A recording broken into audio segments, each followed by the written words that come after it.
I'll lead the way.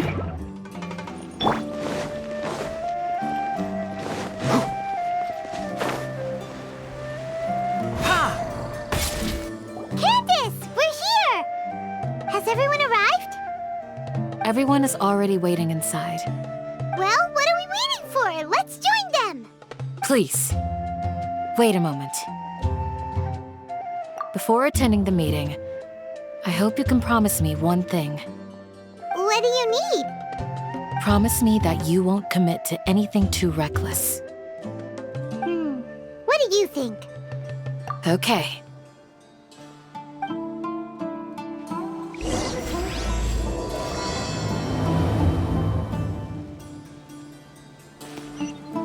Keep up. Ha! Keep up.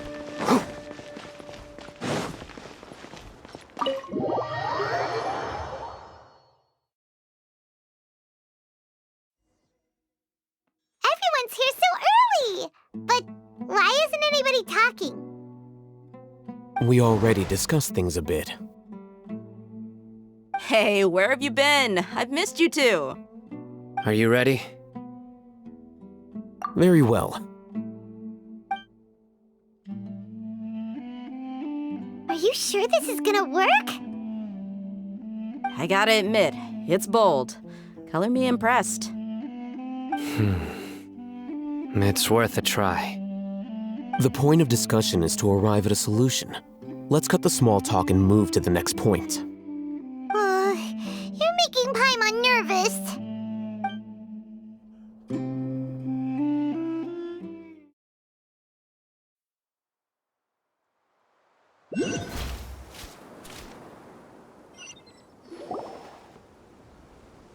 You're finally done.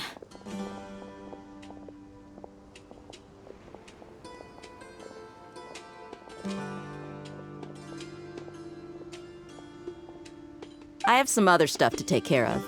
Catch you all later. Come on, don't give me that face. I know what you're going to say. I'll be careful. That's what I wanted to hear. Take care. Well, traveler, Paimon, judging from your expressions, the meeting must have been quite productive. You can tell? I'm not that good at scheming or strategy, but I can sense people's emotions. And based on your reaction, things must have gone quite well. Paimon's a little worried. Hopefully nothing will go wrong. To be honest, I feel the same. But you're already some of the most capable people I know, so you have my trust. Candace gave us a compliment! Your deeds speak for themselves. Candace, we stayed behind to tell you that, although you won't be coming with us, we'll be sure to remember your words. I'm very glad to hear that. I've said the same thing to everyone here today as I said to you when you arrived. Your safety is the most important thing. Only when you're safe can the plan be successful. So please, take care. You're welcome. And thank you for taking my advice. Good luck with everything. I'll be here in the village praying for you.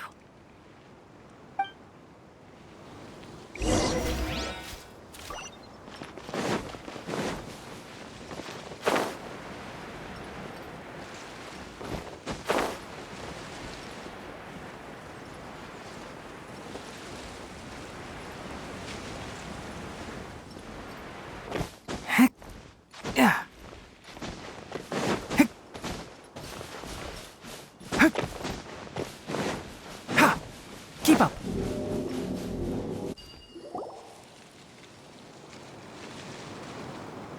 Sounds good. I'll go make some preparations. Okay. I'll hit them! Have you finished saying your goodbyes? Yeah! Also, Candace told everyone to be careful. Yes, she did. But I think my point also bears repeating. Our plan is not child's play. We won't be able to achieve anything if we're simply careful.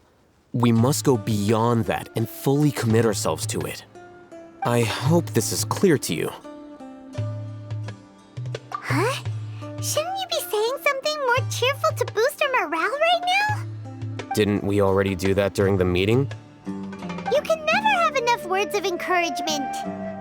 In that case, Candace can cuddle you to your heart's content while I continue to remind you of the seriousness of our situation. We all have our jobs to do, after all. It's like how some people can be put in charge of logistics while others will fight on the front lines. Speaking of the front lines, you don't look anything like a soldier. Of course. Compared to the mercenaries, I'm merely a feeble scholar. But the advantage of not being a mercenary is that I get to stay in a safer place and offer my strategic insight. Just think about that mercenary who lost his mind. Mercenary groups are facing constant danger every single day. Well, being a scholar is also a high-risk occupation, and you are a scholar. I'm not like the rest of them. Even among members of the same species, some will exhibit far more potential than others. This guy. Paimon still remembers when those mercenaries in Port Ormos called you a lunatic. All intellectuals are lunatics in the eyes of fools. I'll take that as a compliment. That reminds me. Do you remember the record we saw in the King Deshret ruins? It mentioned forbidden knowledge. You have a good memory. Forbidden knowledge has the power to drive people insane, but this fact has never been shared with the public. Even I, who has worked in the academia for some time, was never once informed of this. I think those mad scholars and mercenaries we encountered may have all fallen victim to the corrupting qualities of forbidden knowledge. But the academia has always held a different view. They have always believed that symptoms of madness are a side effect of human contact with divine knowledge as mere mortals.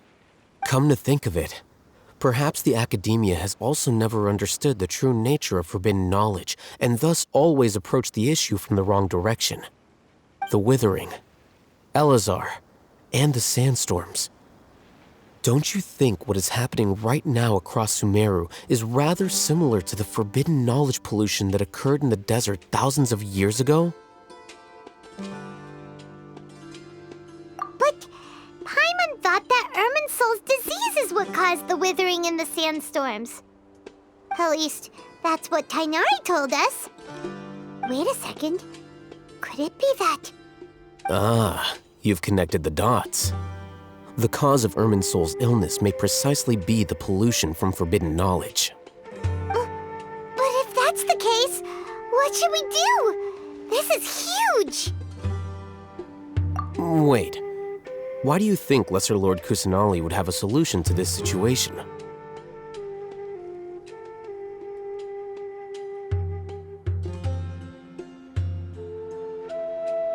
You mean, it's related to the scene you saw when you passed out in the Avidia forest? That whole, the world forget me thing?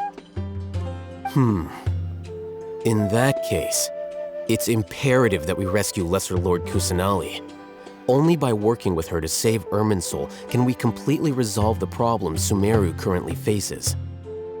To make sure we're still on track, I would like to check on the state of some of our preparatory work. Where are we going? To an Eremite base.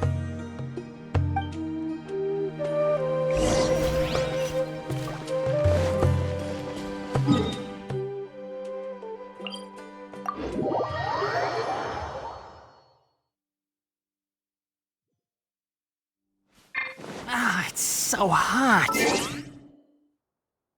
Even a mist flower would melt in this heat.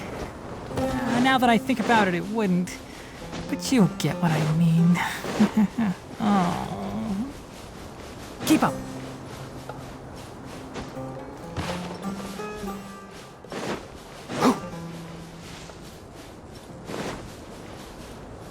Keep up.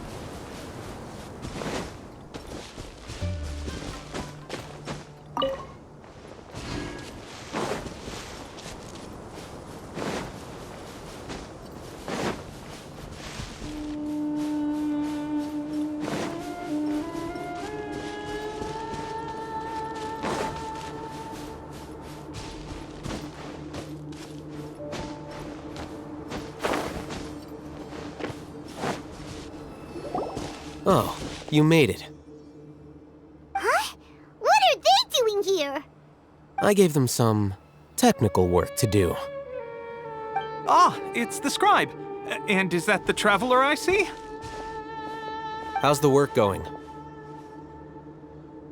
Ah, yes! We have fixed the devices according to your instructions. One of them is already ready for use, while the others are still under repair. Aren't those devices for can knowledge extraction? What are you doing with those? Look here. Huh? More can knowledge? Are you going to put more weird stuff into his head again? What's that look on your face? Are you scared? Paimon's a little scared, but very, very furious! That's an interesting response. Anyway, we're not going to use this just yet. As I mentioned during the meeting, this knowledge capsule contains a decree I drew up in the past. The academia should also have their own copy. And according to the plan we just came up with, Traveler, I want you to record something into this capsule. Do you believe we can save Lesser Lord Kusanali? Good. Conviction is the most important part of all of this. Now, please get ready and put on this device. You want us to record our conviction into the knowledge capsule? Yes, Paimon is still really worried. I understand, but trust me, Paimon, this is something we have to do. It's best if you can do as I say. Because, to achieve this impossible task, it sounds like you'll need to fool your own heart first. Although it may feel like a trick, self-encouragement may be the most important tool we have. Paimon can see the point you're trying to make. Imagine this. We have orchestrated our plan and successfully rescued Lesser Lord Kusanali. As a result, we have changed Sumeru's entire political landscape. Everything went without a hitch, and everyone recognizes and praises our achievements. Now, open your eyes. Here. What's this? Read it out loud.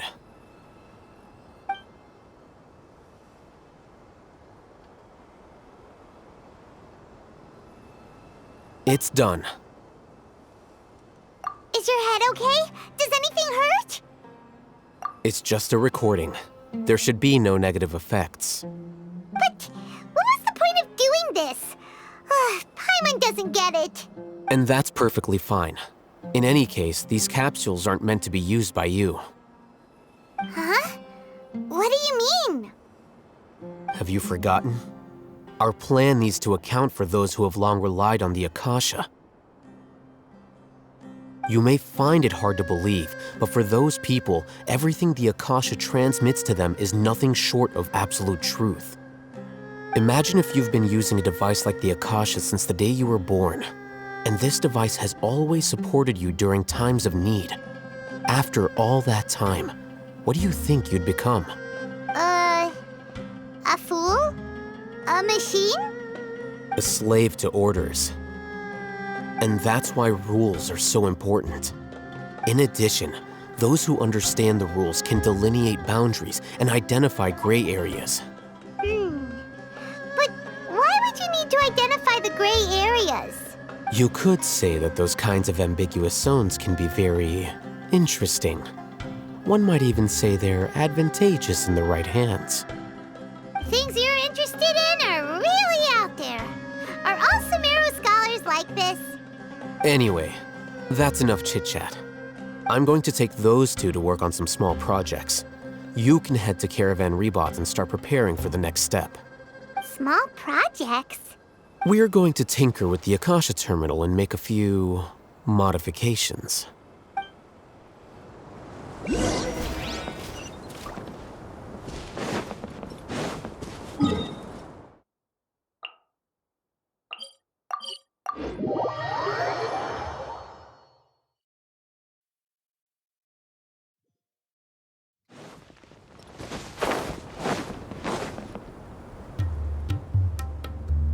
I thought we agreed on a plan. How can you go back on your word? The plan is too radical and carries a high risk for casualties. I've given it a lot of thought. And in the end, I still can't agree to it. But it's still the best plan we have. As a former Matra, you of all people should be able to see the bigger picture and recognize the innate advantages of our plan. I did. And that's how I saw the danger behind these so-called advantages. Al-Haytham's plan is even more radical than I imagined. Huh? Why are you guys arguing? My friend, you're just in time. Why don't you help me persuade Sino?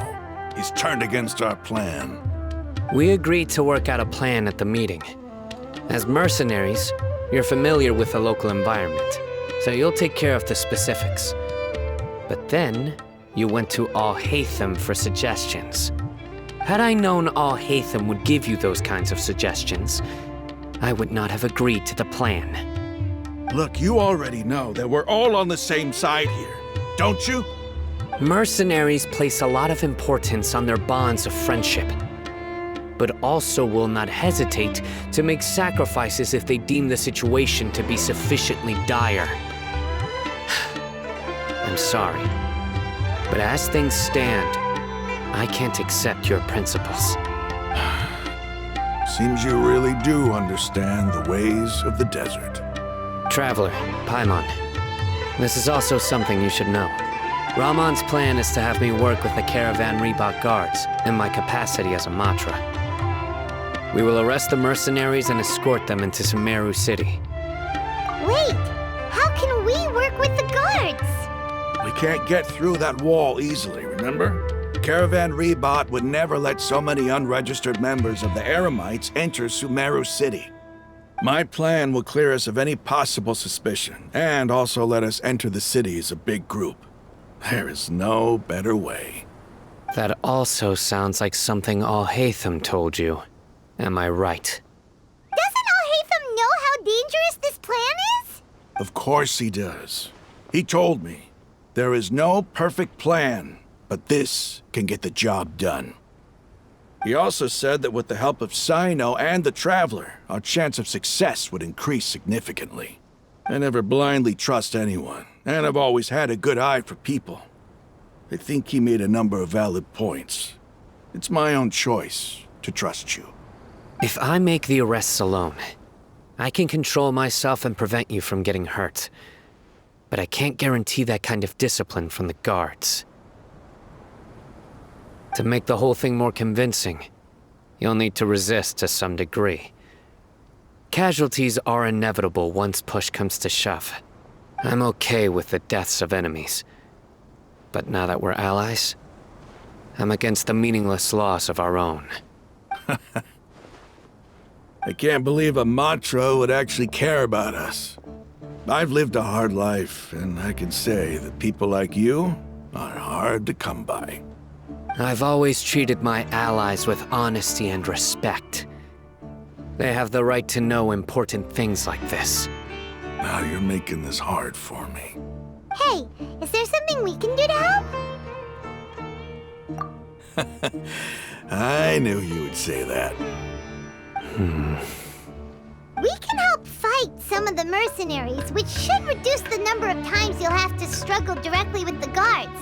That should help at least a little bit. Sino, on behalf of my people, I thank you for your kindness.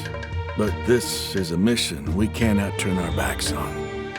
We strongly value the lives of our friends, but the goal we are about to achieve is even more important. We have no fear of casualties, because we crave the spoils of victory. So please, lend us your support. We will show you the determination of us desert dwellers. Well, now that you've put it that way, I can no longer refuse. But remember, you need to follow the plan and not do anything reckless.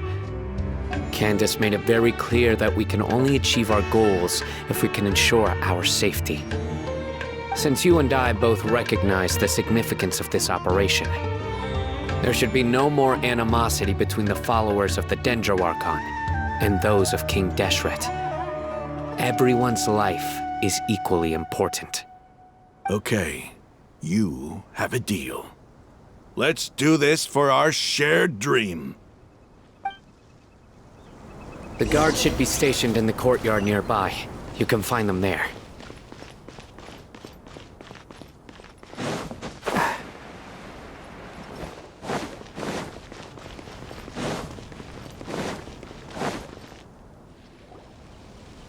Guards! General Mahamatra! To what do we owe the honor? Keep your voice down. This is a secret operation. I'm going to arrest a large criminal gang near this location. According to the Academia's Guide and Regulations on Secret Operations, I have the right to ask for the cooperation of Caravan Rebot. Ah, of course. Mahamatra Sino's order is the Academia's order. Just let us know what you need. But who exactly are you planning to arrest, and how many people are you expecting? Depending on the scale of this operation, we may need to report it to our superiors.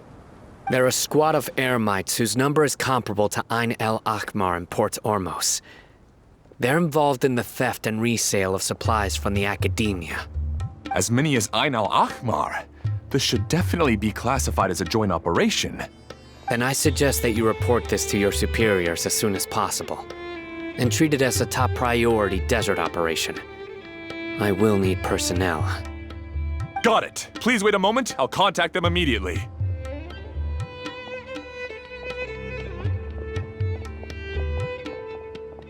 Because this is work. Because I trust you. Paimon can't believe you're still in the mood to chat. This whole thing has Paimon scared stiff. Aren't you even a little worried? What if these guards already know that you have betrayed the Academia and are no longer their General Mahamatra? Even if that guard doesn't know, their superiors might, right? We discussed this, remember? The Caravan Rebot operation is of great importance. But don't worry, the guards there shouldn't know that Sino has stepped down. How can you be so sure? First, the other Matras still don't know why Sino has left, which proves that the Academia has been covering up the matter. Second, this is a crucial moment for the Academia's God creation plan. If something were to happen to the General Mahamatra, it's bound to attract a lot of unwanted attention. No matter how you look at it, they don't seem interested in sharing the news of Sino's departure. A reasonable inference. I agree. Which brings us to our next issue. I'm sure some of you have been wondering if the prediction function of the Akasha will affect our operation. The Akasha is still in operation, so I must remain on high alert. Actually, considering the power of the Akasha, it's quite strange that it hasn't already tried to interfere with my actions. I've given that a lot of thought. For now, I don't think you'll need to worry. If you remember, when you first came to Aaru village, all your actions and routes were predicted by the Akasha. It even gave that information to those who kidnapped the village keepers. But things like that never happened again after we met up with the Traveler. That's true. But why? Look at it from a different angle. Why do you think the Akasha will predict your actions? Because my personal data has been entered into the Akasha. That's true, but the key to this question is, how well can the Akasha make predictions about a person? Haven't you ever thought about it? Just how can it do this in the first place? Because the Akasha controls the entirety of Sumeru. The Academia firmly believes that all human actions can be explained through logic. By sorting and analyzing entered data, the Akasha can derive behavioral logic and predict the actions of those who fit an existing logic model. However, at the risk of sounding like an advocate for fallacies, can everyone truly be considered logical at all times? Emotions are part of our behavioral logic, but can you guarantee that every experience of the same joy or pain would be equally intense? How can our feelings and opinions be predictable down to the letter in every single instance? Sino, in the past, you've always worked alone. In the absence of another person who could sway you or your thoughts, the Akasha could produce predictions that were similar to your real-life behavioral principles. Decisive and principled, you were used to solving problems alone. That's why the Akasha could figure you out. But now, you've joined a team. And I believe the Akasha hasn't yet figured out the full composition of it. Our thoughts and logic have intermingled and weaved themselves together to become a complicated, chaotic mess. Any one of us could potentially disagree with another. The Akasha lacks data on these interactions, and it's impossible for it to predict your actions in the future based on your decisions in the past. After all, there's probably a limit to just how much we can be modeled or controlled by data. So, in my opinion, you're probably safe for now. Makes sense to me. I agree. The Akasha is not alive, and I don't think we can be completely controlled by something without a mind of its own. Is that so? I guess there are things that even the Akasha cannot calculate, and people will not be forever trapped by the past. Whew. I'm so glad that this is settled. Next time, pay attention during our meetings. Will do. Just remember to stay vigilant. Footsteps!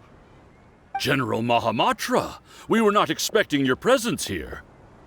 I'm the security officer of the Grand Deshret Desert District. My name is Luxembarbo. This is my assistant, the Traveler. He will be working with me. The construct next to him is for his work. Beep! Construct! Beep! What a great honor to meet you. Your golden hair is as bright as the sun. And, is this the latest technology from the Academia? Have you made a decision regarding the matter I mentioned to your subordinate? It seems to be a dire situation, so of course you will have our full cooperation. To be perfectly honest, I've always longed to go on a mission with someone as well known as yourself.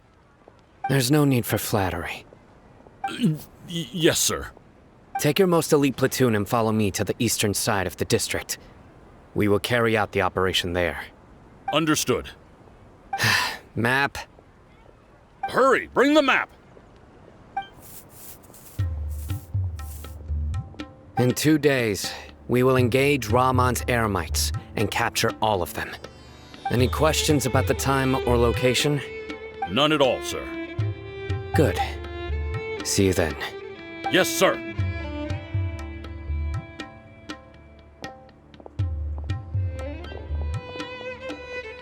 Maybe hanging around the General Mahamatra isn't so bad after all. Everyone's so respectful towards us. This is all due to the absolute authority of the Academia. And now, we're going to strike back against that massive pillar of power. Get ready. We will move out in 2 days.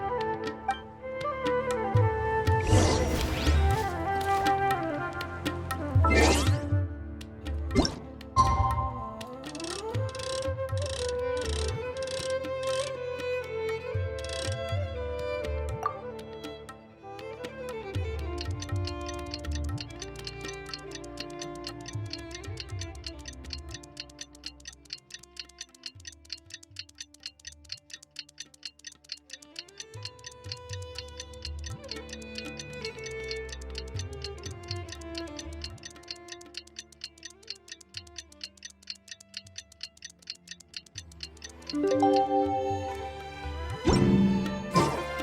you press a... Time for the operation! Let's go meet Sino in the desert!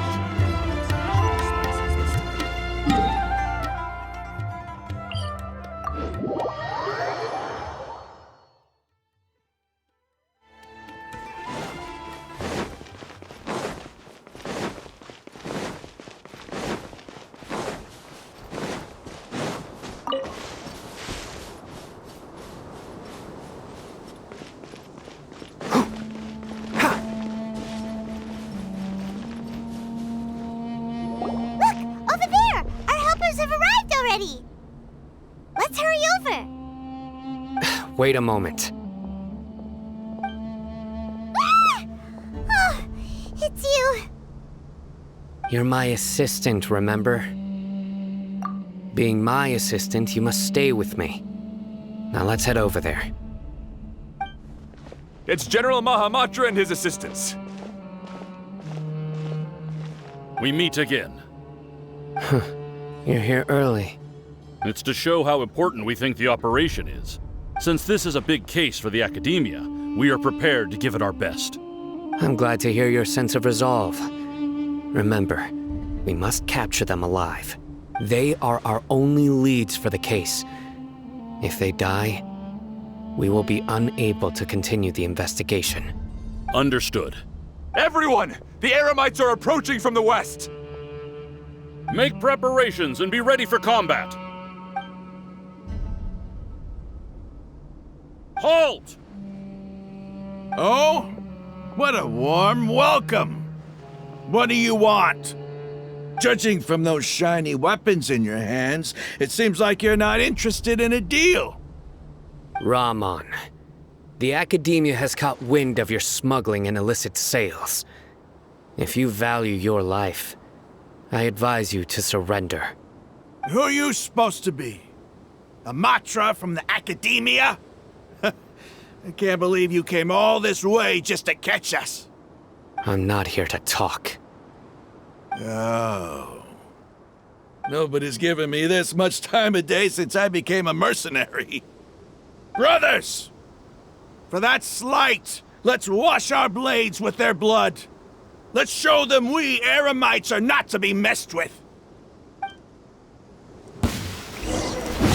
Wow! Life goes on. Speed of light! Time for a light show!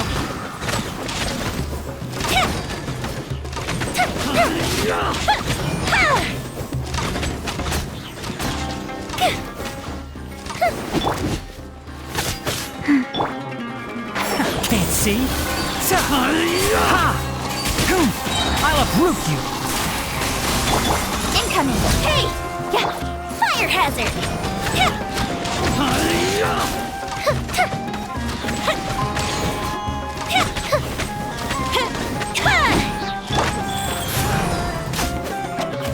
One with the forest!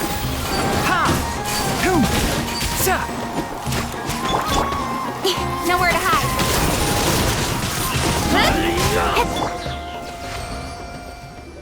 It's over. Ah! We have subdued them. The operation is now over. All Aramite mercenaries and related personnel in the area have been arrested. Ah, you pitiful Dendro Archon dogs! You'll regret this! I'm afraid you'll regret it first. King Jeshret will curse you, and you will all! Silence! Oh, Restrain them and take them back to Caravan Rebot. Count their numbers and send them to the Academia as instructed by the General Mahamatra. Yes, sir!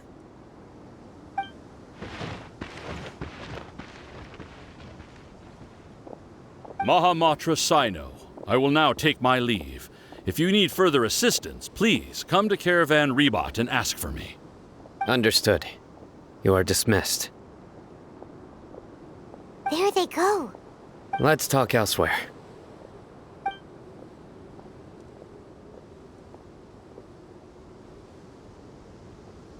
This part of the plan went really well.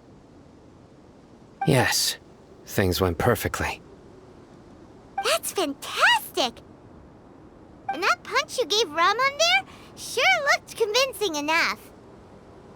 Once we're done here, I'll return to Caravan Rebot and oversee the group's transport. I promise. I'll get everyone into Sumeru City safely.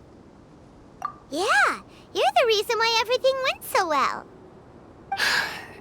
It's not the time to celebrate yet. I believe Dia should already be waiting for you. Go join up with her. She will need you to introduce her to Tainari. Speaking of which, is it really okay for us not to share the full plan with Tainari? What if he'll feel miffed about it and refuse to work with us? I have a very close relationship with Tainari. Given how well we know each other, I believe my message alone should be enough to bring him to our side. He knows I won't make jokes about things like this. If we need help, Tighnari is the best option. Get ready for the next phase of the plan. Don't keep them waiting.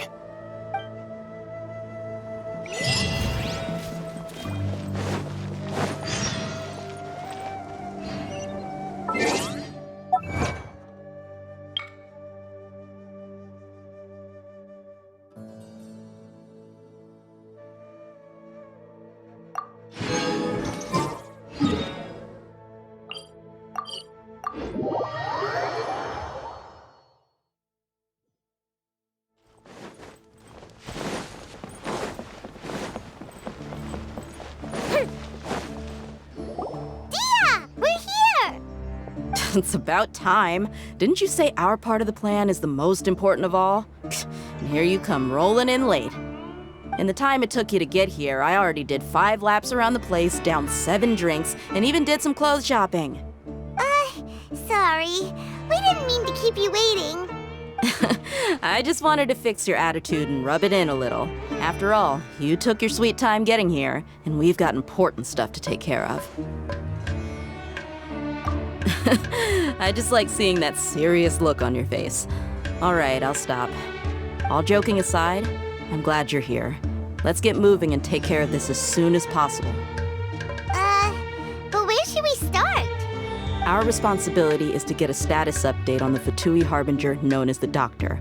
We need to make sure he won't get in our way when we rescue Lesser Lord Kusanali. Dealing with an institution that controls all of Sumeru is already hard enough. If the Doctor were to crash the party, it would be next to impossible for us to achieve our goals. Yeah, we sure don't want him showing up. Ooh, he really gives Paimon the creeps. Right? Hearing his name just reminds me of those stuffy old geezers in the academia.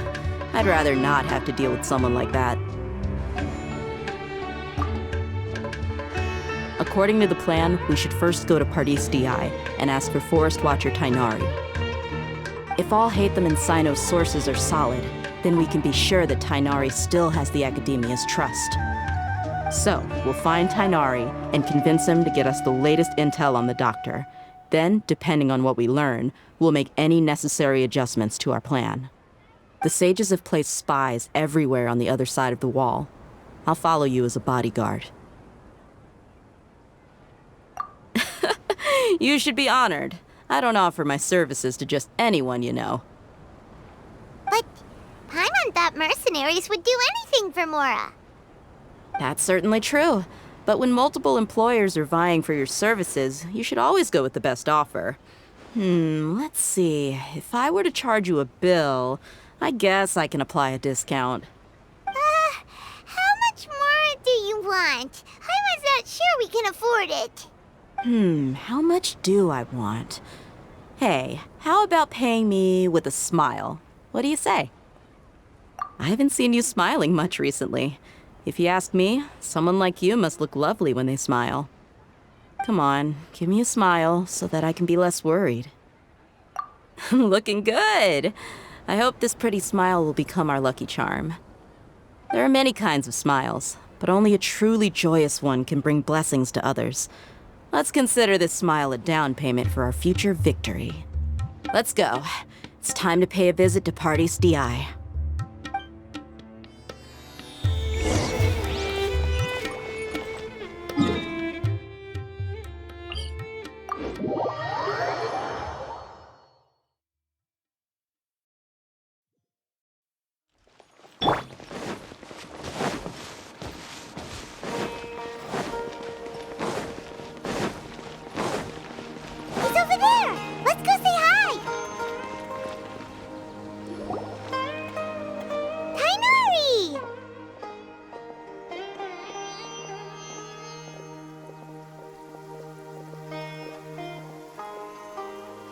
Traveler Paimon.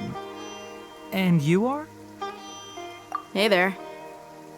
This is our friend Dia. She's an Aramite mercenary. A mercenary? You must have some big news for me. It's something really important. Please help us out.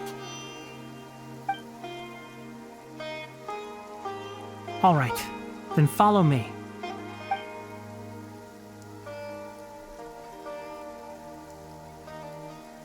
This place is better. We won't be disturbed by any passerby. Okay, what is this important thing you want to ask me? The doctor, huh? He's that strange-looking Fatui Harbinger with the mask. Paimon thinks he has blue hair. Yes, I know him. Actually, he left Part East DI just a little while ago. He left already? Yeah, he came looking for me. Can I ask what it was about? Sorry to ask you like this after having just met, but your answer is very important to us. For now, all we can share with you is that your friend Sino is working with us. Sino, you say? I see. So that's why he hasn't been at the academia. Okay. I will answer your questions and will assist you any way I can. You don't have to tell me everything that's happened. Sino's name really does work wonders. You're not even a little worried that we might have made it all up? Despite having just met you, I can sense that you're the serious type. Between you, the Traveler, and Sino, none of you strike me as the type that would conspire to deceive me. You don't need to tell me anything you don't want to. I'll also get straight to the point. The Harbinger you mentioned came to me because he wanted to take the scholar Hypatia away with him. Hypatia? Why would he want her? And what do you mean by take away? Is he planning to leave Sumeru? Yes. He told me his return to Snezhnaya is imminent.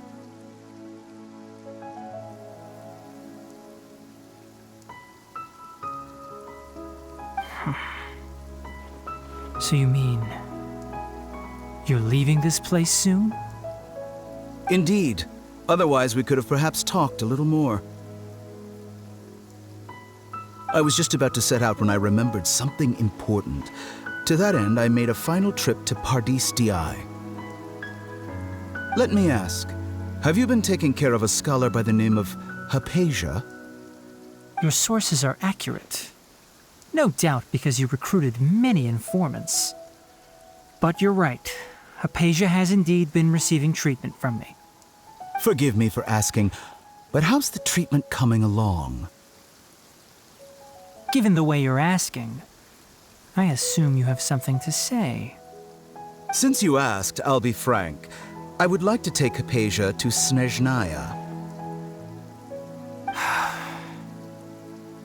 It's incredibly difficult to transfer a patient. As a scholar yourself, shouldn't you at least be aware of this? Oh? I can't believe your utter lack of faith in me, to the point of even questioning my general level of knowledge. How unbefitting. Well, you're the only one who's ever made such a request. I have my ways of keeping her safe during the journey. In addition, I can also promise that under my care, Hypatia will receive the most advanced and effective treatment. I will personally supervise her treatment and see to her recovery. Would that be agreeable to you? Hypatia was born in Sumeru and remains a scholar of the academia. Her situation has not become dire enough to necessitate her transfer to another nation. Transporting her to Snezhnaya is risky, and the potential benefits are unknown. As the person currently responsible for her treatment, I cannot possibly sign off on this transfer. Your suggestion is rude and reckless. I'll pass. I don't know much about the doctor, but after talking with him, I realized that, just like many other scholars, he possesses an aura of arrogance that I've come to detest. It's not so much that he's looking down on others, but more that he's so confident in himself and his abilities, to a point of near insanity. I would never refer a patient to someone like him. I prepared myself for a protracted battle of wits, and was really surprised to see him just give up on the topic. Still, his reaction really concerned me.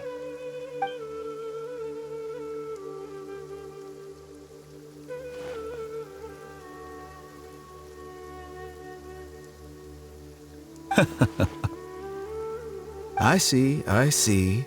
Of course, your opinion makes perfect sense. You're still young, but already quite stubborn. I must say, you are not like what I had expected. Under normal circumstances, I wouldn't just let you off the hook like this. But unfortunately, I'm in a hurry today, what with Her Most Noble Majesty the Tsaritsa calling for our return. Luckily, there is still some time left for me to take care of everything before I leave. It's just as the Academia said. You're a responsible and gifted scholar. Sadly, even with all of that, you're still lacking a bit of shrewdness. And that's also why people like you can never realize that sooner or later, everyone must pay the price for what they've learned.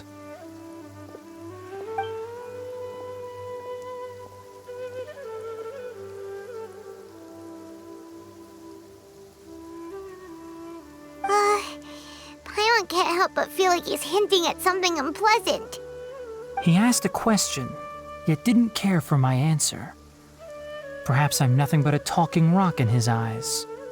He never came off as malicious, but an utter lack of compassion permeated throughout our conversation.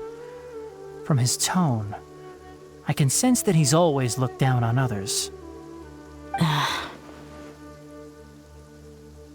I can barely believe it myself. But if that's true, the situation will be in our favor. I don't think I missed any details. Frankly speaking, I don't want you to do anything too risky. Now that you know a little more, it should be easier for you to stay safe. Sorry we can't tell you everything. We appreciate that you helped us anyway. I won't forget your kindness. It's okay. I have an obligation to do so. To be perfectly honest, all of this may have started because of me.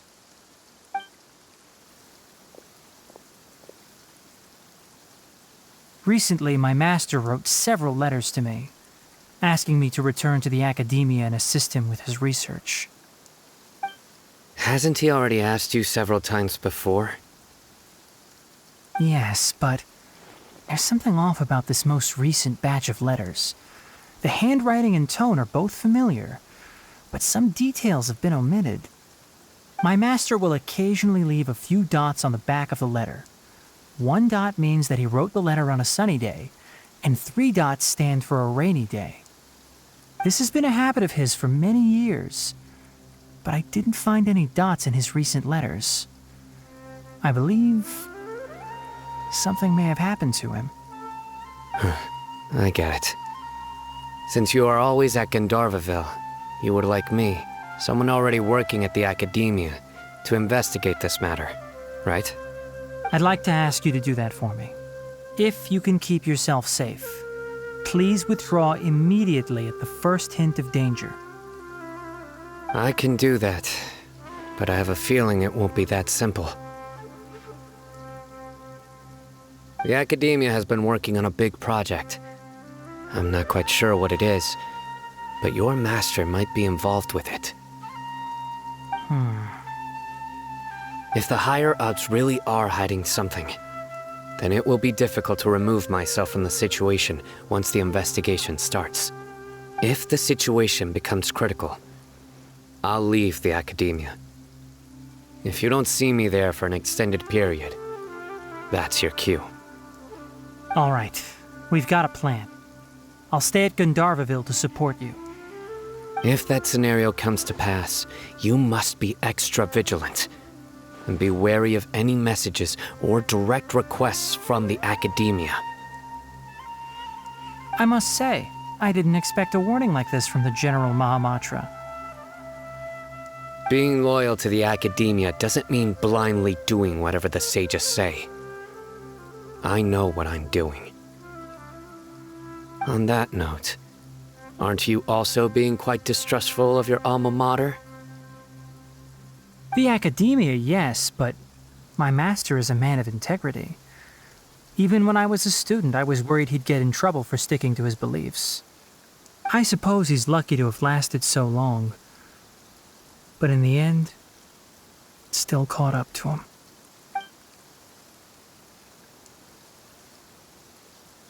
I see.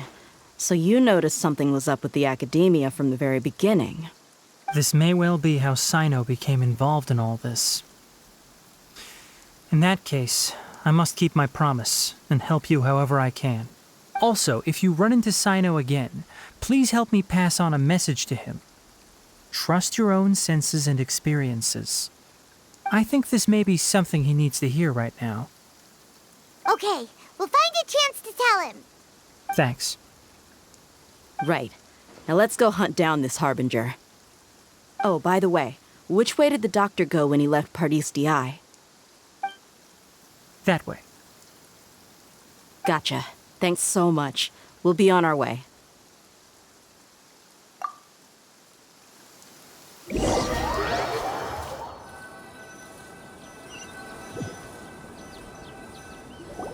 According to Tainari, the doctor is leaving Sumeru soon. I want to check if the doctor was actually telling the truth. He also said that he'll take care of everything before he leaves. What did he mean by that? We need to be extra careful when dealing with a person like him. Just to be safe, let's chase him and see what we find. But we have no idea where he went. How can we start chasing him? We'll do it the mercenary way. I'll find leads as we go. All you have to do is just follow me. That Harbinger may have tried to cover his trail, but he still left some traces. Or perhaps he never even thought about concealing his whereabouts. Maybe that's just how arrogant he really is. Yep, we're headed in the right direction. The traces are still fresh, but there's no sign of his entourage. Clearly they're in a hurry. It's just as I thought.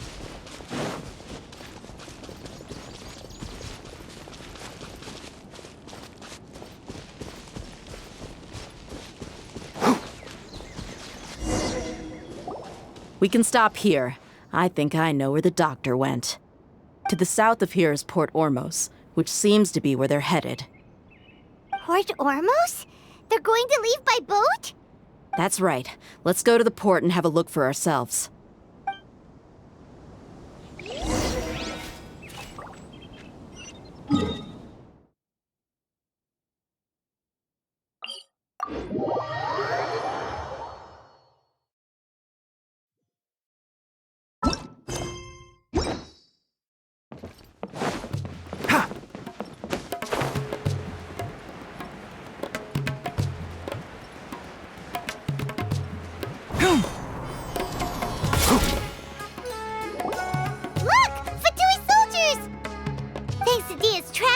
Seems we found the right place. Shh! Don't draw their attention. The port is crawling with Fatui soldiers. Let's keep going and see what we can find. Now this is a proper farewell ceremony for a Snezhnayan Harbinger. The Lord Harbinger is leaving. I've still only seen him once or twice. I used to hold a position in our homeland, and back then, the doctor spoke in a very different way from the way he speaks now. Maybe the way people talk in Sumeru has rubbed off on him? It's always like that when you spend too long away from home. When he gets back to Snezhnaya, perhaps it will also take him some time to get used to the life there again. Huh? But, sir, that can't be right.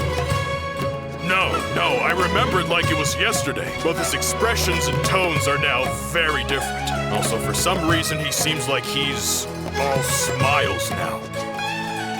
You must be mistaken. Nobody's supposed to look happy when they're on a business trip.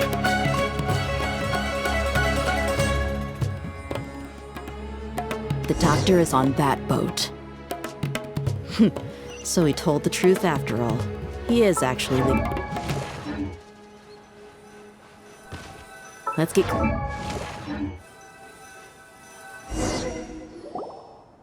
This place will do. We can hide here while we keep an eye on the boat.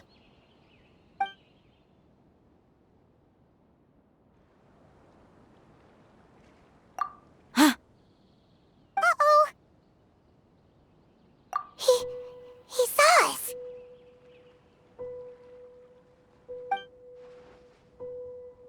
Huh? Is he waving at us? It's time to say goodbye. Wait, is he the only person on the boat? You mean there's nobody with him? And where are all the soldiers we saw in the port just now? They were all here just a few minutes ago, but now they vanished. So this was a trap. Wait, don't tell me that. Luckily, there is still some time left for me to take care of everything before I leave. Oh no. They might be after Hypatia. Let's get back to Party's DI. Huh? What do you mean? I'm afraid that she's seen something that she wasn't supposed to see. If I were the Fatui, I would also try to take her away. And if I couldn't... Oh no! Are you saying they're going to kill her? Let's go!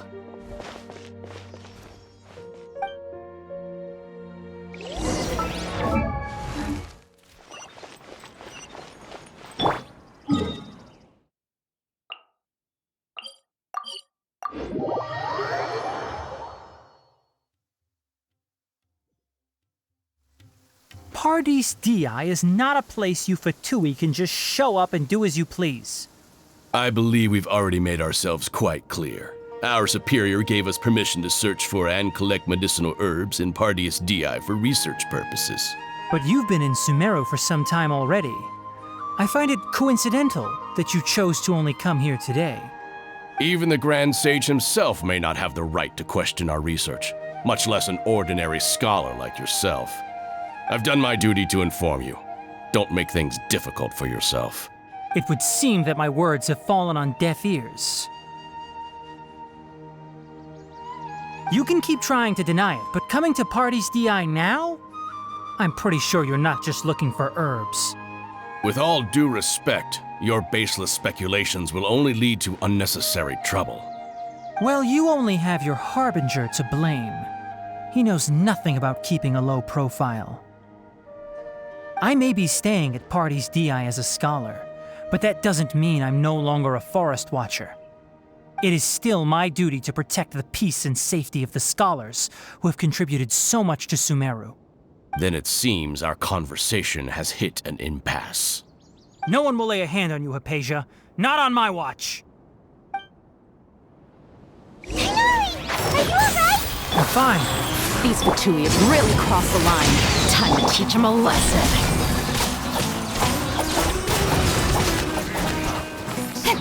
Don't blink! Cut to the chase! There's no use resisting! Give us Hypatia! Keep dreaming! Yeah, Tighnari! Beat him up! Here's everything! Can't see? Ha! Keep up! The fuse is lit! The doctor's orders are absolute! Yeah? You've been someone's lapdog for so long that you don't know anything else now!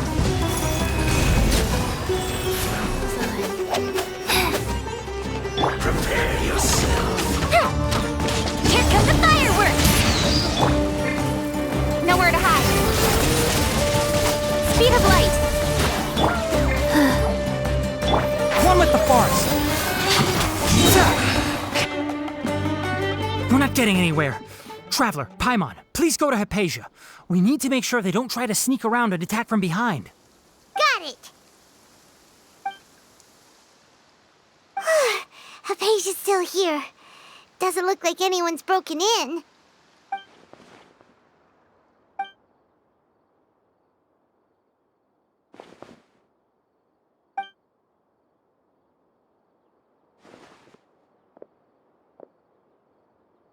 Well, how is she? Oh, that's good.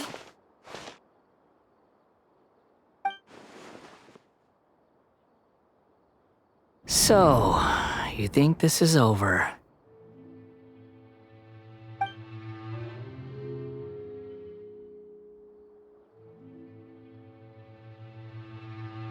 What? The Balladeer is here?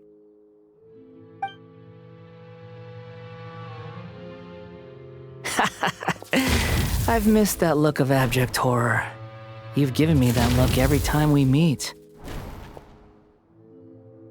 But, where is he?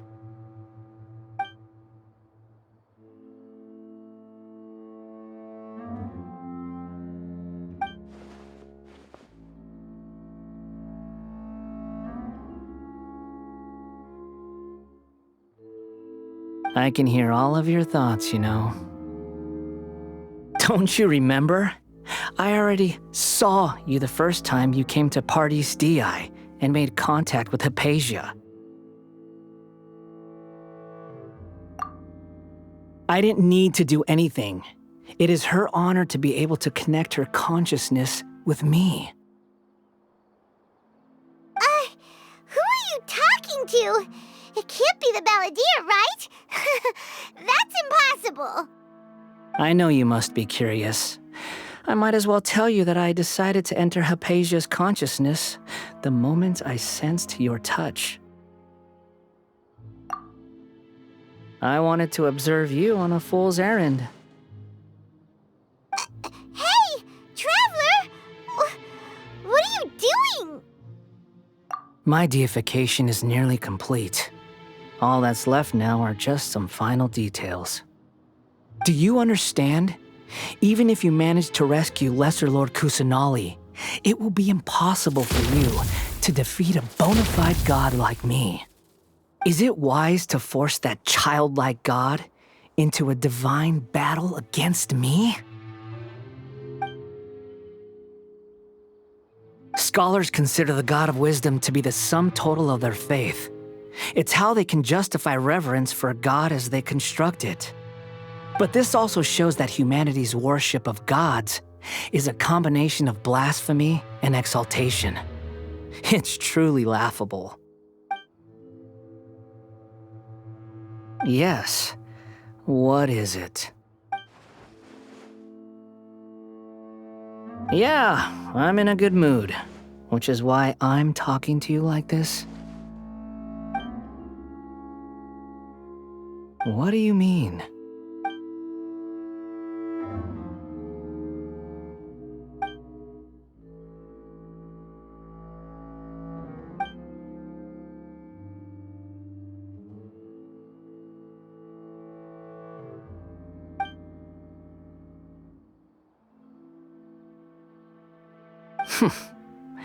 Those words almost make you sound like a friend who actually cares. But you're wrong. I'm different from all of you. I was born to become a god. My entire life up until this point has just been a meaningless routine. Just think about a sheet of paper. By itself, it holds no meaning. The content recorded on it is what gives it value. All I had recorded down before were some painful memories and boring human feelings. Such senseless drivel should have been erased a long time ago. Indeed, to me, the sight of you fools in your futile struggles is far more amusing. Tell me, just what has this world done for you to protect it with such zest and conviction?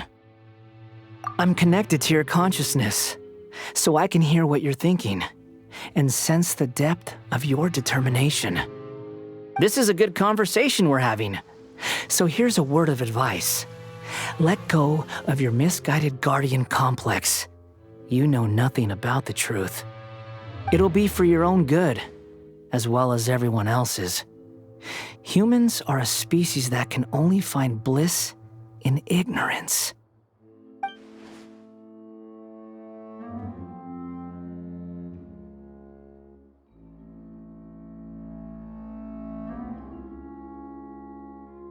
Ah, you've seen my affection for her. If you were in my position, I think you'd feel the same way. She peered into my consciousness and saw my past. Someone like that is qualified to become my first follower. All gods need followers. So Hypatia has been chosen. Her appearance heralds my imminent arrival at the throne of divinity, while her worship shall become My glory. You're doubting me again? No matter.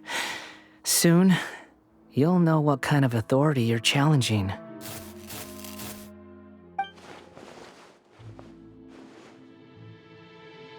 Who wants to hurt my devout follower?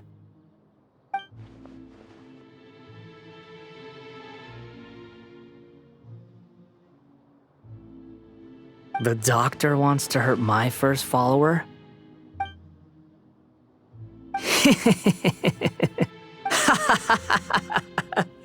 How very amusing. Has anyone ever told you that you're not good at sowing discord? The doctor has never known his place. Even now, the puny human thinks himself capable of interfering in the business of the new god.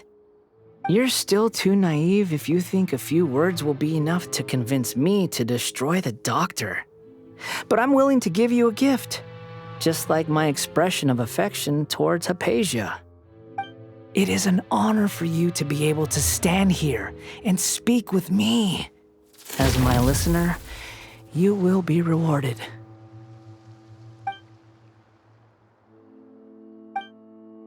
Both good things and bad things can be called gifts. After all, gods have never needed to be reasonable. Paimon used thunder! That person Paimon couldn't see was the Balladeer? Oh, he sure chatted with you for a while.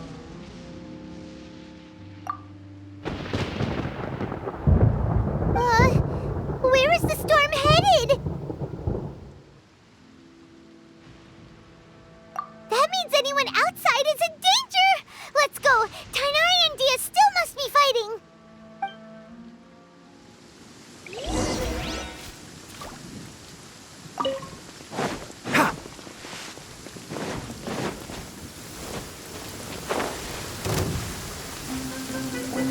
Oh!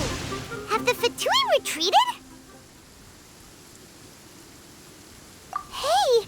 What happened to you? He's hurt. I'm fine. Don't move. I've seen Eremites get struck by lightning before. You need to rest. Struck by lightning? We were fighting, and just as things started looking grim, the weather suddenly became extremely strange. Lightning started attacking everyone, almost as if it were alive.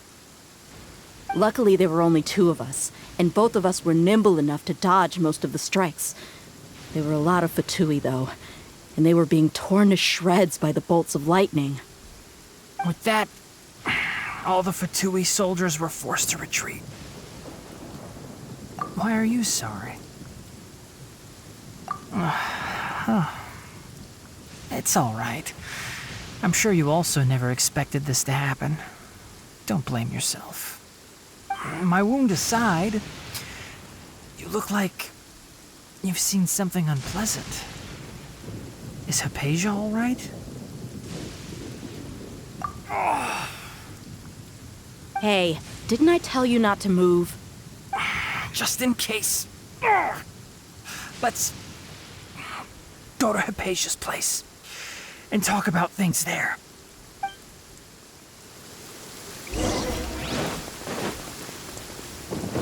Keep up. Ha! Keep up. Ha!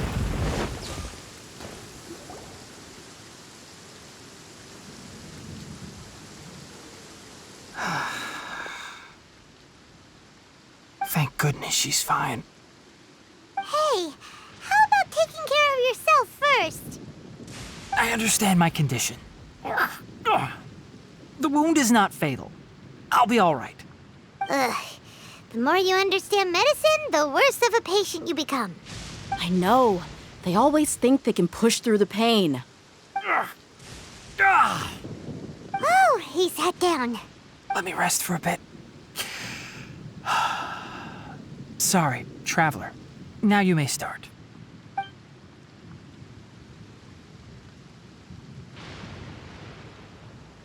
So that's what you were talking to the Balladeer about? Oh, Paimon can't believe what he's thinking. The Academia's god creation plan. How ridiculous.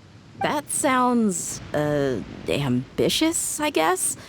Anyway, this is all way beyond me. As long as I can enjoy every day with a drink in my hand, tasty food in my stomach, and a good night's rest, that's enough. I'll only work when I have to. I must be the least ambitious person who's ever set foot in Party's DI. Don't say that. I haven't even thanked you for your help back there. Don't mention it. Well, if nothing else, all this proves that the doctor really did have some urgent matter to attend to and left Sumeru in a hurry.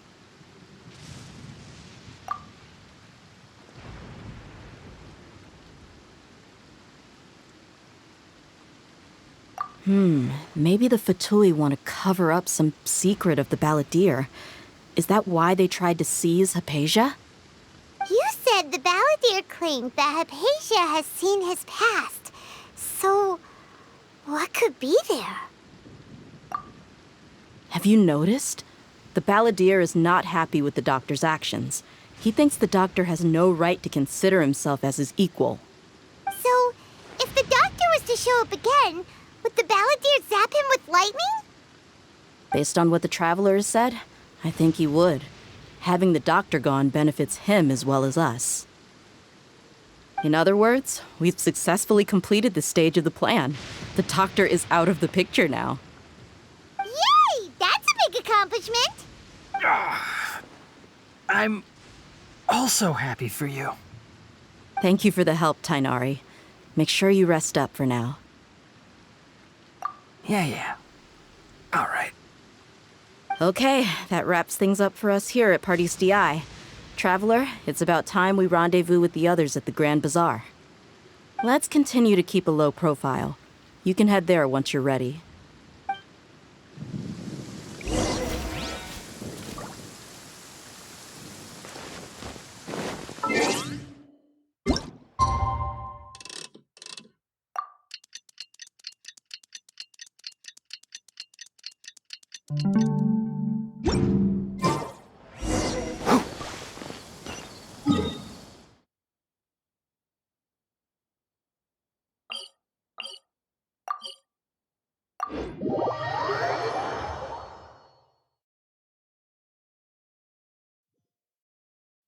Keep up. Go.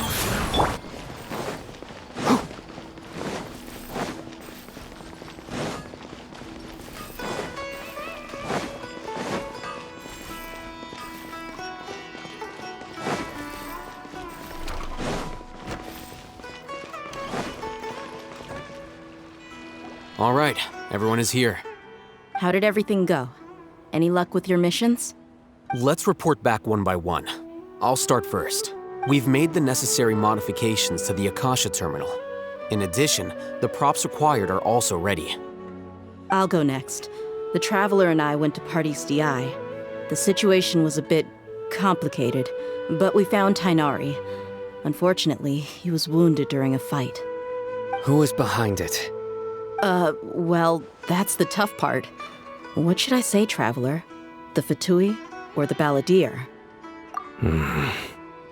After some back and forth, we confirmed that the doctor has left Sumeru by boat. He has something urgent to attend to back in Snezhnaya. So, we've successfully removed the doctor from the picture. Also, Tainari's already resting, so he'll be okay. Good. Oh, Tainari also asked us to tell you this message. Trust your own senses and experiences. All right. I'll remember that. Everything also went smoothly on my side. The Eremites should have arrived at their destination by now. To avoid alerting the quarry, they will stay there for now. I can't believe you actually got so many Eremites into Sumeru City. It's all thanks to Rahman and his brave team, as well as their bold strategy. It appears to have been very effective. I'm glad to hear it. Well, is that everything? Okay, this meeting is adjourned. Huh? Wait, you mean that's it? Well, what else is there to discuss? Shouldn't you end with some words of encouragement? You know, to fire us up now? Personally, I'd rather we all go home and get some rest. I'll hate them. You... Ugh. Oh, and if you wanted someone to say something to that effect, then I must reiterate that I'm here to strategize and not to lead. So you should find someone more suitable to do that. But I thought all of you academia big shots were great speakers. Then I should remind you that I'm the scribe. I know that. So what? A scribe is responsible for recording meetings, not speaking. Fine, whatever. Well, Cyno doesn't seem to be much of a talker either. I guess that leaves it to my employer. Employer? Yep, the Traveler hired me. That's right. So come on, boss. What do you have to say for the team? Yeah, say something to boost morale. Huh? What are you all doing here? Oh, it's Nilu! Hey, everyone. I'm not disturbing you, am I? Not at all. I was actually just about to go find you. Judging from the group and all your serious faces, you were discussing something important, weren't you? But you also look like you're up to no good. Seems pretty interesting. Welcome, Nilu. Would you like to join us? Huh? Join you? You mean you also want to discuss something important with me? Yes. Something very important. Nilu, are there any breaks in your performance schedule in the upcoming days? Huh? Wait, you're seriously inviting me?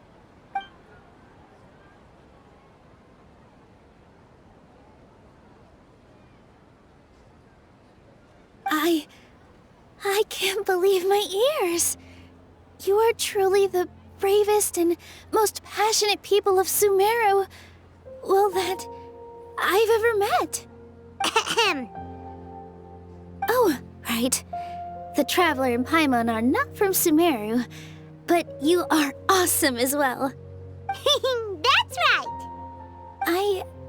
I must admit that I'm a little scared. But I'll try my best for Lesser Lord Kusanali. If I can somehow use my abilities to help you, then count me in. Remember, believe in yourself. Okay. I'll get my friends at the Grand Bazaar to help us tomorrow. Just remember not to say too much.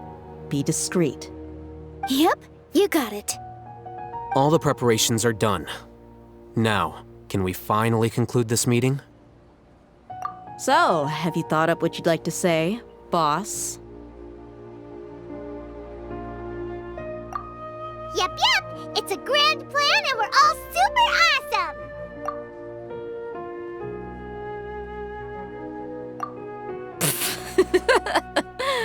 Well said. A good night's rest before an operation can be the difference between success and failure. Thankfully, I've had my place to myself recently. It's been nice and quiet. Huh? Oh, nothing. Alright, let's all go home and get a good night's sleep so we can be up early tomorrow. Okay, so I guess that means it's time to say goodnight now. Yep, good night, everyone!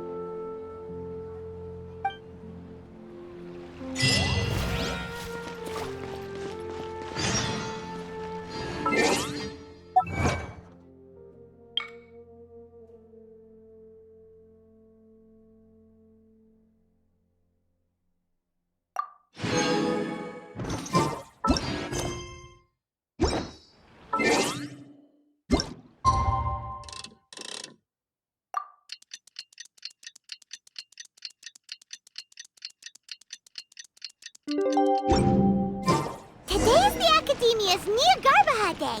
We can finally put our plan into action. Alhaitham should be waiting for us. Let's go to the Academia and find him.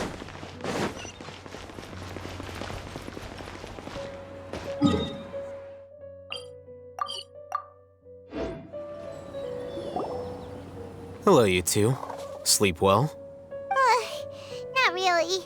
Paimon got too nervous thinking about today and didn't fall asleep until the sun was almost up. What about you, Alhaitham? Naturally, I slept just fine. After all, a good rest should be considered part of the plan, since energy is an important resource. You just want to show off how calm you are. It's crucial to dissipate any tension before we execute our plan. The only thing you're doing is being annoying. Anyway, do you need me to go over the game plan again? Our target is Grand Sage Azar's office. Everyone in the Academia knows that's where the Grand Sage's console is. Only they can operate it. Many restricted commands and operations are executed via that console. I'm sure that console has a way to free Lesser Lord Kusanali. You know, Paimon's been thinking, what kind of technology could let the sages imprison even a god? That isn't something they could have accomplished with their scholarly talents alone. In the Sanctuary of Suristhana, there's a device of Greater Lord Rukkhadevata's that she once used to isolate herself while meditating. 500 years ago, the Grand Sage at the time modified the device so that it could no longer be controlled from the inside. They were effectively trapping one god with the power of another. So, how are we gonna get to the Grand Sage's office? Don't forget, today is Nyagarbha Day, arguably the most important day to the Academia. The sages and core Academia personnel are busy loading the latest batch of research developments and legal decrees into knowledge capsules so that they can be entered into the Akasha. All the Darshan's researchers have their noses to the grindstone, and the Academia's grounds are flowing with all sorts of people. It's the perfect time for an infiltration. When the Grand Sage leaves his office to supervise the entering process, that's our cue to access the console and free the Dendro Archon. Well, yes, that's just the visible side of our plan, after all. If precedence holds, the Academia should have already started preparing for Nyagarbha Day. Everyone should be in position. All that's left is for us to lead the charge. Let's go. So are we just gonna walk in through the front door, or...? Yes. Were you expecting a stealthier approach? Paimon can't think of a good comeback. Alright, it's all on Alhaitham if things go south.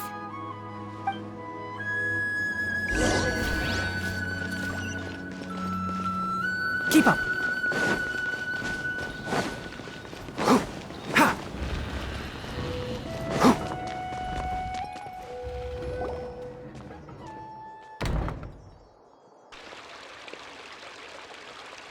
Scribe? Please, wait. Are you Scribe Alhaitham? That's me. Is something the matter? I'm in a hurry. No. I was just surprised to see you here. I had heard that the sages were looking for you not long ago, but I didn't know what for. And, also, please don't bring outside guests into the Academia.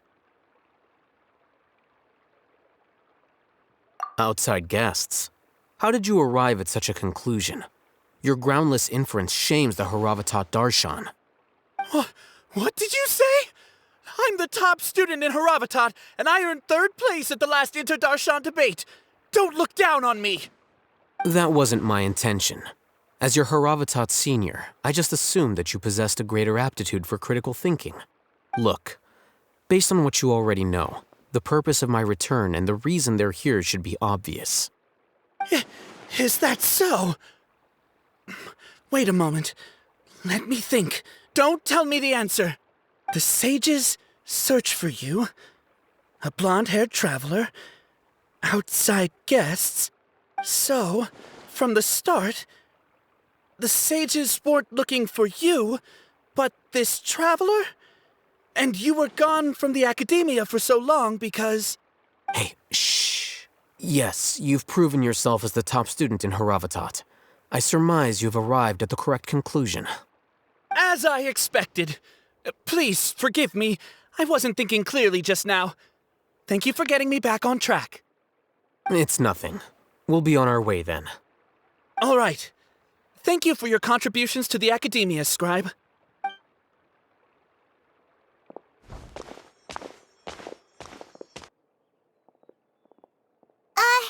What the heck just happened now? What did he just guess? I'm afraid I don't know either. You have no idea? Mm-hmm. He convinced himself of whatever truth he came up with. That is the so-called pride of a scholar.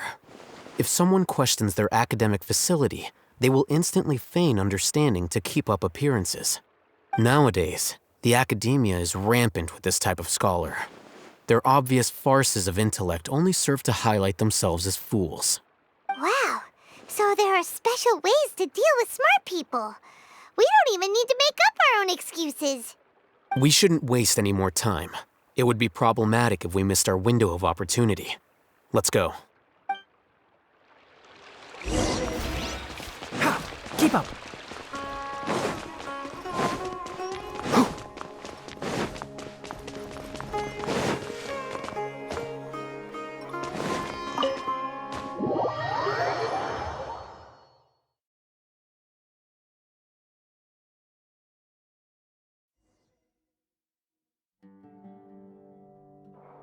Is this the Academia's library? Indeed. Known as the House of Dana, it is quite possibly the most extensive special collections library in Teyvat. There are a lot of students going through here. Is it really okay just to waltz right in? The Academia marches to a fast beat, especially since it's Nagarbaha Day. They're all occupied with their own matters. Just act natural. Now, hurry along.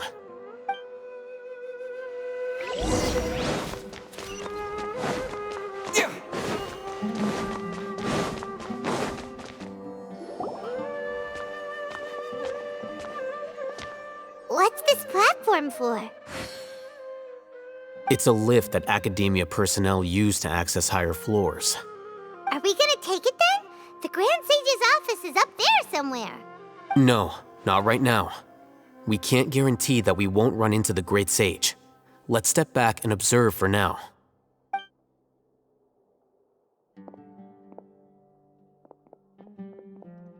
You think the Grand Sage will exit from there? And after he does, we'd sneak past him? Oh, Paimon thinks that's really dangerous. Who knows? However, if we can confirm Azar's current location, our operation will be much safer if we... Allow me to offer you a hint. If you wish to know his location, look behind you.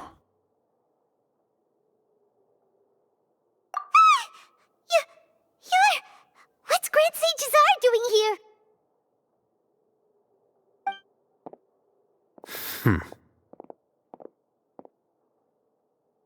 Do not tell me you believed the Academia would not grow suspicious of you after such a prolonged absence, scribe. An eyewitness had informed me of your whereabouts, so I came to personally welcome you. Great Sage, I didn't expect you to care so much about me. I'm truly flattered. I'm sure, but compared to you, I am far more interested in these two unexpected guests. You are the Traveler and Paimon, correct? It's a pity that only now have I been afforded the opportunity to formally meet two of Sumeru's most esteemed guests. I do apologize for my lack of decorum. Excellent. You immediately initiated discussion instead of attempting to prepare some perfunctory excuse. You clearly understand the situation at hand, and have no intention of making a reckless stand. The foot traffic here renders this place unsuitable for discussion. Please, follow me to my office.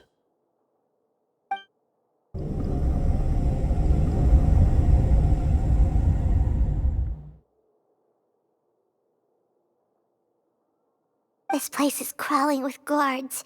There's no way out for us. All right then, Traveler. What did you wish to discuss with me? Today is Nagarbaha Day, so I still have many responsibilities to attend to. There is little time for idle chit-chat before I detain you all. You seem to know quite a bit about our endeavors. If that is so, then you should be praising our great work, rather than using your trivial misgivings in a futile attempt to sway me. Trivial? Then tell me, what do the Fatui want from me? Worthless. Those are all completely worthless. Benefits, divine power. These materialistic words do nothing but debase our great work. Creating a god. Yes, we are using human wisdom to create a god. If humanity cannot attain omniscience and omnipotence, then we shall create a god to reveal them. This is the pinnacle of human wisdom. We shall regain a god's guidance at long last. No longer will we flounder in the interminable void of consciousness and knowledge. Even Ermin's soul will be freed from its plight. For our nation of scholars, this is the ultimate aspiration. No cost is too great to realize it. You will never understand the rapture of having a god be born within your very hands. With your degree of knowledge, you cannot even comprehend such an emotion. Gods exist on a plane that far eclipses humanity's. Lesser Lord Kusanali, what can she even do? Care for the people? Fend off sandstorms? Fabricate silly fairy tales? These are but child's play for the academia. Does that make us equal to the gods? We are a people favored by Greater Lord Rukadevata. Though I may have personally not seen it, our forefathers bore witness to true wisdom. The ascension of the Lesser Lord has brought nothing but bewilderment to the scholars. They all ask, is that truly what true wisdom is supposed to look like? With that in mind, it is better to keep her isolated in the sanctuary of Suristhana, so our academy will not become embroiled in turmoil. Justification. Do you really think that only the super smart or powerful should be able to call themselves gods? As per your judgment, Grand Sage, they are indeed dangerous individuals. Not only are they acting against the academia, but their ideologies have the potential to lead scholars astray. Looks like there really was merit in my assignment. Oh, Hatham? Are you talking about us? Anyway, I've brought them to the academia as ordered, but it took some time and trouble. Oh, that reminds me. Here's the investigation report you had requested. It's a summary of my time spent with the Traveler, an array of information about him ready for your perusal. Oh, Hatham! So you're still on the academia side! We finally started to trust you!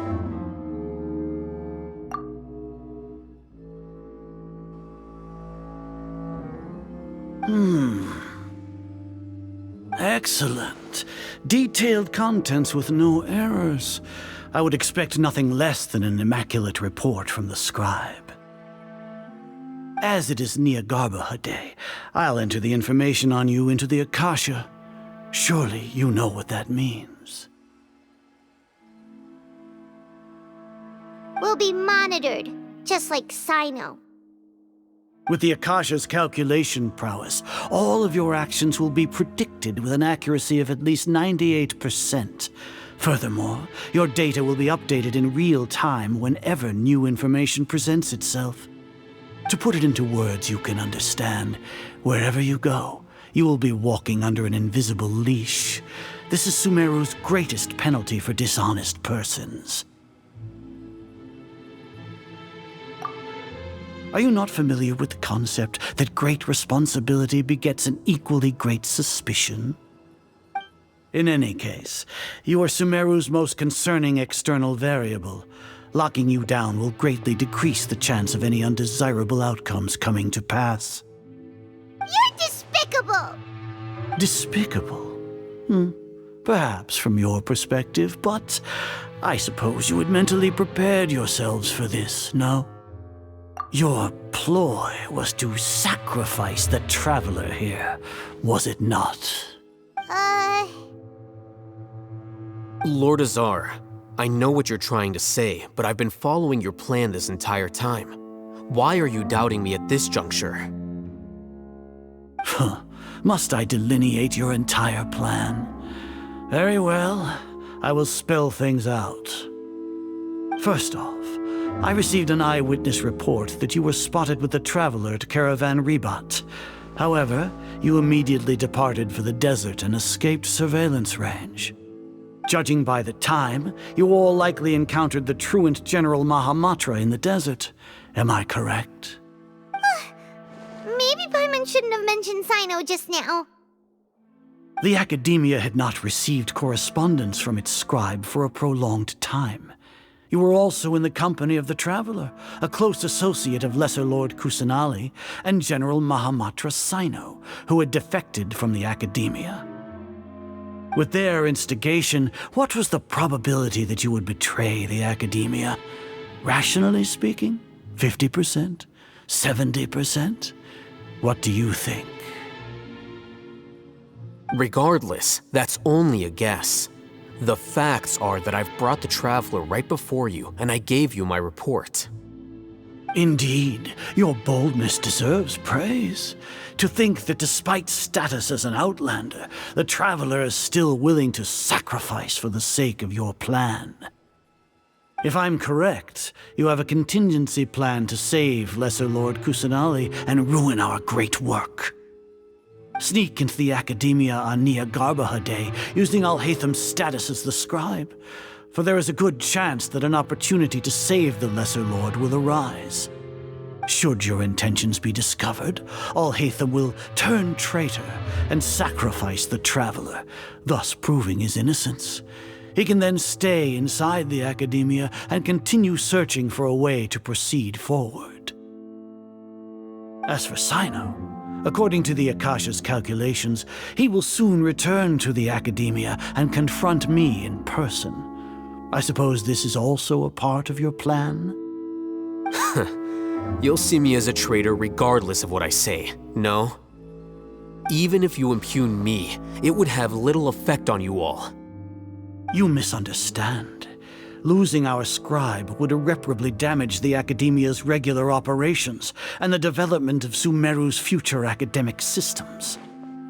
However, under the current circumstances, even that is trivial compared to what we stand to gain from our great work. You said that I betrayed the Academia, but you, Azar, you've betrayed all of Sumeru, betrayed its Archon. So flight has turned to fight at long last. Guards!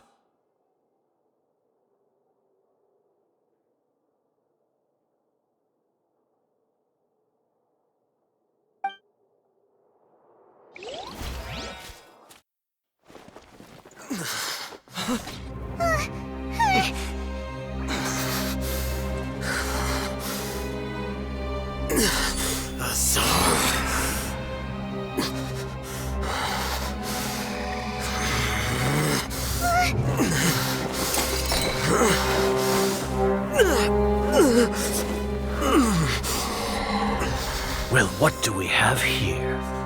So you stole that divine knowledge capsule. Traitor! You traitor! Even the most rational scholar will yearn for the power of a god in a moment of desperation. Aren't you doing the exact same thing as me, Alhaitham? Unfortunately for you, no god will lend you their power.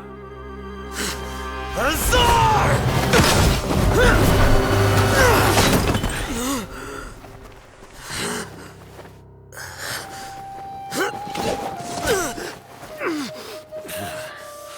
He has gone completely insane.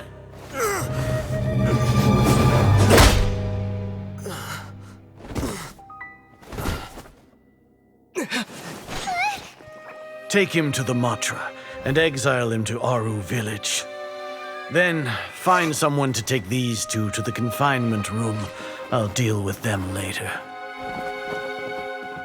Grand Sage, we've finished all required preparations for Nyagarbha Day. We may begin to enter the capsules now. Excellent. You may begin.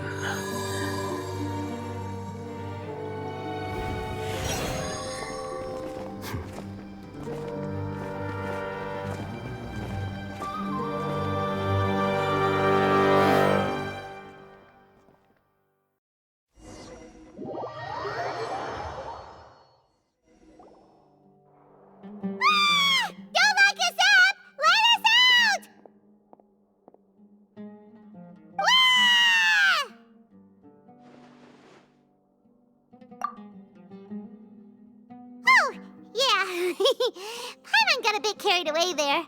How was Paimon acting just now? Great, huh? Everything's going according to plan so far. We made it into confinement, and Alhaitham's probably done with his part too. We even managed to trick Grand Sage Azar. Alhaitham sure knows how to cook up a plan. What are we doing next? Paimon has trouble remembering things when she's worked up. Right. Paimon thinks it went something like this. Apart from that, we still have yet another goal in the first stage of our operation, which is to send the Traveler to the confinement room. What? Why do we want to get him locked up on purpose? He's always been the person the sages are most afraid of, as well as the greatest obstacle to their successful implementation of their plan. They are very aware of the risk he poses to them. Once the Traveler is imprisoned, the sages will likely think that everything is under control. And with their guard down, the next phase of our plan will have a much higher chance of success. I can already see the pompous looks on their faces. Oh, that's a super tricky plan. But Paimon still thinks it's not really worth it. That isn't the only reason, of course. He has a more important task once he's in confinement. According to the Academia scholars in Ramon's custody, Lesser Lord Kusanali has sealed off her consciousness in the Akasha ever since she was captured by the Doctor. That way, they can't pry any more information from her. Even if we break into the sanctuary of Surasthana, it will take time to awaken Lesser Lord Kusanali's consciousness. We need to do that in advance. So our job is to wake up Nahida! Okay, totally worth getting thrown in jail for. The confinement room is inside the Academia, close to the sanctuary of Surasthana. It's a completely enclosed space, and you won't be receiving any visitors. I'll work with Ramon's scholars to make some modifications to your Akasha terminal. Once you're in, get as close as you can to Lesser Lord Kusanali and try to connect to her consciousness. However, as for whether she'll actually wake up, that will depend on our luck.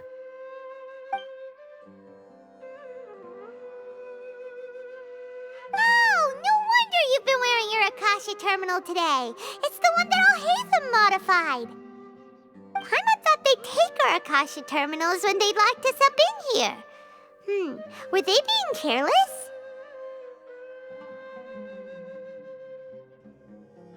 Alright, so what now? Sounds easy enough. We can finally talk with Nahida after all this time. Let's do it. There's a light flashing on your Akasha terminal. It's almost like... the faster it blinks, the better the signal.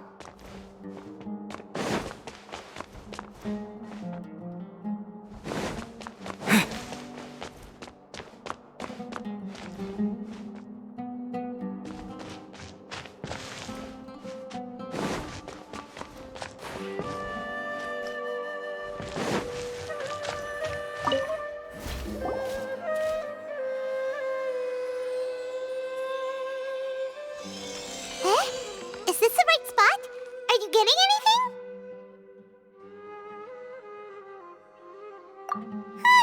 Please work.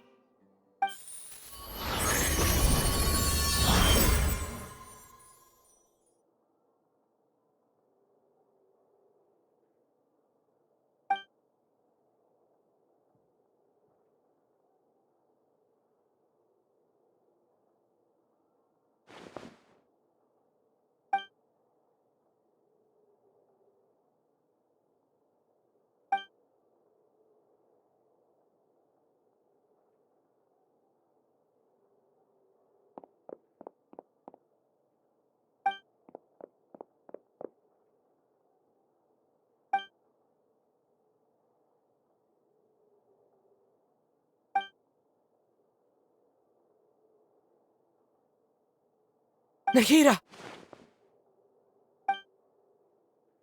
Hey, Nahida!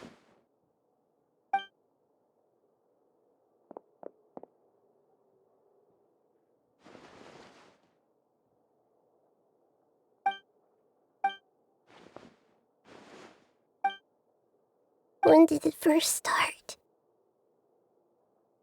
Oh, right. It started from the moment I was born. I want to become a worthy Archon. So I've kept studying. Kept listening to my people and their hearts. Kept looking for a way to save Irminsul. So I can catch up. Catch up to Greater Lord Rukkhadevata. But I'm stuck in the sanctuary of Surasthana. The sages are creating a god to replace me. And I'm forced to lock my consciousness in this boundless darkness. Nahida!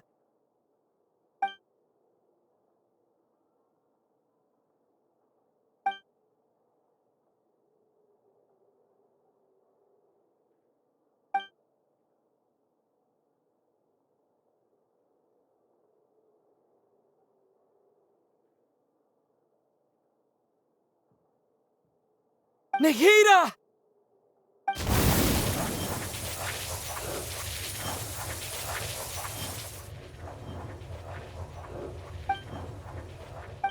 It's so quiet here.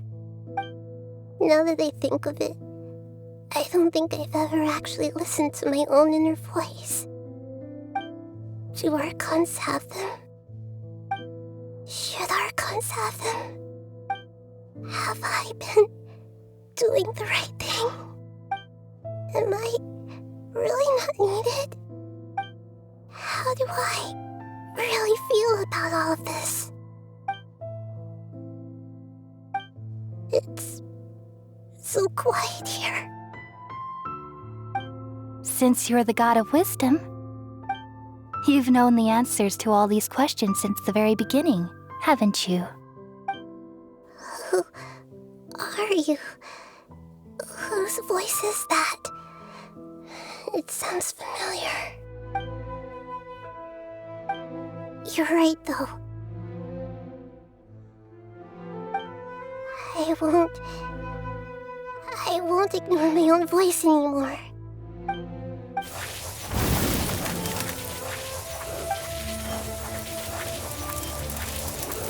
Nahida!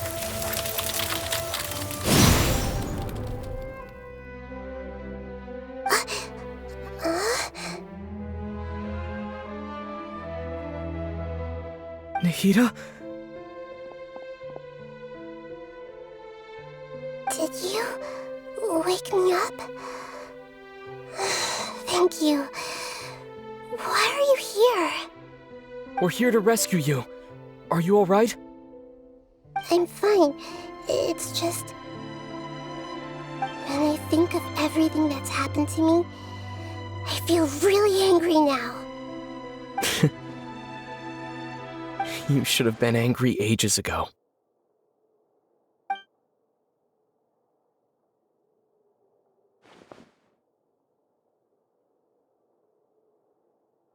Huh? Oh, you're back! How's everything? That's wonderful news! Great! We weren't locked up for nothing! When you went to wake up Nahida, Paimon was listening for any sounds outside. You were out for a long time. There are fewer and fewer scholars going about now. You think everyone's done with their Nyagarbha day stuff? Yep, so that means our next act is Nilu's performance!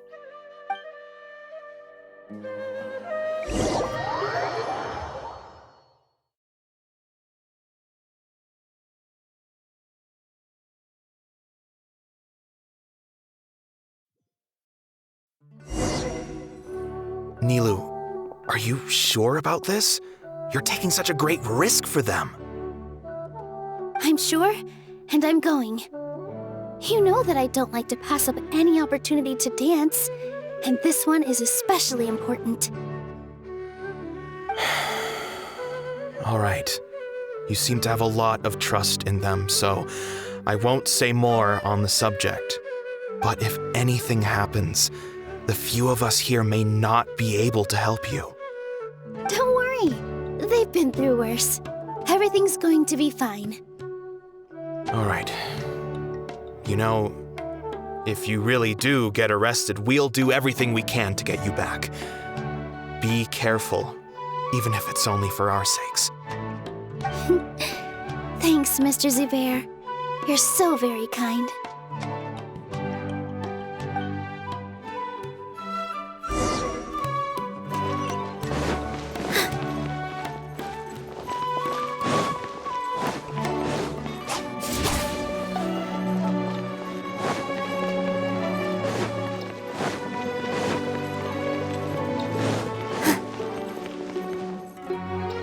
Nilu, how's it going? Nervous? Definitely more than usual. But it's because I'm worried I won't dance well enough. It's okay. Just focus on your performance. We'll take care of everything else. You sure know how to talk. Taking all the credit, even though we came here together to help out.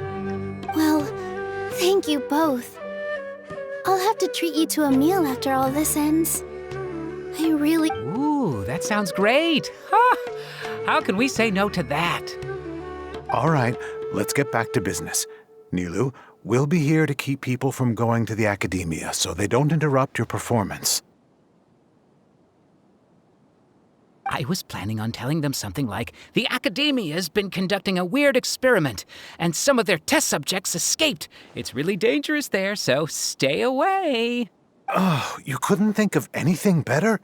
Oh well, I guess it does sound like something the Academia would do. I think it sounds great. I'm counting on you guys. Don't worry, it'll be a piece of cake.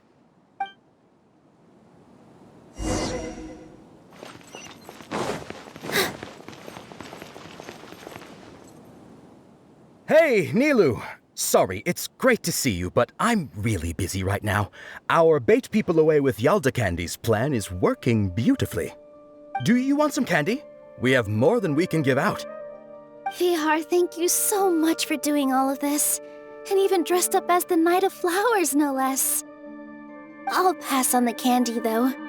I cut back on sweets in the period leading up to a performance, and I'm about to start one. You have a point.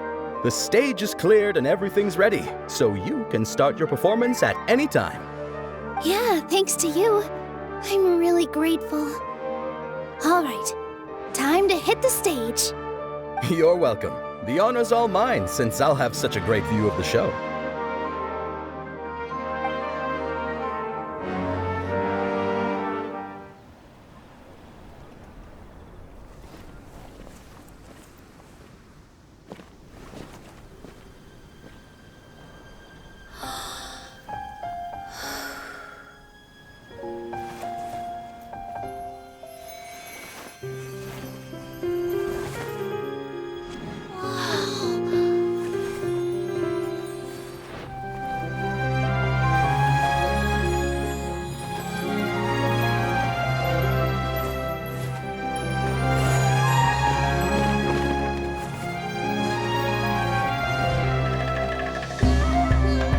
I've never seen a performance like this. This is incredible. Yeah, but I heard that public performances like these have been banned. I can't believe she's doing this here.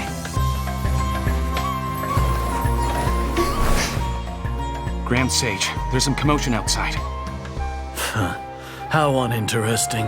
Issue the new Prohibition Act from the Akasha to the guards. They'll know what to do. Do you think we should, stop her? Let's just watch for a little bit longer.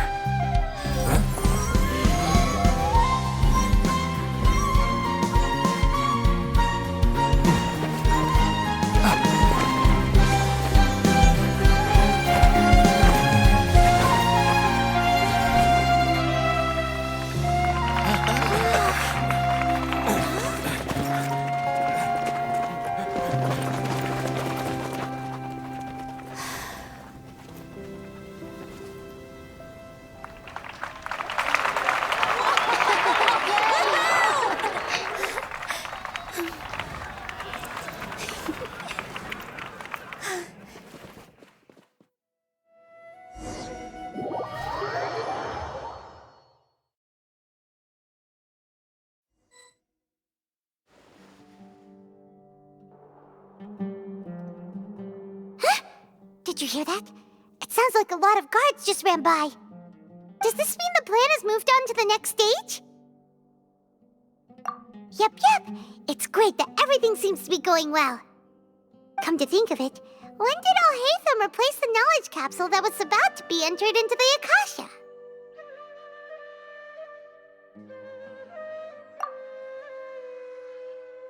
Oh, so that's when he did it! Paimon was too nervous to notice. Speaking of, didn't Alhaitham also yoink the divine knowledge capsule from that mercenary leader in Port Ormos when everyone else was distracted? Oh, it's a time-tested trick of his.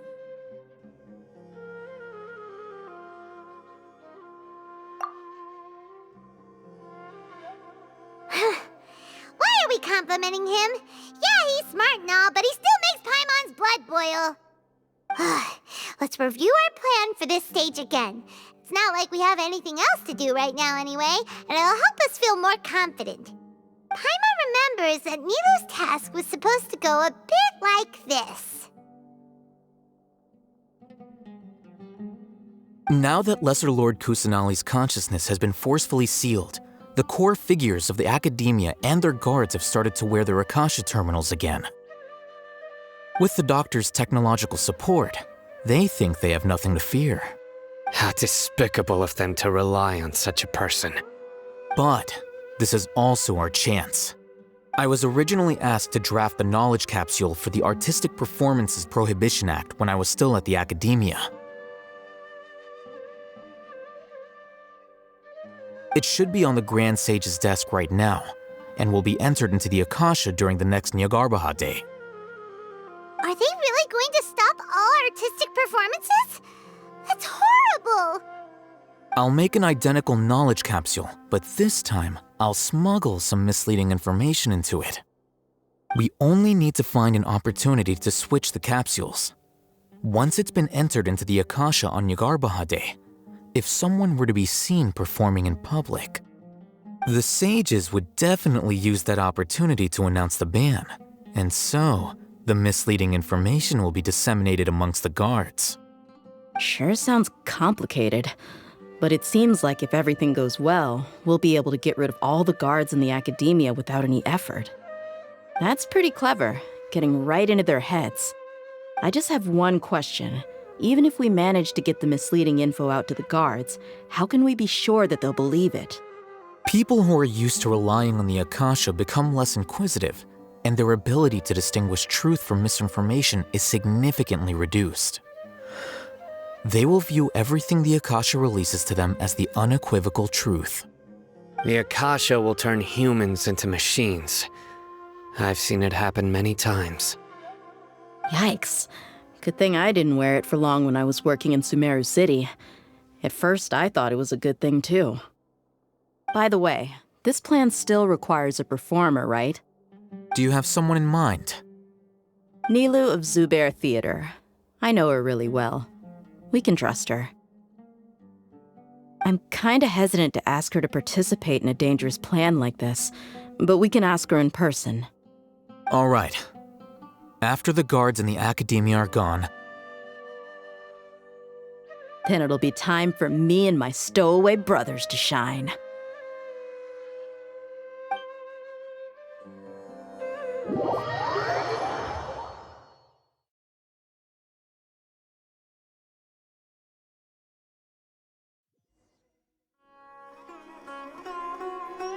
Here they come. Did you see that, Raman? They came out from the Academia in droves. After laying low in the city for so long, this is the moment we've been waiting for. My brothers have already sprung into action. We couldn't do anything to them inside their coop, but outside the Academia, this is our hunting ground. With a lioness like you, the prey sure won't be able to run far. We still need to eliminate the guards as soon as possible. If we give the sages enough time to realize what's happening, the plan's doomed.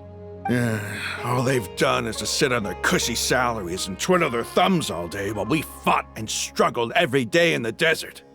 The only... Speaking of which, most of the guards who report directly to the Six Sages belong to the Corps of 30, but they have a completely different reputation. Following those blasted sages every whim, throwing away all the principles of being a mercenary. As someone in the same profession, I'm obligated to teach them a good lesson today. Indeed, the trap has been set. All we need to do is lead them there. All right, let's each take a road and herd those scattered guards back into one place. Make sure to attract their attention. Isak will be the key. You gave such an important task to that child. Will he be okay? It'll be fine. Isak was so determined to help, so let's put our faith in him. Besides, even if he's caught, the guards would be too scared to do anything to him. They've never seen Lesser Lord Kusanali in person, after all. You've got a point. Anyway, I think I see them coming. Let's head out. Good luck.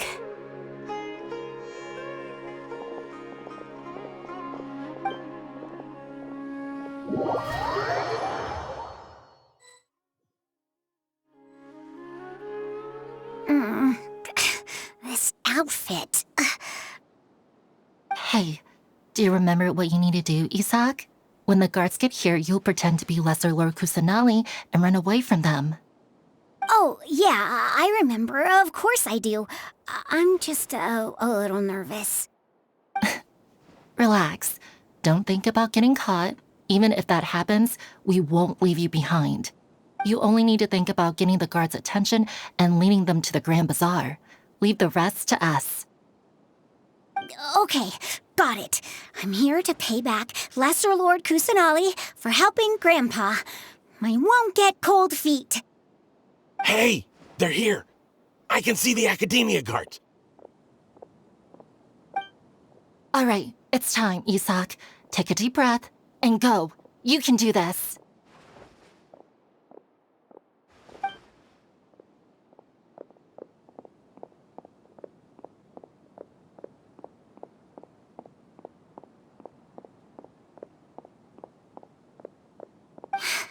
Why is there a guard over there? Did he already run ahead of me? This is different from our plan. But there's no time. I need to make a choice.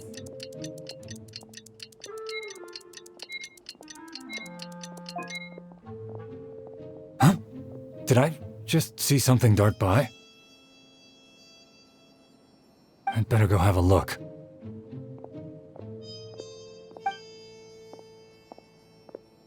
Were my eyes playing tricks on me? I should go check to see if someone's hiding over there. There seems to be nothing here. Just to be safe. Good thing they didn't find me. That was close. I'd better hurry and keep going.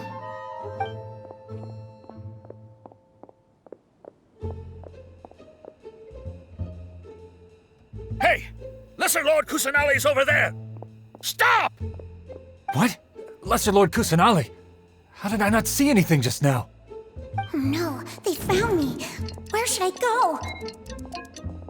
The target suspected to be Lesser Lord Kusanali has escaped into the Grand Bazaar.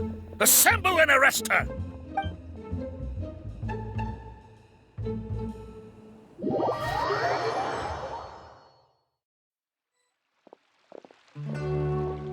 Where did she go? How did she disappear? Did we lose her? Hurry up and find her! Hey, why is your team here? Didn't we say to split up our search? Hurry! Hurry! This place is... Why are you all here?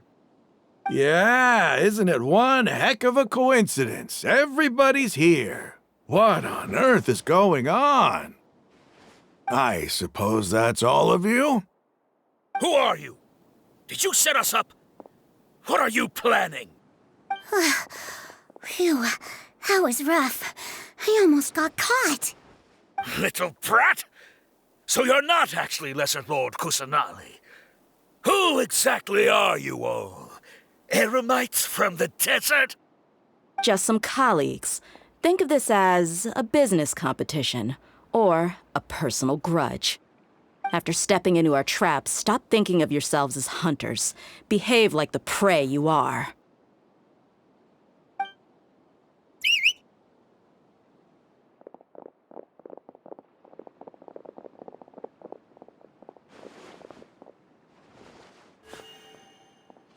An ambush? How's that possible? This is Sumeru City, but mercenaries from the desert somehow ambushed us! You've spent all your time hiding away in the academia. This place has long since become our hunting ground. Brace yourselves!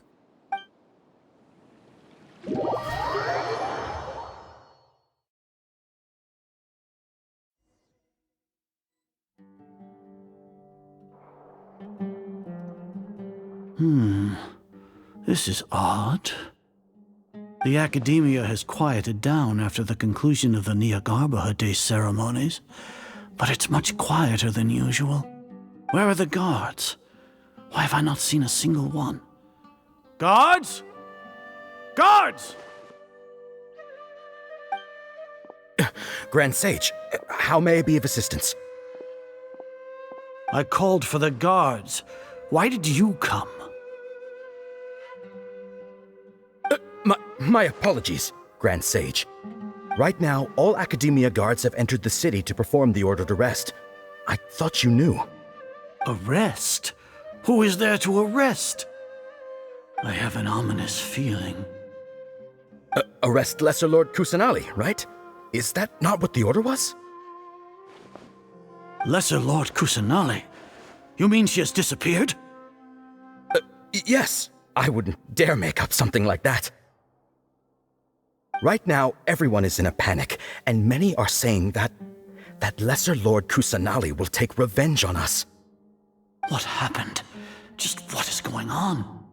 Lesser Lord Kusanali somehow escaped? Was it Alhaitham and his party that freed her? That's impossible. The Academia is heavily guarded today, and any order to release Lesser Lord Kusanali would be strictly confidential. Besides, Alhaitham and the Traveler are already in our hands. What manner of trickery did they employ? How could Lesser Lord Kusanali disappear into thin air? Disappear? Wait. How was the arrest order distributed to the guards? It was issued by the Akasha earlier today. Only you have the authority to send messages like that, so I thought it was your order. Let me check.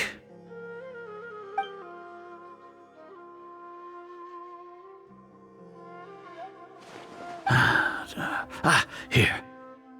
Lesser Lord Kusanali has escaped from the sanctuary of Surasthana. Go to the city and arrest the escapee immediately. The Akasha indeed contains this information, and it clearly appeared in my mind. How did they bypass my permissions to issue this kind of message? Was it the report about the Traveler that Alhaitham submitted? No. I specifically checked that knowledge capsule before entering it into the Akasha. Could that have been a red herring? Well, even if I figure it out now, it won't make any difference. The important thing now is to confirm Lesser Lord Kusanali's status. Have you been to the sanctuary of Surasthana to confirm that Lesser Lord Kusanali has indeed escaped? Confirm? No, I haven't. It may be a bit offensive to say this, but Grand Sage, what you're saying doesn't make any sense. How can the information in the Akasha be inaccurate?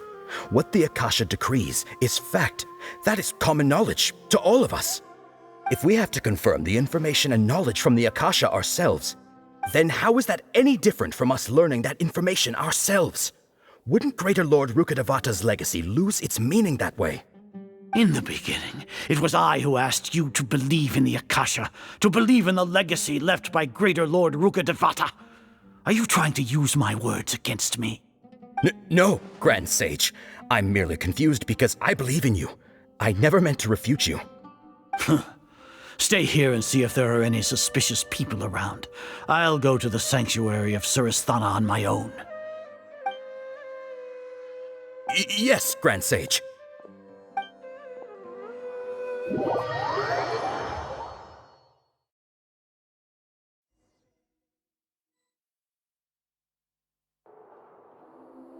Lesser Lord Kusanali has escaped from the sanctuary of Suristhana.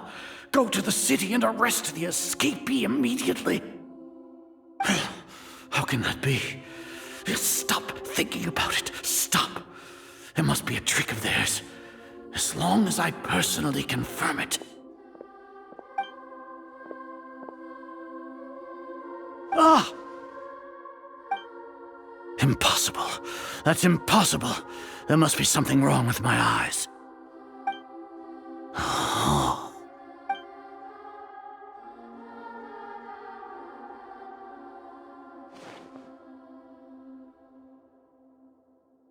What a comical sight, Azar. Once the Akasha has put certain thoughts into your head, even the Grand Sage can no longer see what's right in front of him. You all can only see the world in your mind, the one you think you know. And precisely because of this, you disregarded Lesser Lord Kusanali's existence. She has been a wise and worthy Archon. Sino, have you been waiting for a chance like this? The Akasha predicted that you would return to the Academia to confront me, but I didn't expect it to turn out like this. I was careless. No, you were blinded. Your faults stem from your reliance on the Akasha. You're still the same as always. I truly did not expect a proud person like you to cooperate with Alhaitham and the Traveler. People change, Azar. Admit it. The Akasha can't predict my actions anymore. Then tell me, what have you found during your investigation? You want to buy time? This is the sanctuary of Suristhana. Under your own regulations, even Academia staff are forbidden to come here. No one will come to save you. As for the investigation, I've at least confirmed that you are guilty of insurgency against the Archon. A serious crime. So what? Did you do all of this so I would plead guilty in front of you, General Mahamatra? No. I want you to plead guilty in front of the Archon herself. You once said that I had no standing to judge you. So now, how about judgment in the name of a god?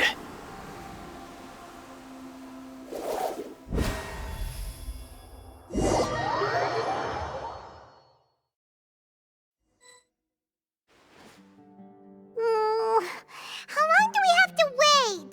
Paimon wants to know how things are going out there. Paimon hasn't heard any sounds outside for a while. Hopefully something bad didn't happen. Yeah, but aren't you scared that we might be locked up in here for the rest of our lives? Thinking about it, at least Paimon has you. We could still chat like this. When Paimon thinks of Nahida being imprisoned alone in the sanctuary of Suristhana, Paimon can't help but feel sorry for her.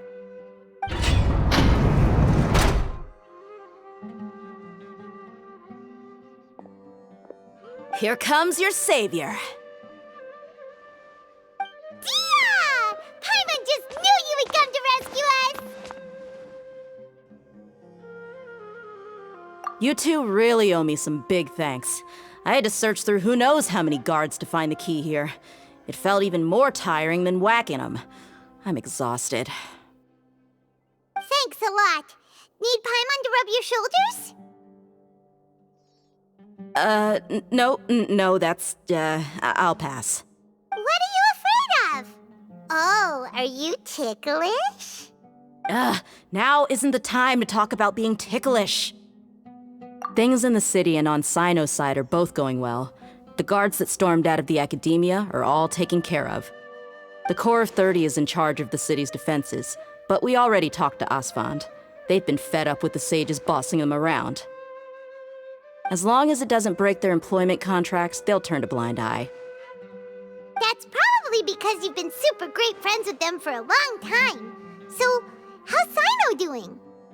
The Grand Sage is in his custody. Even I know how terrible it is to fall into Sino's hands, so he probably does too. Sino forced him to release Lesser Lord Kusanali. He has no choice but to obey. So, hurry to the sanctuary of Suristhana. Assuming nothing weird happened, we should have already rescued our Archon. Honestly, I didn't expect our ragtag bunch to do this well. We just came together last minute to save the Archon, you know? Alright, you two better go. I still have to clean up some messes in the city. See you around.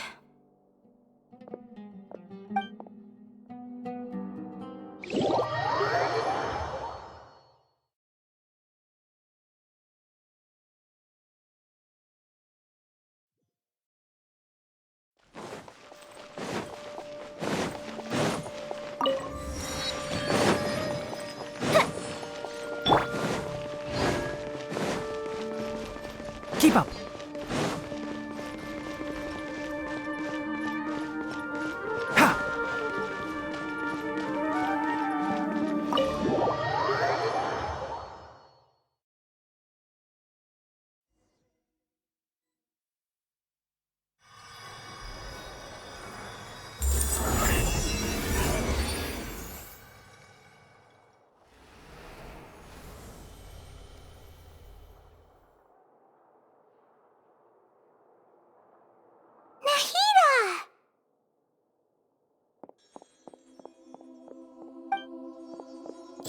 Should I say it's nice to meet you?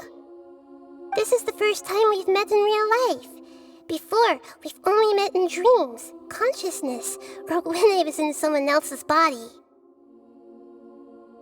Thank you so much for coming to rescue me, but I also need to apologize. During this time, I did some self-reflection. My sense of inferiority and yielding to the academia led to all of this, and created so much trouble for you all.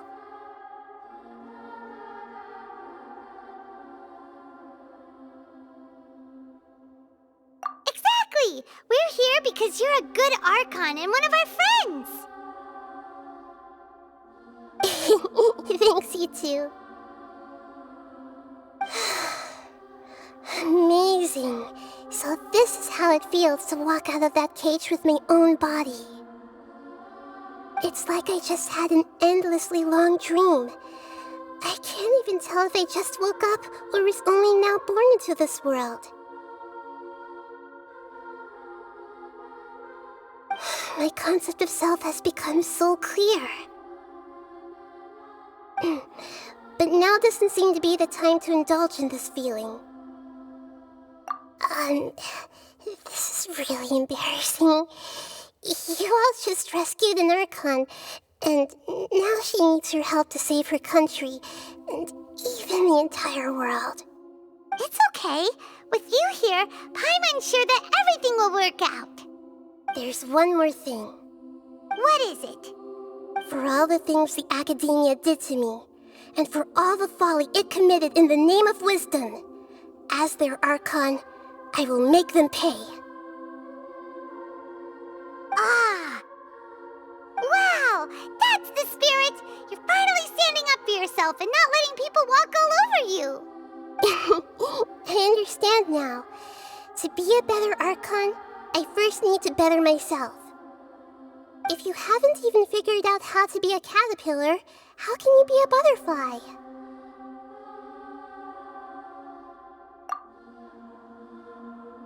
Yes, true. That reminds me.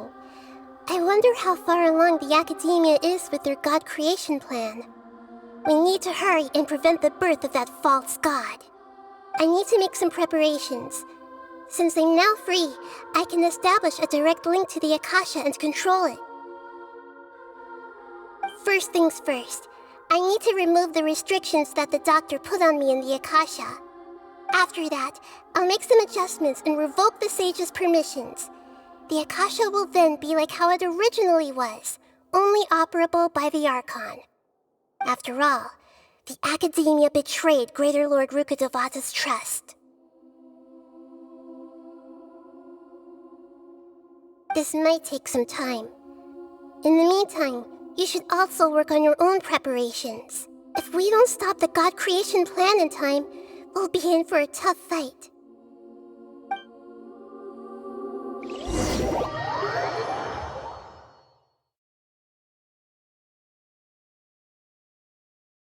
We might as well prepare for a fight.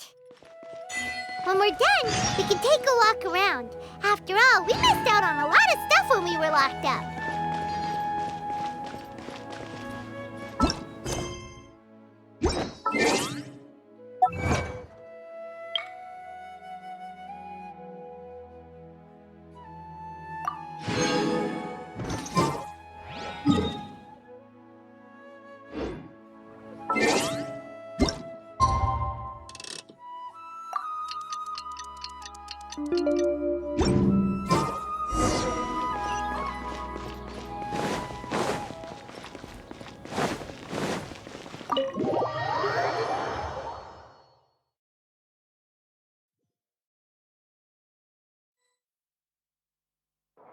How's it going, Nahida?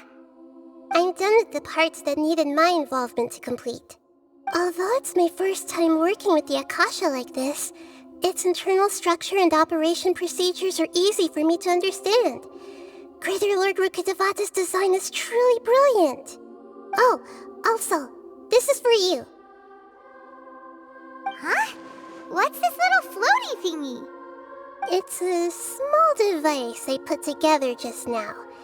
You can think of it as an upgraded Akasha terminal. You may not need it right now, but it should be helpful in certain situations. Wait! This thing has the same characteristics as Paimon! We're both small things that float! Oh, all the things that make Paimon special got copied! When Paimon appears with the Traveler from now on, people won't remember Paimon because she isn't unique anymore! It's alright, Paimon. It can't replace you.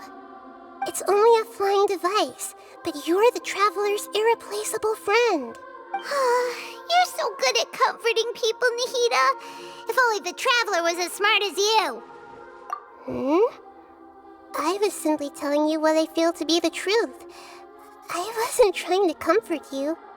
Nahida, you're natural at this. What you just said made Paimon even happier. By the way, there's something I need to confess. Even though I'm the Archon and in control of myself again, I'm not very good at fighting. You may have heard that an Archon's power is derived from their people's faith. However, I'm not as well loved as Greater Lord Rukkhadevata.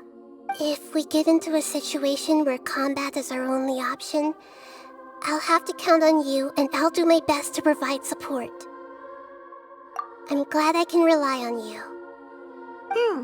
So the God of Wisdom isn't good at fighting? That actually sounds about right.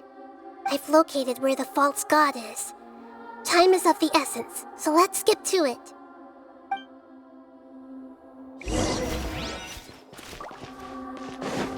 Keep up.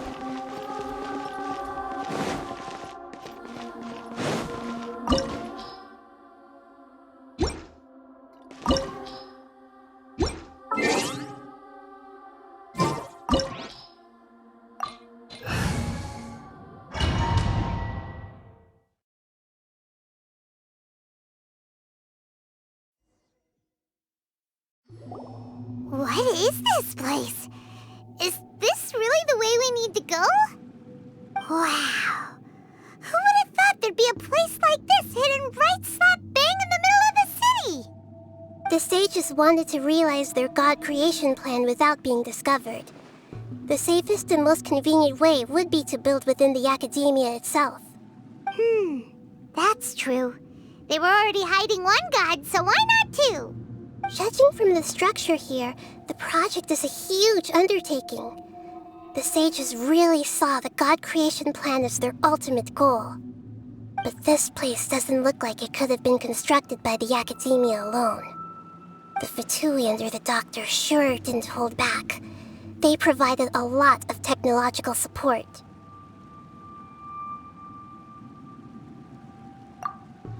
Yeah, or else they wouldn't have been that generous. Is that it, though? I've always felt that this doctor is different from the academia sages. He doesn't seem to share their sense of urgency. Instead of being interested in the end product, it's like he's enjoying the experimental process. The Fatui Harbingers are all such weirdos. So, the doctor being weird is actually normal. So, this Fatui that they're trying to turn into a god is called the Balladeer? We had previously come into contact with his consciousness. He harbors particularly strong obsessions. One is the desire for a gnosis, since he was created to be the vessel for one. The other obsession is probably related to his past. I can't quite explain it. Paimon knows that he was a prototype puppet for the Raiden Shogun before he became a Fatui Harbinger. That's why he wants a gnosis so badly. There's no way he'd willingly be a test subject. Not with that temper and ego of his. It sounds like you know the Balladeer quite well. I see. Tell me more about him and what he's like. The more we know now, the better we can plan for and react to any future situation.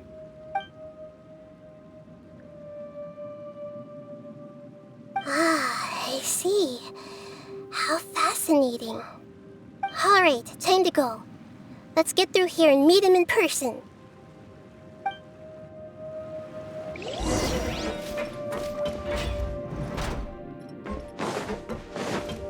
Let's nip that in the bud. Let's begin. Can't see. Put your back into it. Ha! Life goes on. Cut to the chase. This should be fun. Incoming. Hey!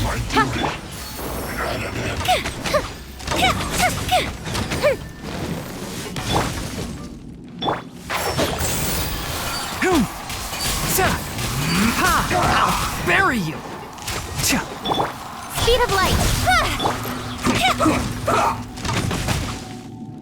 Fire hazard. Let's not waste time.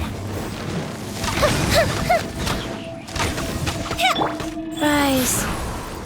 Let's end this quickly.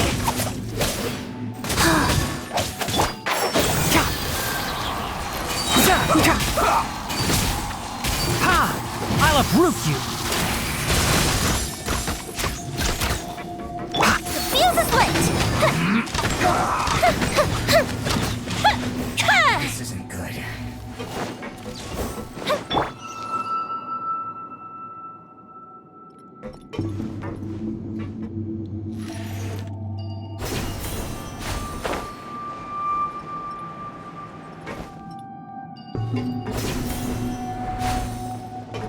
It looks like we can climb up these pipes.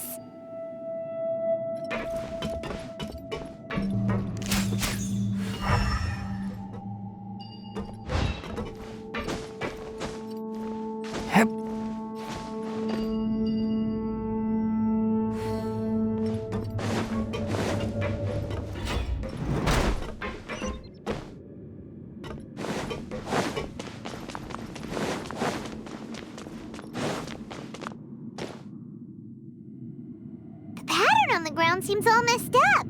Let's go around and see if there's a way to fix it.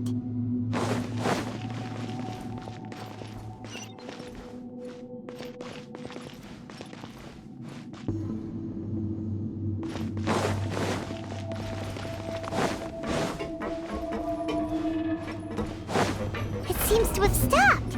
Let's continue.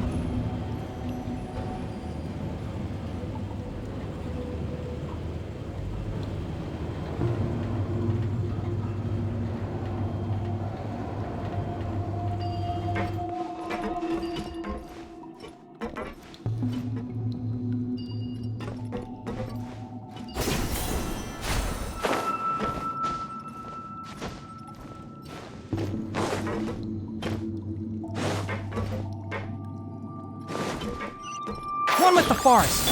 No more words. What's in this quickly? Ha! Sa! Life goes on. Fire hazard!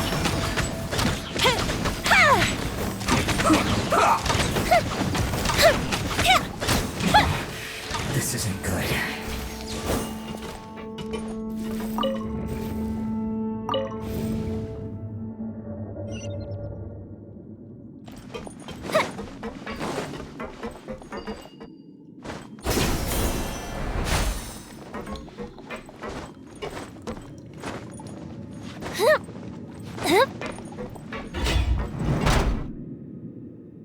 Frozen. Chris, you'll get frostbite.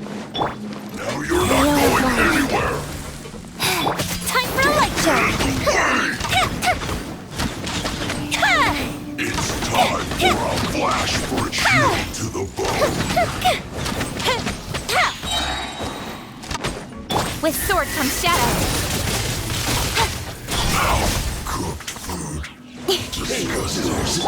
A festive reprise! Opening box of Adepti-Trix. Can't see. Hoom! Sa! Ha! Hoom! The fuse is lit!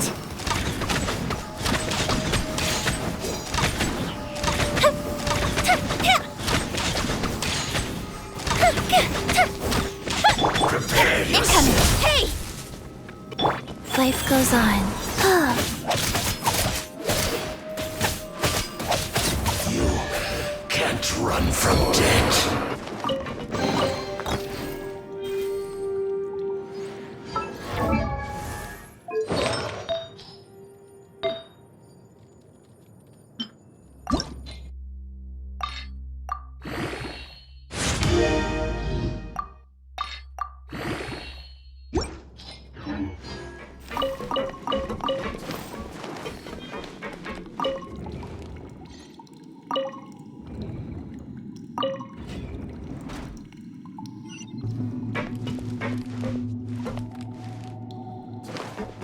Faster? Okay, faster. The cart is stuck. Maybe there's something wrong with the tracks. Let's try adjusting the direction of the device to clear the tracks.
I'll put you on Come with the load of farce. this. Shouldn't get careless. Let's nip that in the bud. Detoxify in heat. To love.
The value of knowledge cannot simply be quantified in monetary terms. Enshroud! Let's begin, problem. Surprise. Speed of light. Fire hazard.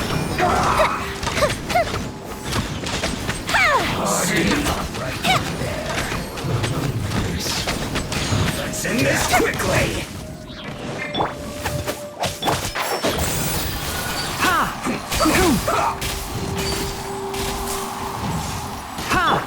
Incoming.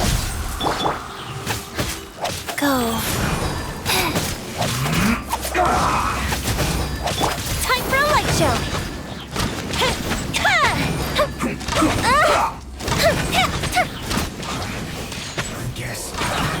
Well met.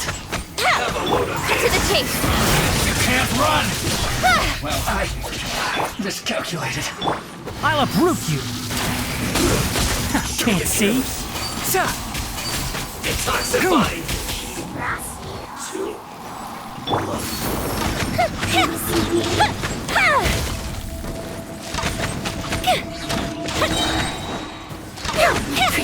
Here come the fireworks. Don't blink.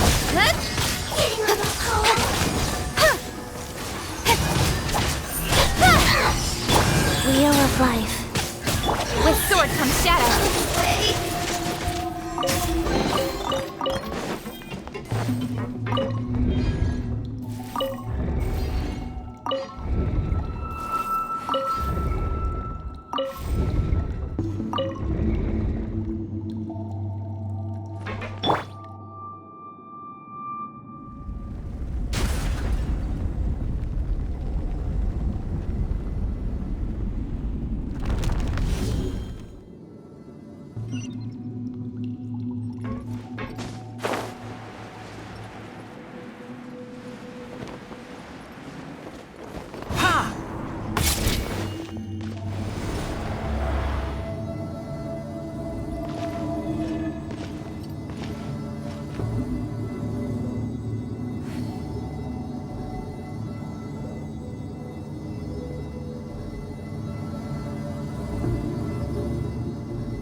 Looking at its operational status, we must prepare for the worst. The god they wanted to create is likely close to completion or already completed. Oh no! What should we do? Paimon can't imagine how hard it would be to fight against a Fatui Harbinger with a Gnosis. Are you nervous, Paimon? If you really want to know, of course Paimon's nervous. Aren't you too, Nahida? Yes, I am. This is probably the first time I faced with a calamity of this degree since my birth. I feel not just nervous, but curious as well. Curious? Curious about what? Curious about our fate. To me, everything we perceive in this world, everything we learn, and everything that happens to us is considered knowledge. And if it's a form of knowledge, then it can be understood. However, only fate is about that which has yet to occur, so it has always drawn my curiosity. So to me, fate is the ultimate knowledge. That's also why I love observing humans and all the things that happen to them. It all brings me great satisfaction. And now, at long last, I'm not just an observer anymore. I will personally experience my own fate with you by my side. Isn't this such a wonderfully exciting thing? Ah, so that's what you mean. Paimon thinks she understands what you're feeling. Agreed. Okay, let's continue on. I can sense his aura from here.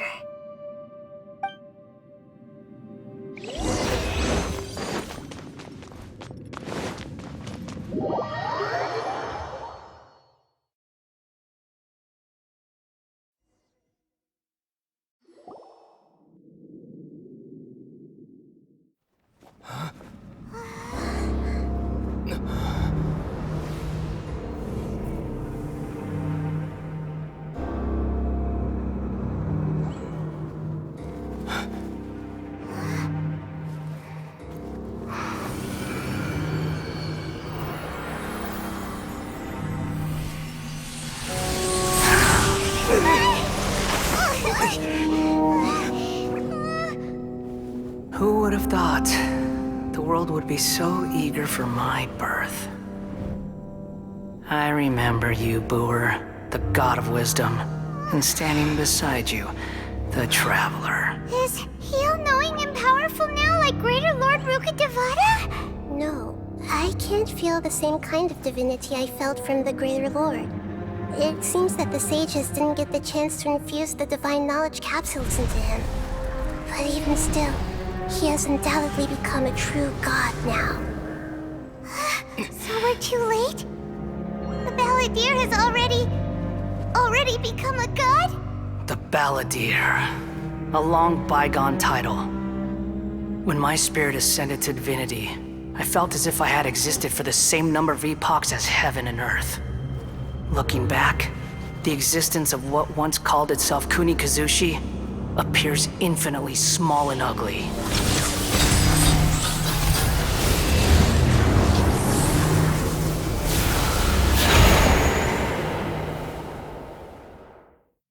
This imposing aura, it really feels like a god's. A body that capitalizes on the Balladeer's original construction as a mechanical puppet, with the Gnosis serving as a constant power supply. How much effort and resources did the sages put into this? From a purely technological perspective, it's a commendable achievement indeed. It's no exaggeration to say, this is the culmination of human wisdom. You sure are something! Dishing out compliments at a time like this? But I don't think he's reached the spiritual height of a god. Strife is engraved upon every god and every gnosis brought forth into this world. Can you feel it? The exhilaration of such power, and the thrill of anticipation for our contention. Hito wouldn't feel the same things as you! Do you not realize that you are interrupting a conversation between gods? Lowly creature, know your place! The strife engraved upon a gnosis. You're talking about the Archon War. Tevat's current peace was not easily won. I didn't personally participate in the Archon War, but the way I see it, all those losses were meaningless, driven by the demands of the laws. There's no point in bringing it up again. Is that so? Yet I am deeply disappointed that I was never allowed the fortuity to personally participate in the Archon War. This is a first. Encountering a god in this world who does not crave power. No wonder your own people have abandoned you, god of wisdom. Your judgment is as your existence, unsubstantial. This is where everything ends, Booer, the god of wisdom. You should know that wisdom cannot solve every problem. Like now, where your only option is to face me in combat. Come! Let us reenact a scene of the Archon War. Come and inaugurate my birth as a god. One with the forest!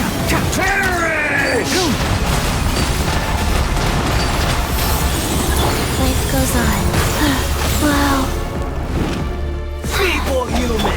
Fire hazard!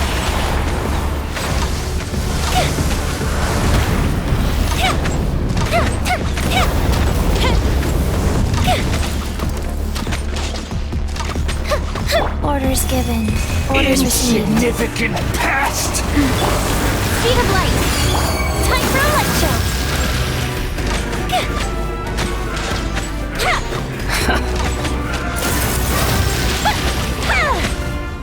My endless cycle begins!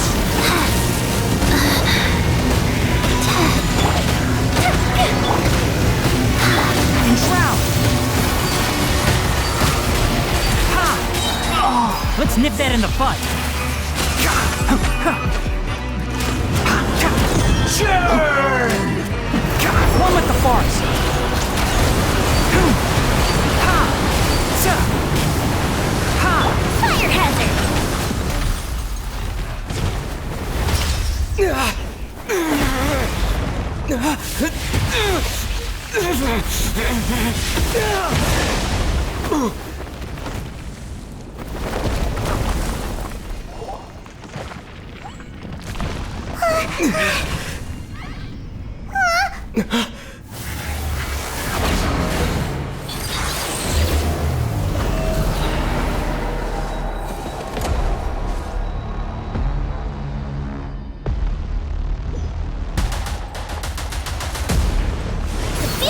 Tremble!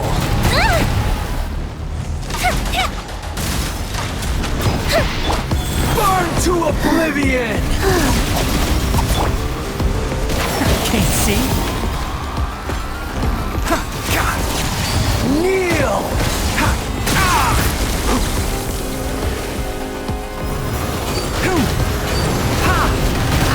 I'm not finished my research.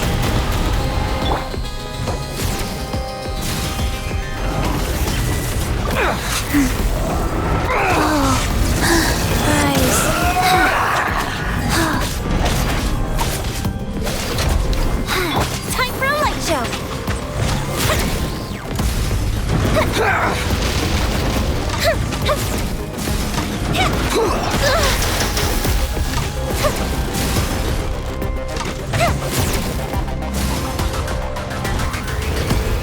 Reality is pain.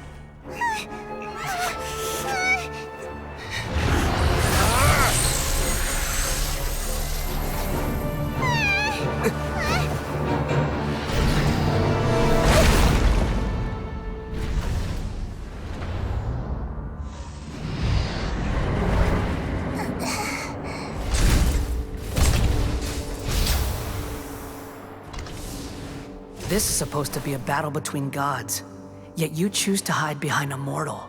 And now, you're acting like you'd sacrifice yourself for a human. Are you having fun proving a false sense of heroism to yourself, Booer?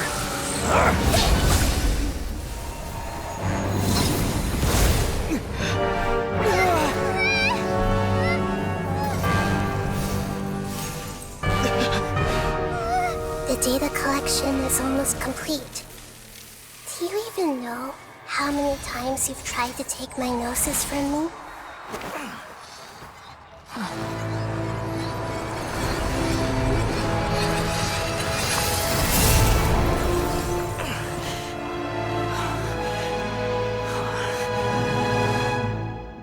We just concluded the 168th loop. Did you know that in the effort to create you, the people of Sumeru were forced to live through the exact same number of Sub-Zerus festivals and Samsara cycles? The power of dreams. When did you use it on me?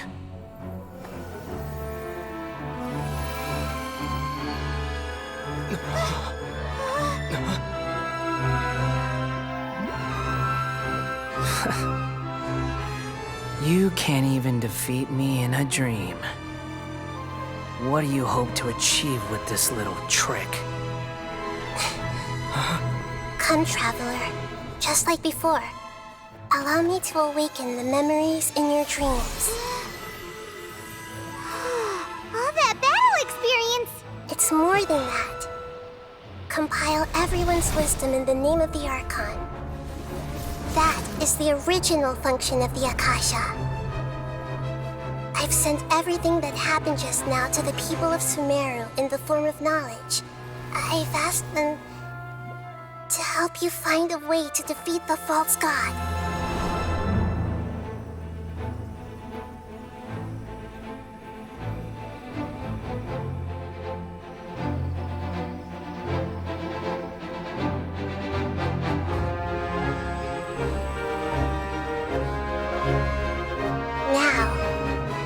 Sumeru's wisdom is at your disposal. foolish tricks won't save you.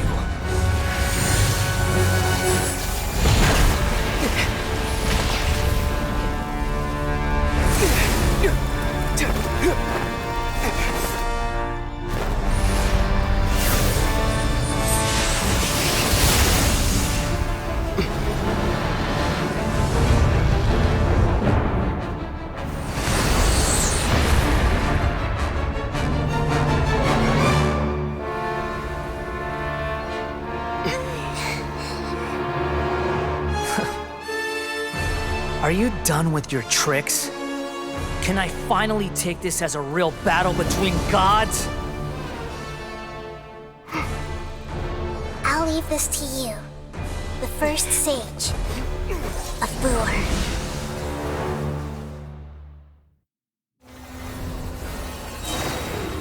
1,000 eons, mine to dominate!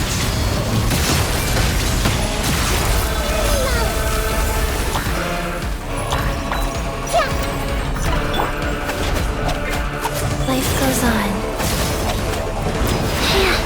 Burn to oblivion! Sacred name, Fortune Preserver. I hear everything!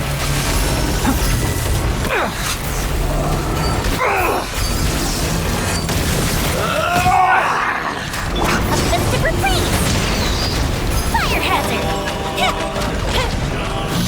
filth!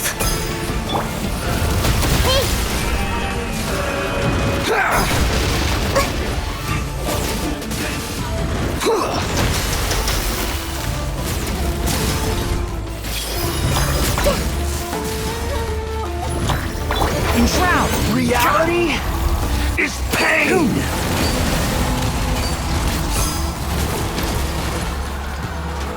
Nowhere to Good hide. riddance, cruel world. Incoming!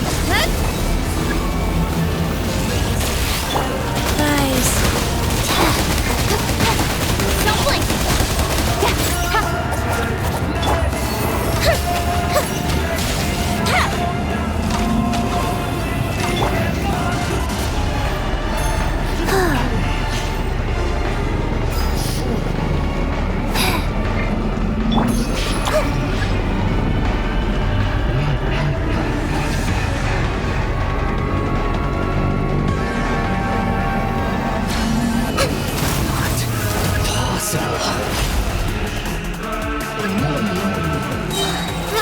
Roll! Make yourselves at home! Yeah. Everyone hold hands!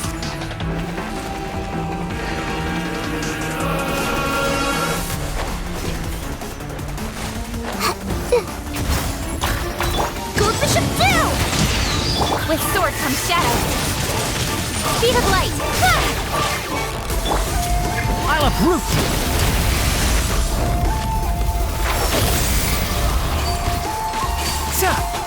Ha! opening box of Adepti tricks.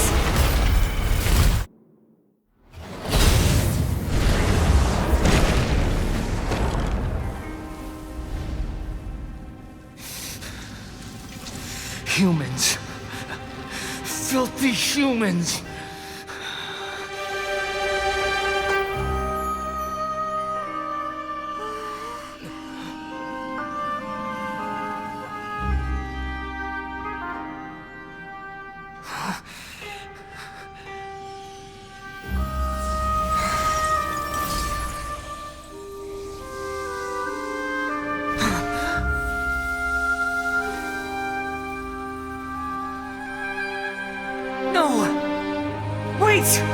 Please! Anything but the Gnosis!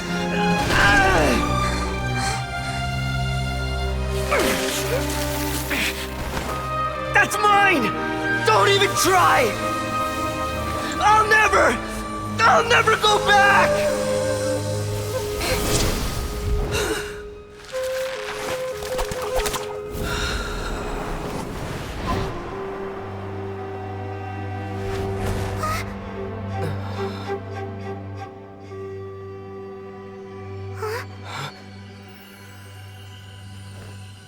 We haven't yet found the answer to the most important mystery. Irminsul is still waiting to be saved. with the power of another Gnosis, we may now finally understand the last memory of Greater Lord Rukkhadevata.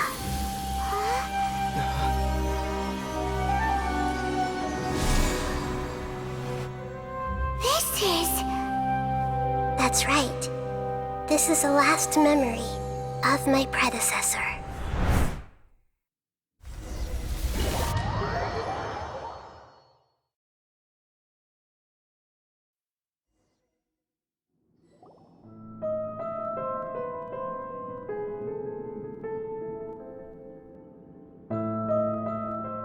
Huh.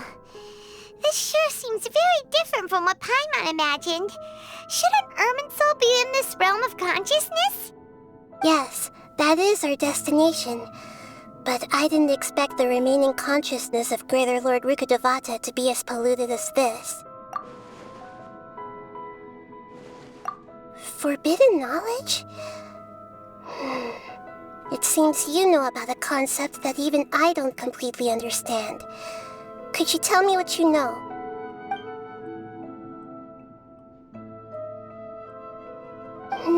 Your inference seems logical enough.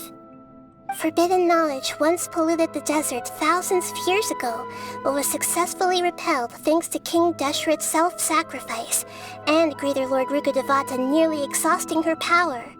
Then, a second instance of forbidden knowledge pollution occurred during the Conria Cataclysm 500 years ago. But I'm afraid it is much more serious this time, with Irminsul itself already in danger. So, if we're in the remaining consciousness of Greater Lord Rukkhadevata, and it's also been affected by forbidden knowledge pollution, then does that mean, in order to save us, Greater Lord Rukkhadevata? Yes. It's very possible that she sacrificed her life in the fight against forbidden knowledge. She didn't completely eradicate forbidden knowledge, but if it weren't for her actions, the pollution would have been far more rampant over these past 500 years. The way that everyone, including me, has forgotten everything about forbidden knowledge may very well be due to her restoration of Irminsul. Aww. Do you feel sad, Nahida? I'm just sharing her pain. The pollution of her consciousness here is severe. There is madness, chaos, and pain all around us. Did she fight to resist the forbidden knowledge pollution in such terrible conditions, all the way up to her last breath? She even used her last remnant of lucid consciousness to leave a clue for us to follow. Yes, her words were distorted by forbidden knowledge, so that's all we could hear. But now, we have a chance to find the answer to this mystery. We can cross the polluted consciousness until we found the right path to meet with her lucid consciousness. And then, we'll let Greater Lord Rukkhadevata tell us the truth in person. Each of us need to be mindful of the state of our own consciousness while we are here. Even with the Gnosis' protection, we must always keep a clear mind. Otherwise, we could go mad at any moment. That's so scary. Don't worry. It should be easy enough for you to keep that mind of yours clear, Paimon. Let's go.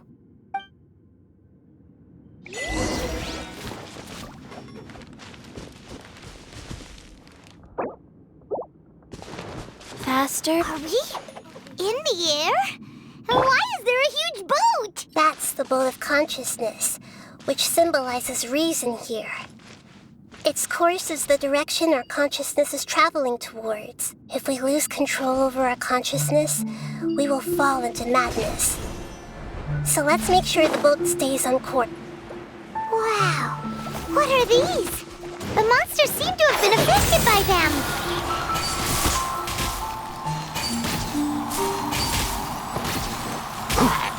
Go.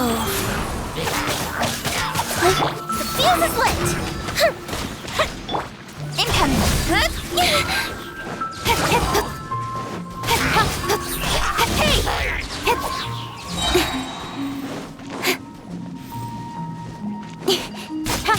Don't blink! Nowhere to hide. Incoming. Let's nip that in the bud. Ah! Can't see. Ha!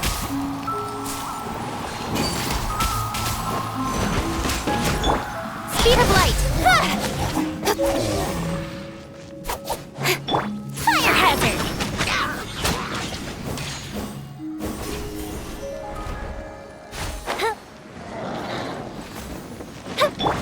Wheel of life.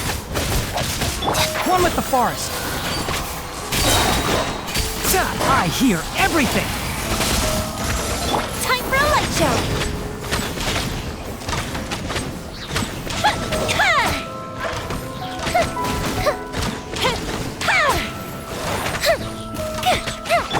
With sword comes shadow. A festive reprise.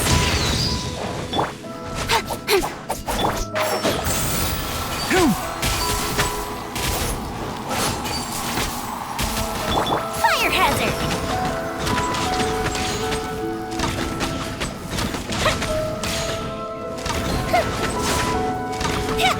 Rise. Orders given. Orders received. The fuse is lit. Look! A four-leaf sigil has appeared in the sky!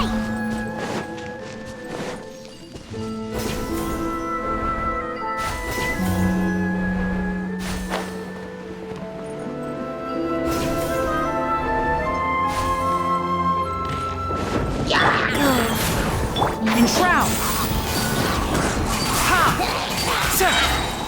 Let's nip that in the bud. Keep up. Fire hazard!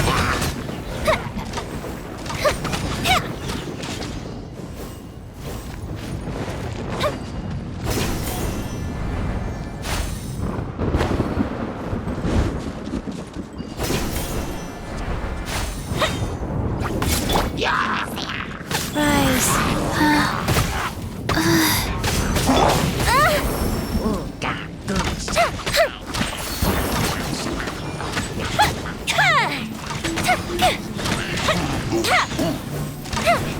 Cut to the chase. Incoming. One with the forest. Ha! The fuse is lit.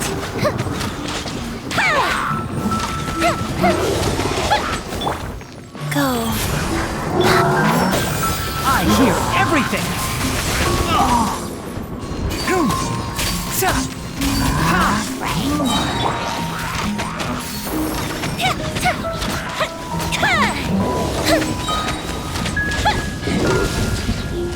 To control the boat of consciousness, we need to find the helm first.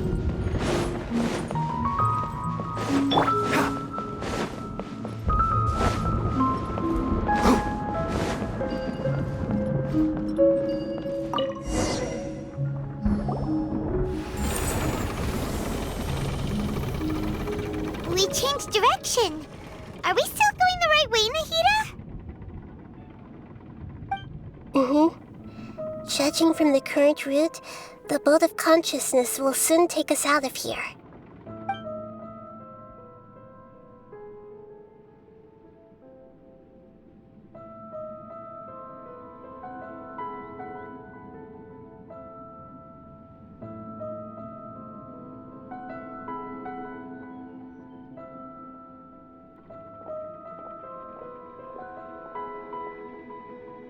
We'll be arriving at our destination soon.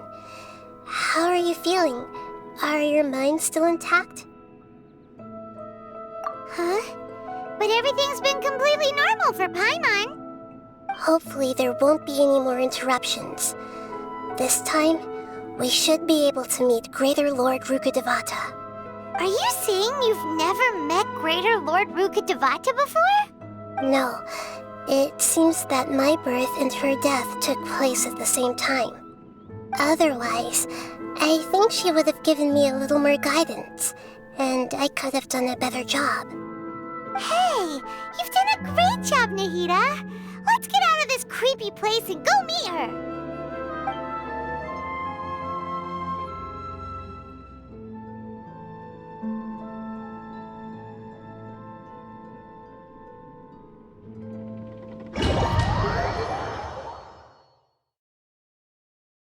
So, is this the place you were talking about? The base of Irminsul?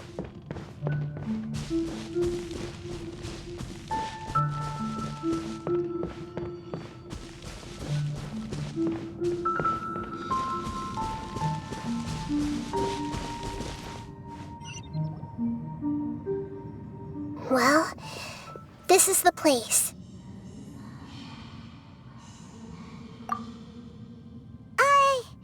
We're here to find Greater Lord Rukkhadevata, right? But the one standing over there is... Is that... me? She looks exactly like me. Are you Greater Lord Rukkhadevata? Yes, that's me. Are you surprised by my appearance?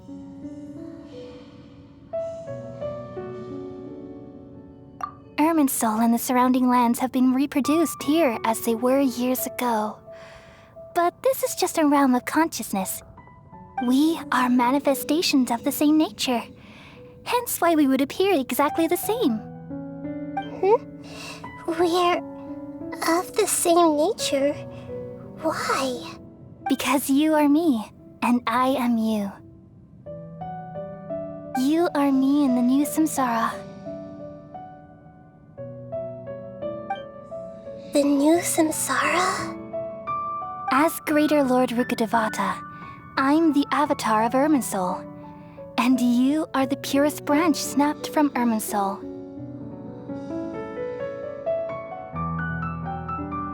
Imagine it this way. Even if a tree dies, its branches will eventually take root and grow, continuing the tree's life in another form. I'm merely the remaining consciousness of Greater Lord Rukkhadevata. The real me has presumably died a long time ago.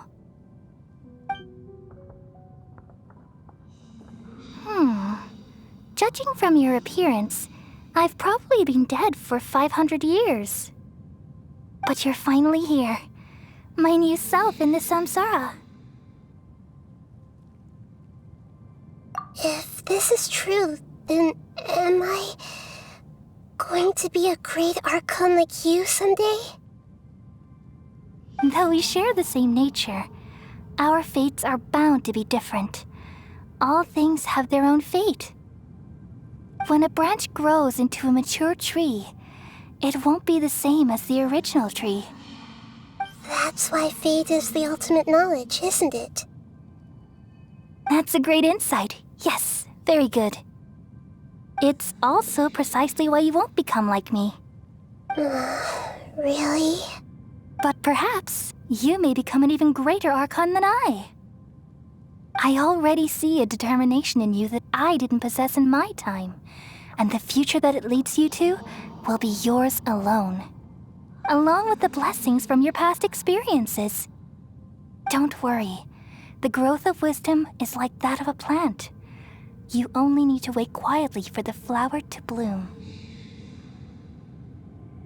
Come to think of it, the sages never had the faintest inkling of the meaning of wisdom. Thank you. Nothing makes me happier than discovering that the Archon I always admired was in fact myself in another fate. It's so nice to speak with you, Greater Lord Rukkhadevata. I've always wanted to meet you. The feeling is mutual. From the moment I snapped the branch off Irminsul and created you, I've also looked forward to talking with you. Could you tell me why you wanted to create me? And what exactly happened when you died? Ah, I see. You're here seeking answers, right? Everything that day, even the sky itself, changed into a color like this. At that time, the seven were all summoned to the nation of Conria. Except for me. I had a more important task to attend to. I had to protect Irminsul. The disaster occurred together with the pollution of forbidden knowledge. At that very moment, with my consciousness connected to Irminsul, I sensed something was wrong. The pain started to torment my mind. By the time I reached Irminsul, it was already displaying signs of corruption. Had I not repelled the pollution of forbidden knowledge with King Deshret thousands of years ago, I might have felt even more hopeless and lost. So what exactly is forbidden knowledge? It's a kind of knowledge that doesn't belong to this world, and a form of truth that can't be understood. It came from the very bottom of the abyss. Even I could never understand it. The world is constantly rejecting it, leading to all kinds of bad phenomena. If we allow forbidden knowledge to pollute Irminsul, I'm afraid the entirety of Teyvat could fall apart. So, there's knowledge that even the God of Wisdom can't understand? At that time, I knew I couldn't repel the forbidden knowledge with my strength alone, which is why I created a device that compiled human wisdom and named it the Akasha. It's truly the world's most amazing invention. Thank you. For a long time, I thought dreams were the fruit of human wisdom. Though it was selfish to do so, I borrowed people's dreams using the Akasha. Then I compiled their wisdom and all of my own power. Well, did it work? Thanks to the wisdom of the people of Sumeru, almost all the forbidden knowledge was cleared from Irminsul. But things didn't go as smoothly as I thought. I had a terrible headache, which gave me an uneasy feeling. And then I remembered that my consciousness was also connected with Irminsul. It brought me knowledge and wisdom, but vile corruption as well. From the very beginning, my existence had been polluted by the forbidden knowledge. Oh no! How could that happen? I've experienced that pain in your consciousness. It must have been a horrible experience. Yes, but my feelings weren't important. The important thing was that even if I died, my existence and everything related to me would continue to exist in Irminsul as memories and knowledge, meaning that the forbidden knowledge couldn't ever be permanently eradicated. And there's no way for me to eliminate myself. It would be a sort of paradox. So, I took the purest branch of Irminsul as my incarnation in the next samsara, and left a trail of clues, all in hopes that you would come here and remove me and my pollution from Irminsul forever. Wait, no, I can't. So you realize what that implies. You are very smart indeed. Irminsul has all the knowledge and memories of this world. And as you've realized just now, removing me from Irminsul means I essentially will never have existed in this world. But this is the only way to save Irminsul. People love you so much, and they've missed you so much over the past 500 years. I am exactly the same. So how can we just forget you like this? Is there really no other way? There must be something else I can do. You're the god of wisdom, Boer. You should know that there is no other way. But this is so cruel. I don't want to forget you. No need to feel so sad, Boer. As someone who delights in wisdom, you should feel joy at finally finding the answer. These are the words in their entirety. The answer you've been seeking all along. Let the world completely forget me.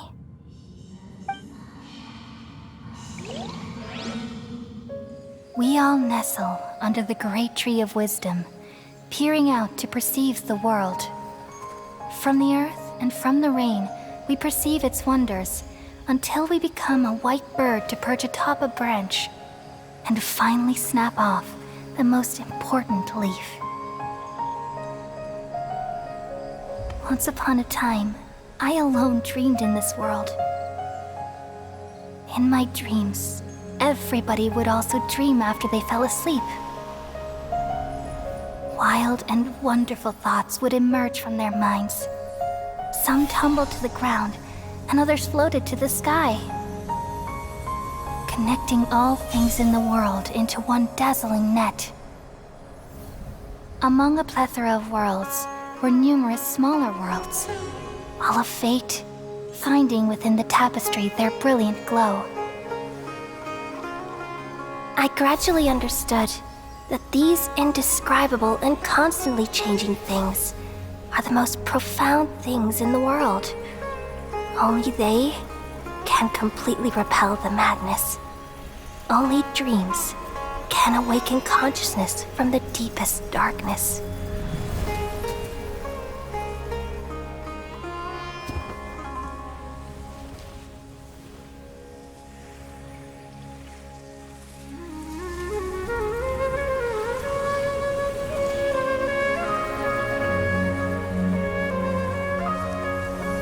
I'm the one who posed this question, yet also the one who sought a solution. Saving the world with the dreams of the people used to be my answer. And now, you've also found your own answer, and I shall return all the dreams to the people.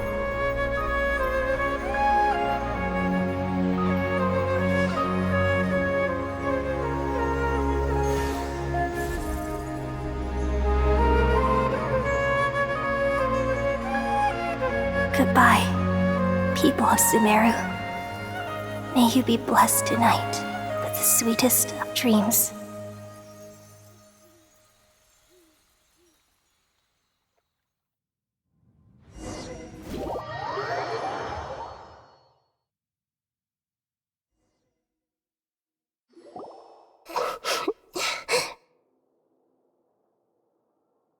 I'm alright.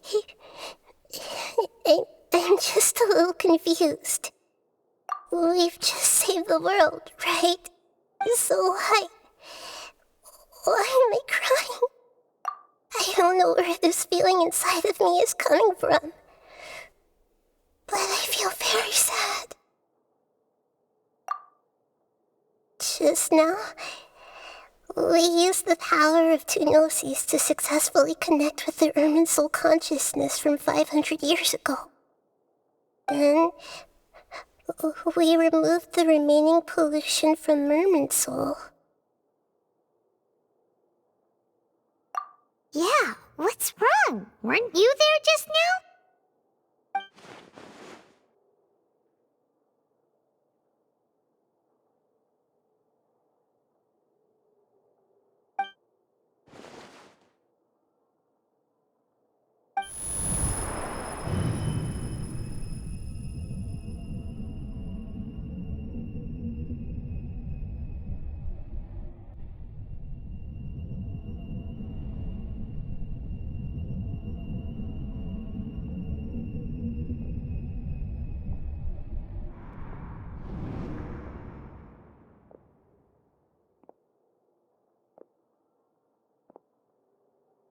Huh? That sound. Traveler! Paimon! I've been waiting here far too long.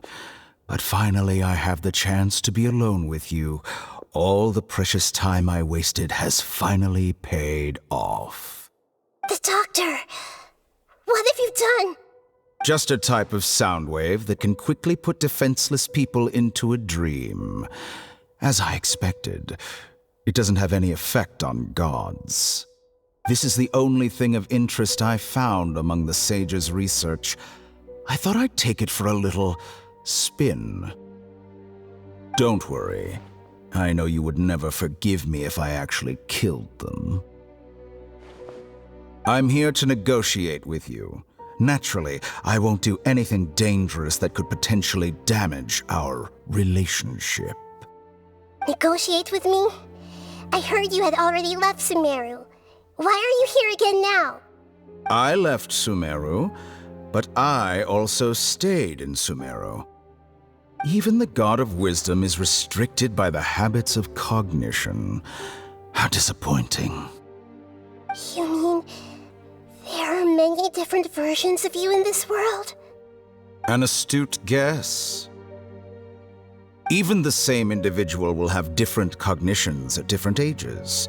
A long time ago, I made a major decision in hopes of preserving all my perspectives of how I observed the world. Observation is the first step of any experiment, but observing the current world doesn't satisfy me. It lacks an important dimension, that of time. So I saved segments of all my ages and made them into independent individuals. That's all there is to it. Indulge me. How does the God of Wisdom find my method of seeking knowledge? It's an insult to the very concept of life. Life inherently has many rules and restrictions, each with its own significance and reason to exist. They can't be broken on a whim. Good. Amazing, even. Indeed, it's difficult for humans to make peace with themselves, not to mention oneself from a different period. Since you're in the academia, why wait until now to show up? You could very well have stopped us and helped that fake god. Simple. Let me ask you this. Would any staff member ever help the subject in the middle of an experiment? It was my experiment. So why should I interfere with the results? The academia saw the plan to create a god as their ultimate goal, yet you only saw it as an ordinary experiment. You really are crazy. If the experiment succeeded, you would have had a new god on your hands. How would you have faced your own god then? Would you still take the same stance? Would you still hold the same view of yourself? I'm first and foremost a scholar. These results should be left to the judgment of the hypothetical me confronted with that outcome. But you're right.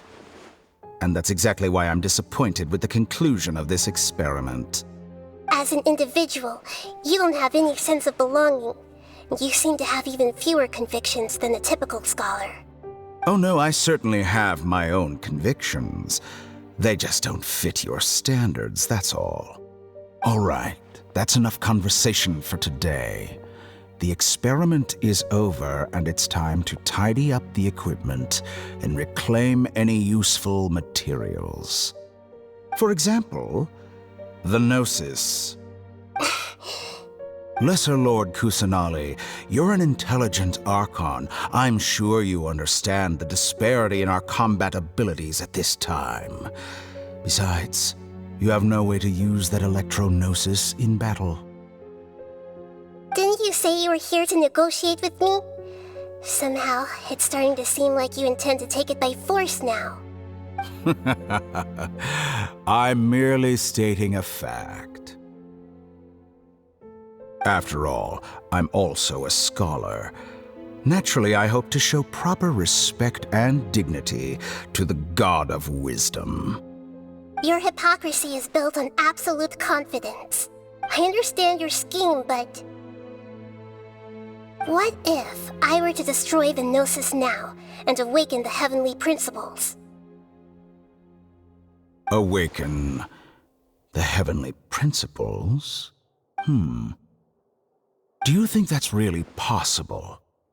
The heavenly principles have been silent for many years, but the Gnosis are symbols of their control over Tevat and all the laws.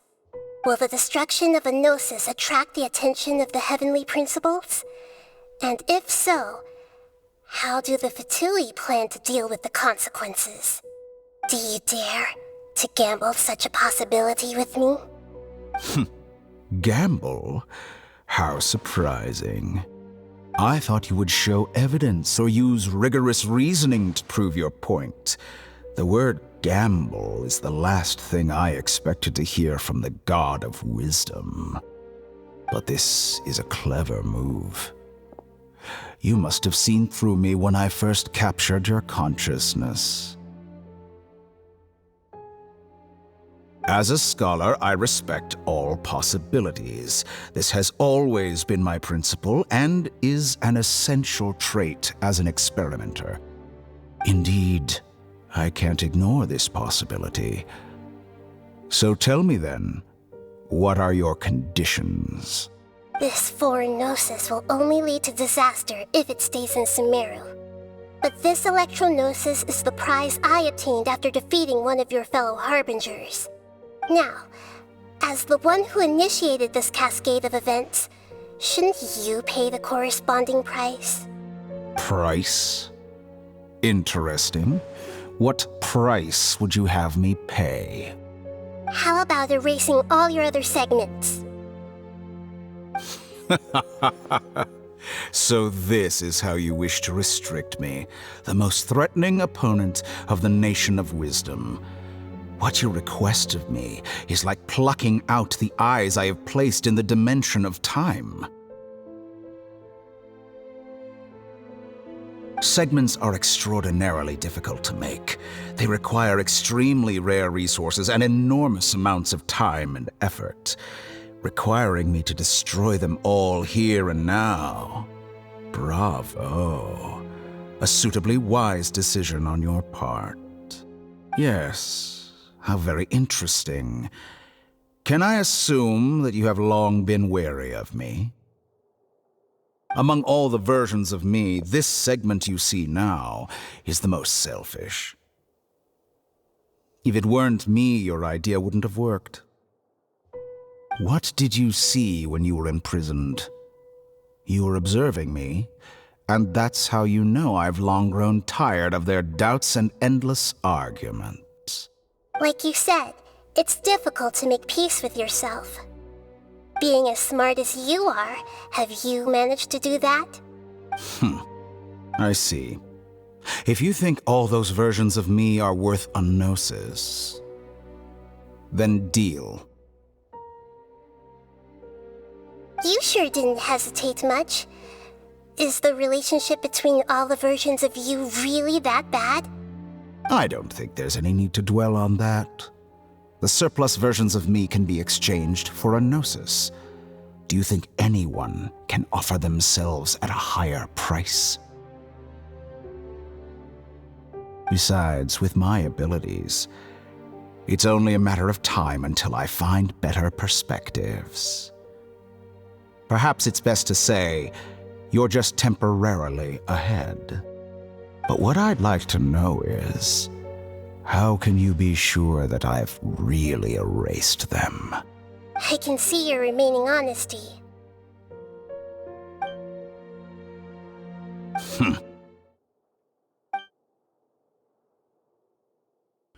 What a ridiculous decision! You can't be serious!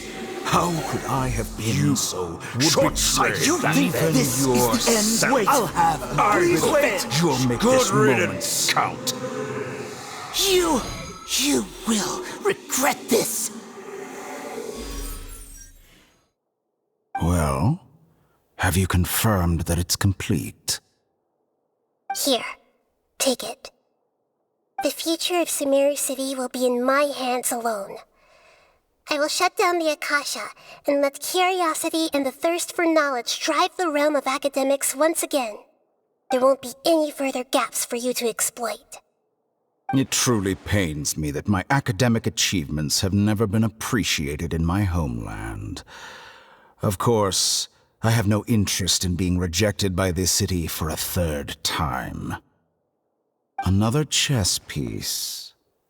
And where is your dendronosis? Don't be greedy, Harbinger of Snezhnaya. No, this is a different transaction.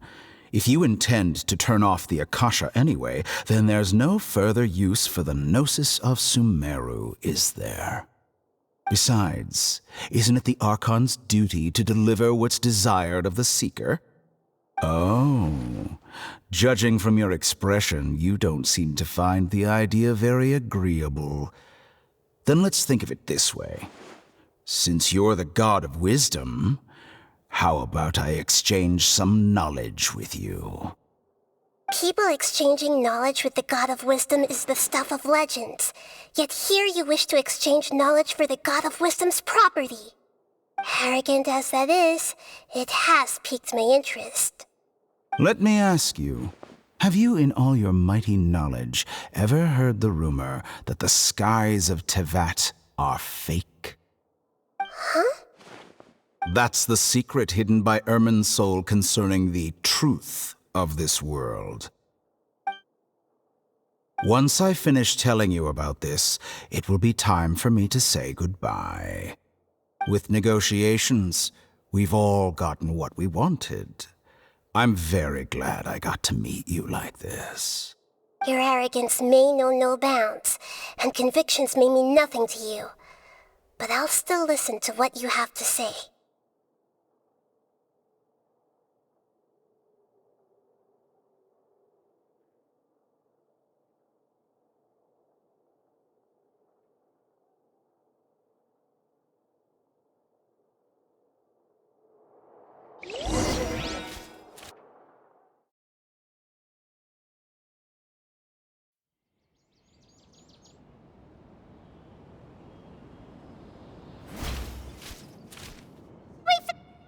Together! Okay. Wake him up.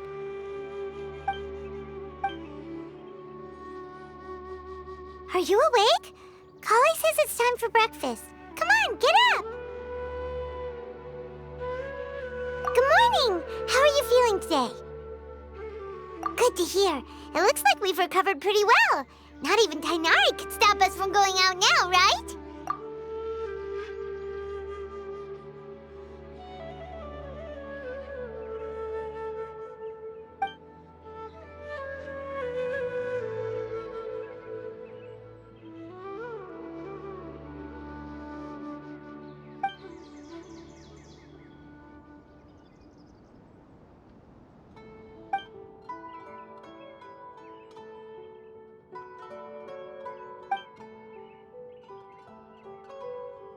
Come on, Traveler, let's go!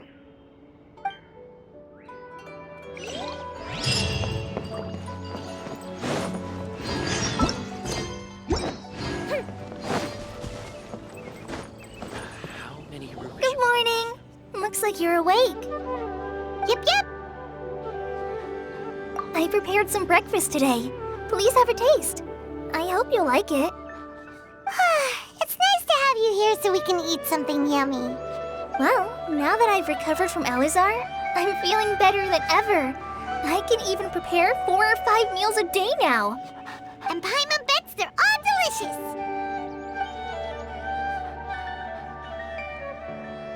Oh, by the way, someone brought a letter for you after you went to sleep last night.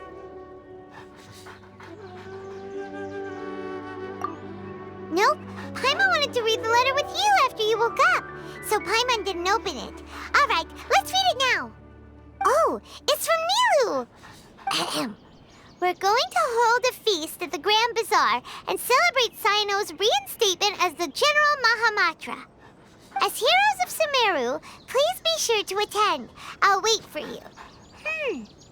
The date of the banquet is written on the back. It's in 2 days. Oh, I've also heard that you've become heroes here as well. That's amazing. Sometimes I'm really envious of strong and confident people like you.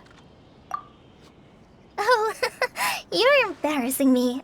Anyway, let's go to the Grand Bazaar to have a look. Oh, before you leave, be sure to inform Master Tainari.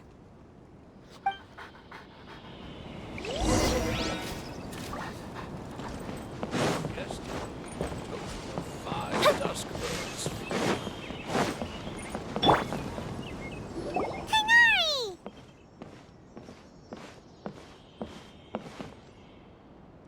Good morning. How do you feel today? We feel much better. How about you? I'm recovering well. Thanks for asking. But from the looks of it, you seem to be already busy with work again. It's fine. I'm not that busy, really. The Elazar patients have recovered, as well as Hypatia. For now, I only need to tend to my Forest Watcher duties. It seems once Irminsul started getting better, everything else started to recover too. Yes, but there are still some residual effects. The withering is one example. Though it won't spread anymore, the existing zones won't just disappear. We forest rangers will still need to do the work. By the way, we have some good news. Sino got his position back. This news is hardly new. He had already mentioned it to me before. Huh? You mean he was already here? Why didn't he come to say hi to us? He visited once, but he was afraid of disturbing you while you were resting. He just asked me a few questions and left. Then you probably already know all about the celebration feast. Celebration feast? No, I haven't heard anything about that. Huh? But didn't Nilu say in her letter that they would celebrate Sino? He didn't tell you? Perhaps, or alternatively, he doesn't know about it either. Come to think of it, Sino doesn't seem like the type who'd enjoy a celebration feast. You and Kale are both Sino's close friends. Why don't you come to the feast with us? Kale has taken over some of my tasks these days. I don't think she'll have time for it. Not to mention me. You see, some VIPs have come to the forest recently. Huh? VIPs? Very important Paimons? Well, technically speaking, they are former VIPs. The sages involved in recent incidents have begun their training in the Avidya forest, and the people they had previously imprisoned have all been released. Huh? Yes, he's a little weak, but he isn't injured and his condition is stable. Lesser Lord Kusanali, in her boundless mercy, has decided to spare Azar and the other wrongdoers. Supposedly, they were ashamed of their shallow ideologies and have decided to dedicate the rest of their lives to cultivating wisdom in the Avidya forest. When they learned that Lesser Lord Kusanali had defeated the Balladeer and saved Irminsul, they were shocked at first, but also became happy, feeling that the sacred light guiding them on the path of discovering wisdom had begun to shine once again. As a result, work has increased for the forest rangers. That sounds really exhausting. There's nothing we can do, really. But that's another topic. Back to the matter at hand. Are you two planning to head out? Ah, right! We're here to request permission to head out. Would that be okay? You've recovered well. You may go, but be careful. Yay! Will do!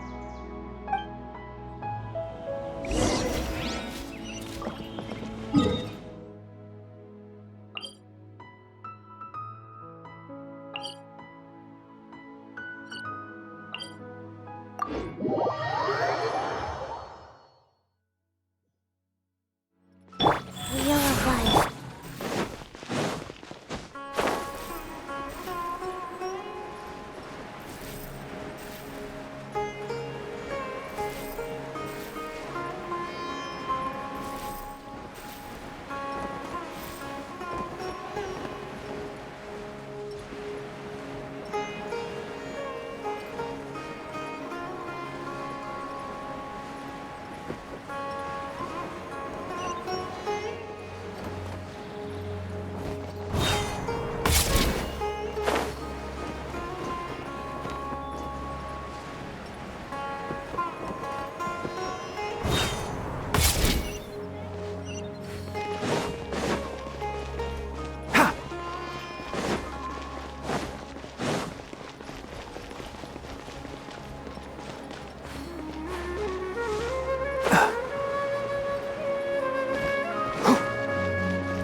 Keep up.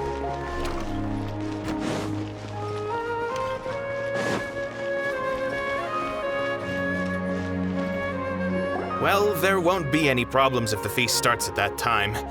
Everything has already been prepared. Mr. Zubair, I finished tallying things up here. Well, except for the guests. Is a simple reply really that much to ask of our guests? It's affecting our arrangements. Oh, it'll be fine. Besides, it never hurts to get things ready in advance. I I was thinking the same thing. The feast will be held sooner or later, right? Hey, Nilu! Traveler, Paimon! We got your letters, so here we are! You're the best! The other guests haven't even replied yet. Huh? Are we the only ones that have arrived? Yeah, I had someone deliver letters to all of our guests. But maybe everyone is still busy with other things. Look, I get it. Sumeru is in an extremely important period of transition right now, but even if your friends are important figures, they shouldn't just ignore your request like this. Nilu is Sumeru's #1 celebrity, after all. You have no idea how happy I am to talk to people with good taste. If you consider enjoying Nilu's dances having good taste, then almost everybody has good taste. Because Paimon thinks everybody will love her performance. That's right. We all think she's amazing too. Nilu is an absolute favorite among those of us who frequent the Grand Bazaar. For Outlanders, you have a great eye. Master Zubair, let's have a vote for the most outstanding audience members next time. I think these two may win. Nonsense! It is not for us to determine the value of an audience. But indeed, we could try giving gifts to people with particularly good taste. I heard there's a device in Fontaine called a camera that can record people's appearances as pictures. Such pictures would make superb gifts. Ooh, good idea. I wonder where we can find one. I don't want you giving pictures of me to everyone. I'm satisfied just being able to perform here. There's always a lot going on at the Grand Bazaar. Yeah, and that's why I love it here. Traveler and Paimon, could you help confirm if the letters were actually delivered? If for some reason they didn't receive the letters, then please tell everyone that there will be a feast here. Yeah, we can also check out how everything in Sumeru is going now. When I wrote the letters, I heard that Dia was in Port Ormos, and Alhaitham was at the Academia.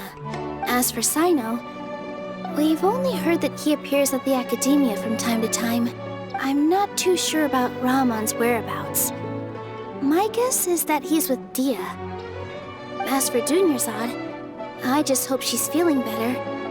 I sent her a letter, but I was afraid of disturbing her. If you have time, please ask about her for me.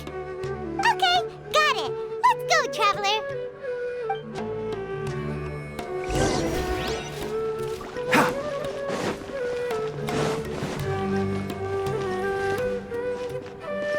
Keep up.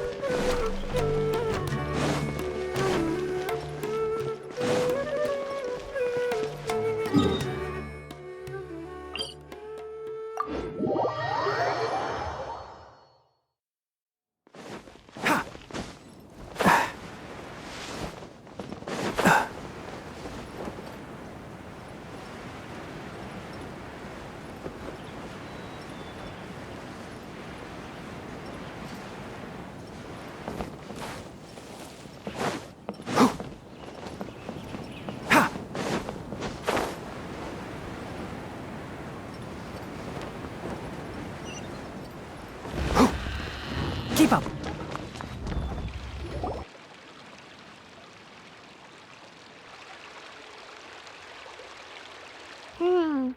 We haven't seen Alhaitham anywhere. Let's ask that person over there.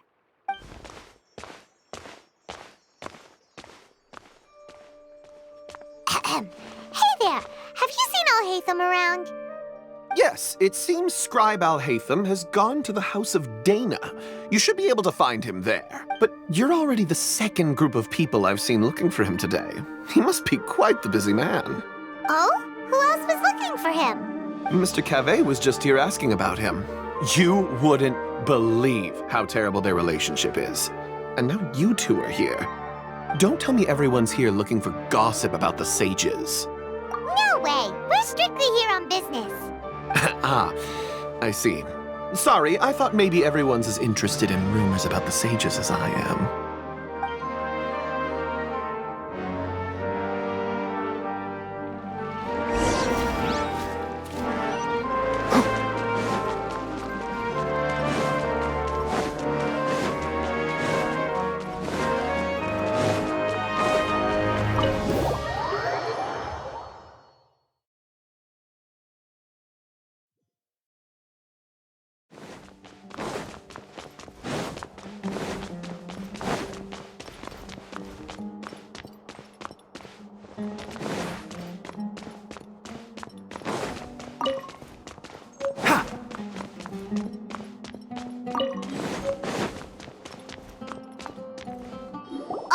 should be around here somewhere, right?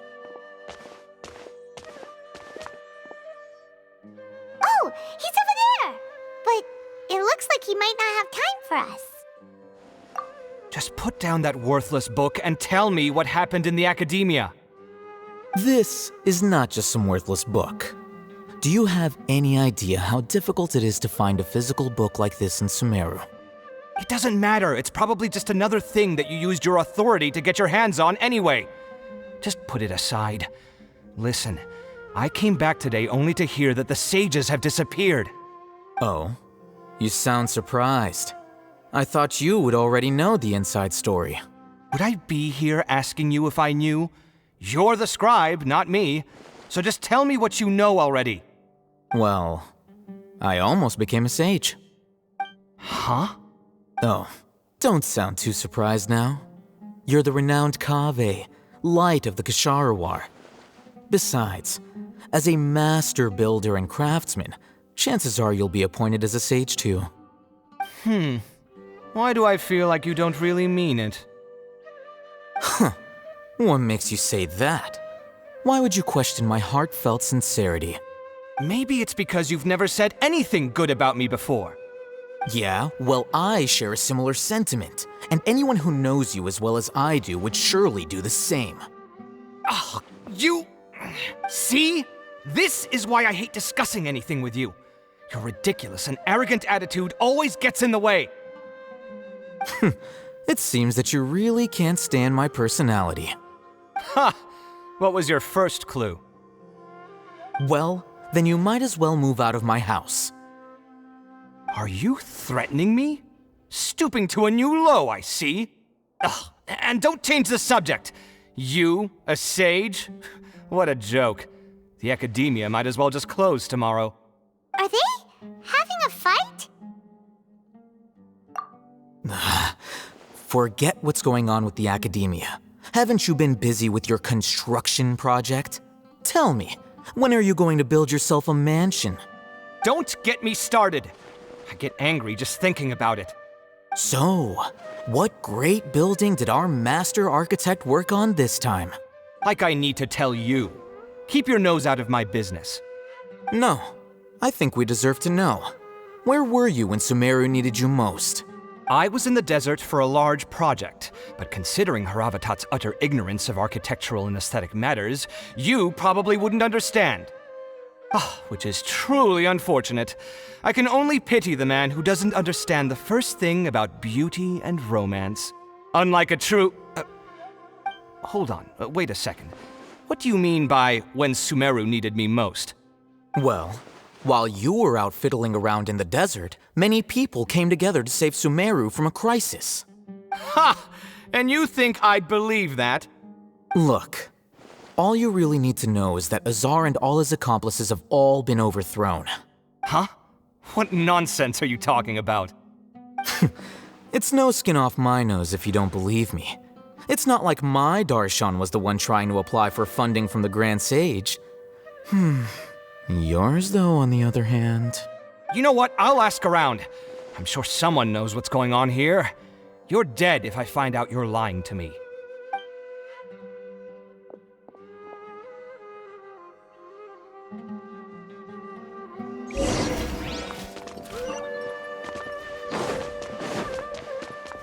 Keep up.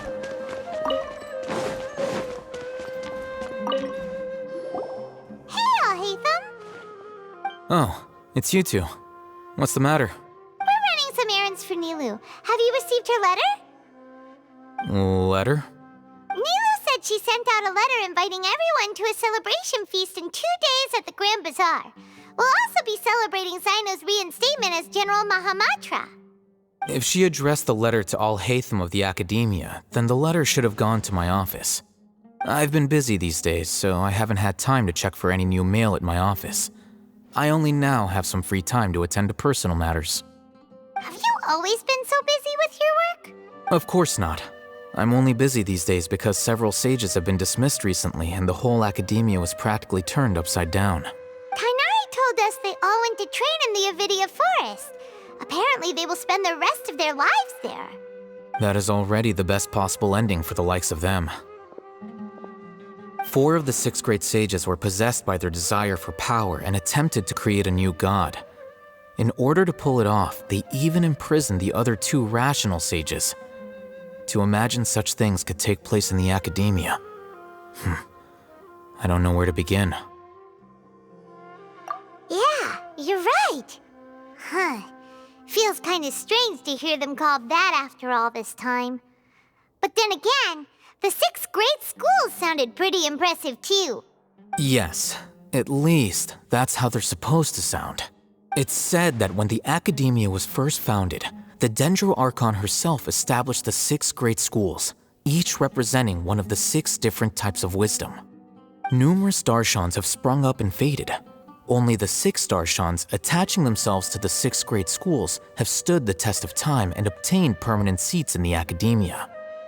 Now, the 6 Darshans are nearly synonymous with the 6 great schools, and the leaders selected for the schools are the 6 great sages. Among the 6 great sages, there is one central leader, the Grand Sage. Unfortunately, only the sages from Vahumana and Amorta remain now. They were imprisoned for opposing Azar and were only rescued after Azar's downfall. So who's managing things in the other 4 schools now? Do they need to find someone new? Yes. Normally, new sages are selected based on a strict set of criteria. Oh, didn't you just say something about becoming a sage? If they pick you, then we'd have a huge connection in Sumeru. Yes, about that. You didn't let me finish my sentence. The person in charge of personnel affairs nominated me to be the Grand Sage in place of Azar and help Lesser Lord Kusanali manage the academia. But I refused. Huh? But why? Can't you be a little more ambitious? I'm not even interested in being one of the 6 great sages. Like I said before, I don't like being a leader. Oh, all right. So are you busy these days trying to find others to take the job?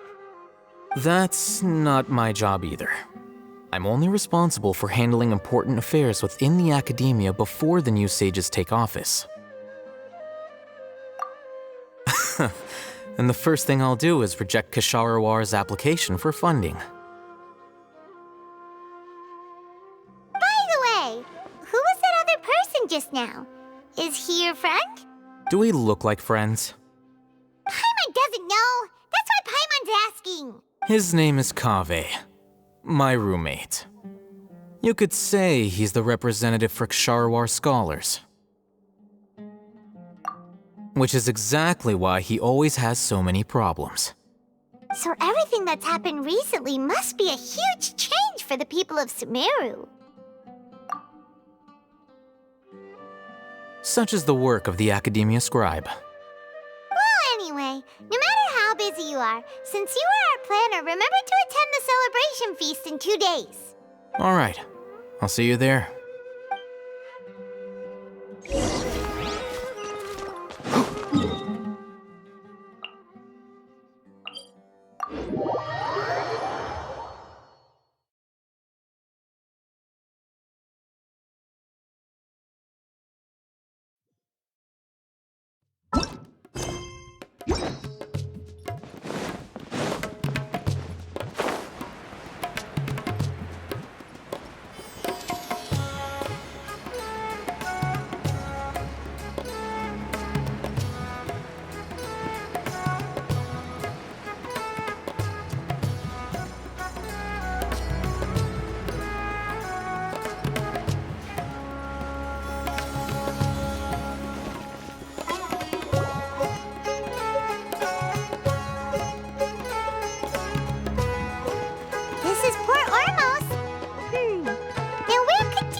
Is that Paimon I hear? Huh? Oh, it's been a while. How are you doing? Dinnerzad! It's been so long since we've seen you! I'm doing well. I can go as far as saying I have never been happier in my entire life. I don't know if you've heard, but Elazar has completely disappeared, and all the patients have recovered. You kidding? Knowing them and the connections they've got, I'm sure they've heard about it. Yeah! That's right. My lady is feeling better now, so I'm accompanying her for a walk. Why do you still call me that, Dia? You've already informed my father of your resignation. I guess I'm just used to calling you my lady. Old habits die hard. Resignation? You mean you're quitting? Yeah, I might start losing my edge if I keep being a bodyguard for the Homayanis. You know that my parents and I are fond of you, and that we appreciate you very much.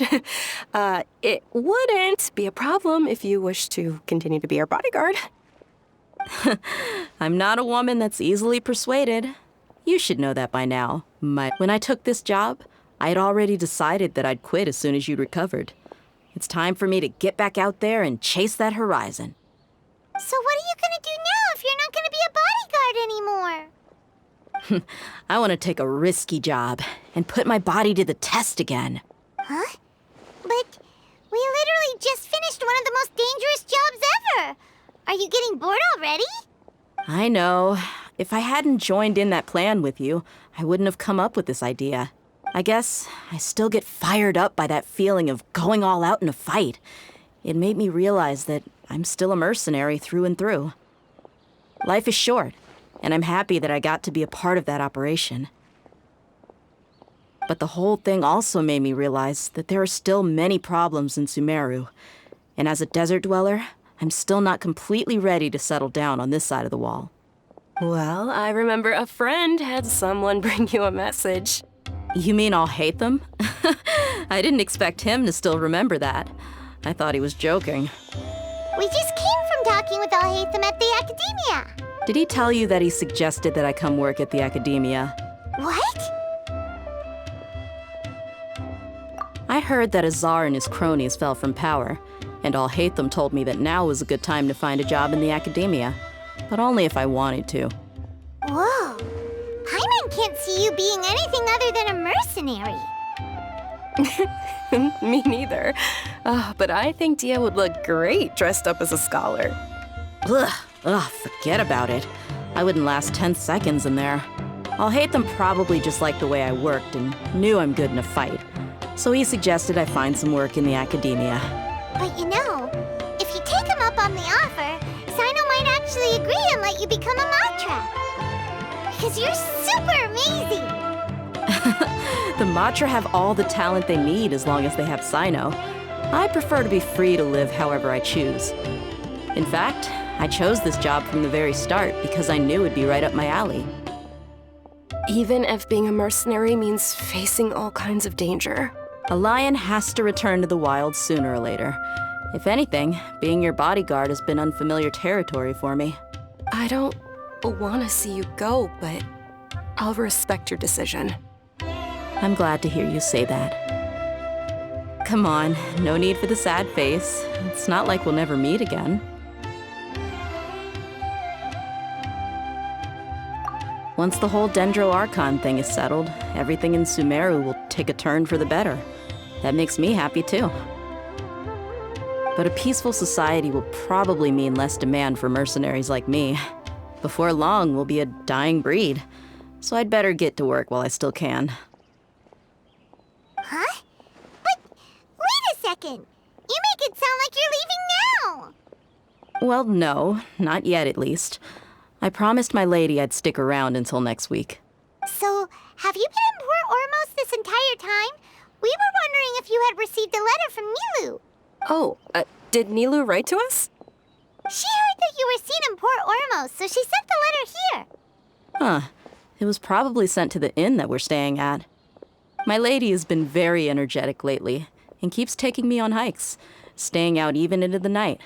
By the time we get back, the receptionist is usually off napping on the job.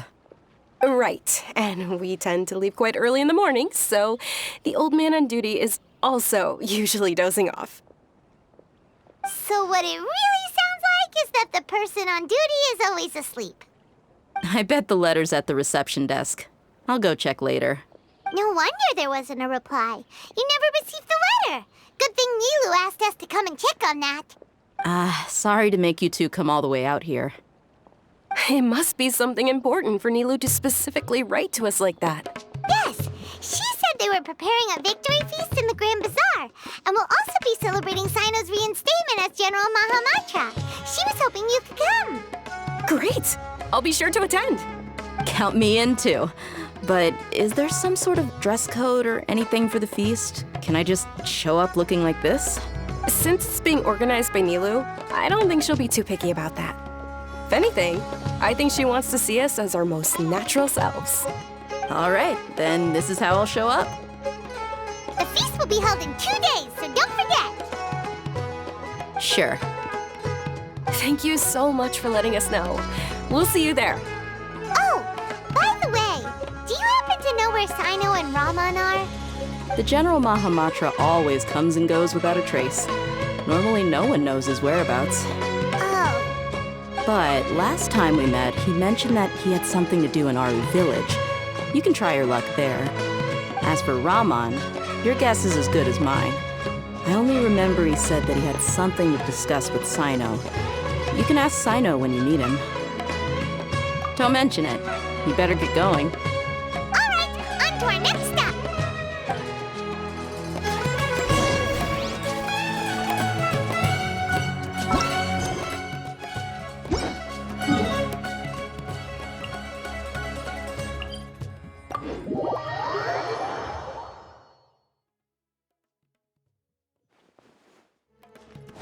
Keep up.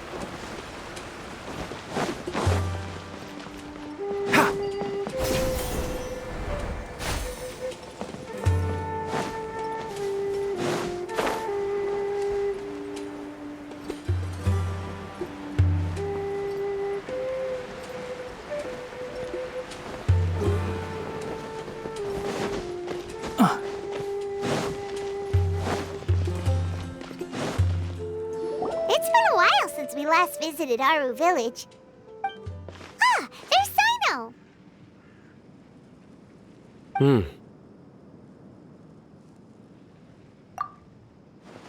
What brings you here? We recovered well, and Tanari agreed to let us leave, so now we're out and about again.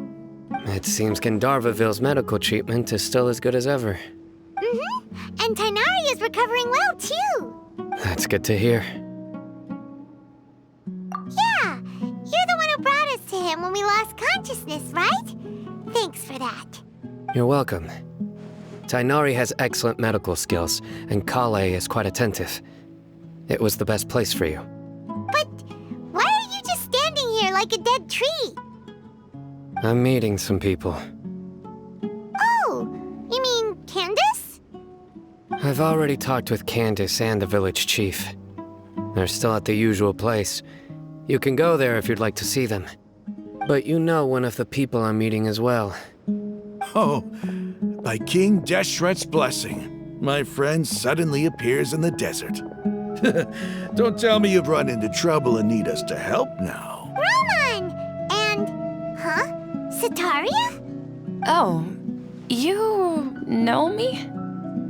Oh, well, you're pretty famous in the academia. Don't worry, these are our friends. No need to be so guarded. I see. I'm doing well. Many good things have happened recently. Same here. Really, I feel that my whole life has started to shine after suddenly finding a new direction. Oh, tell us everything. Yeah, you go ahead.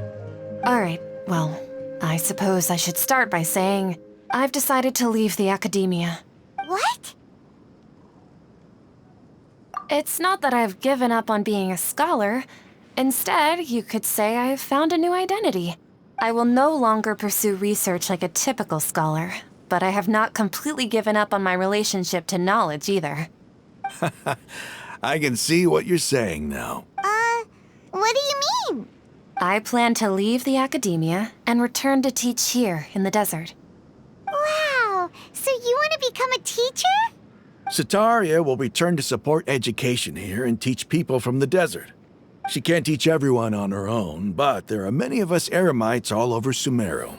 She came to discuss a collaboration with me and hoped that I could bring her ideas to the Eremites. Yes, it's my hope that the Eremites can help me select a group of smart people with the best aptitude for teaching. I'll teach them, and after they've finished learning from me, they can go educate more people. That is the true meaning of education and the spreading of knowledge. The people of King Deshret suffer from sandstorms, exile, and ignorance. Miss Setaria is more than welcome to come teach here. Her arrival is like a star shining in the desert night. The stars have always guided caravans, thieves, soldiers, and travelers who get lost in the night. They lead those in the dark out of trouble and back to safety.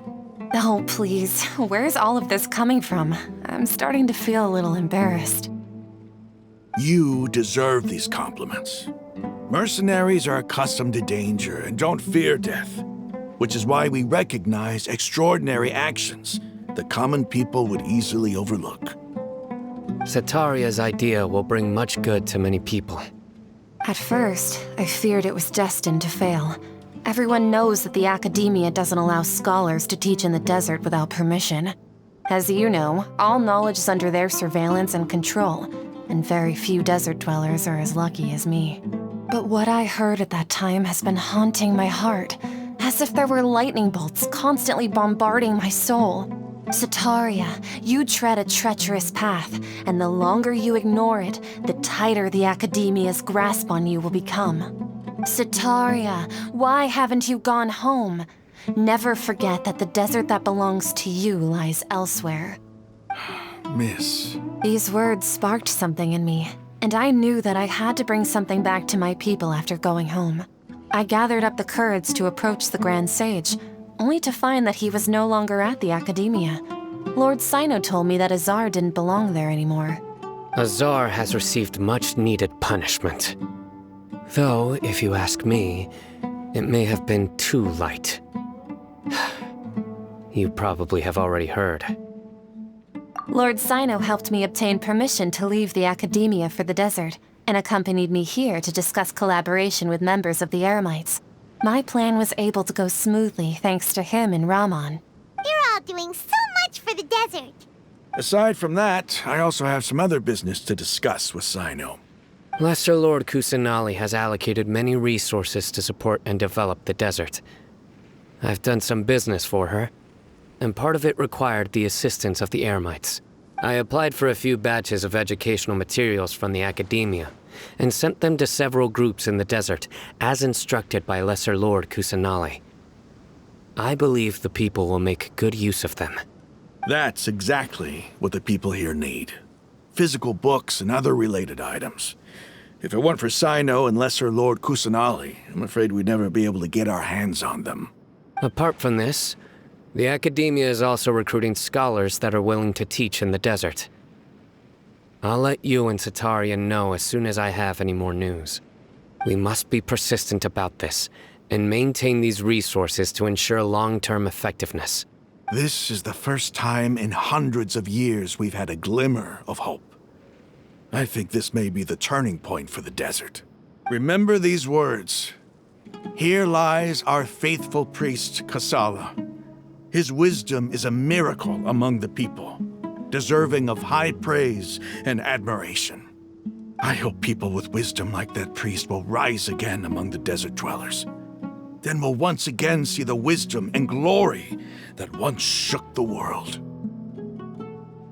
Enough about us. Are you here to discuss some business too? No, not at all. We're actually here on behalf of Nilu. Nilu wanted to write to everyone, but she wasn't sure where the letters should be sent, so she asked us to come find everyone personally. A celebration feast will be held in 2 days at the Grand Bazaar. She hopes that all of you will be able to attend. At the feast, we'll also be celebrating Sino's reinstatement as General Mahamatra. Although, judging from your appearance, it seems you've already been reinstated. Paimon thought you would only start working for the Academia after the feast. Celebration? Feast? It's the first I've heard of it. Tighnari was right. He really didn't know.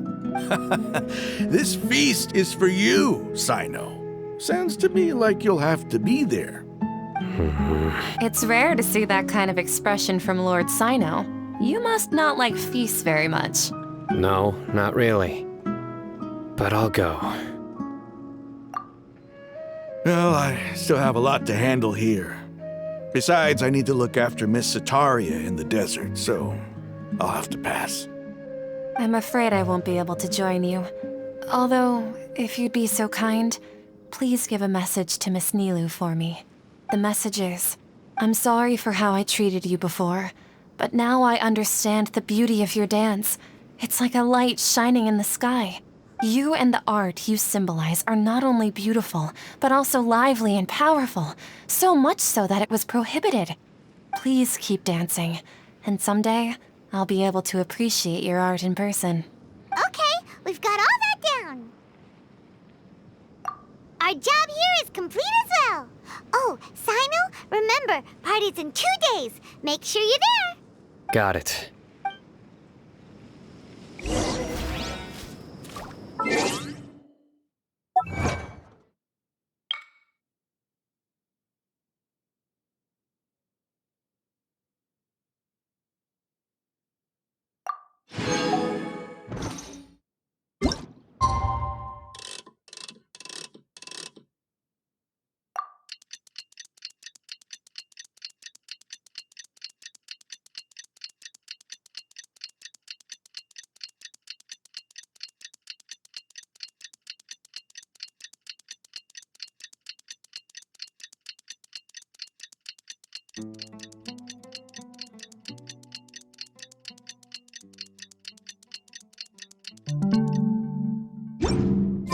Today's the big day. Let's go to the Grand Bazaar and see how the celebration's coming along.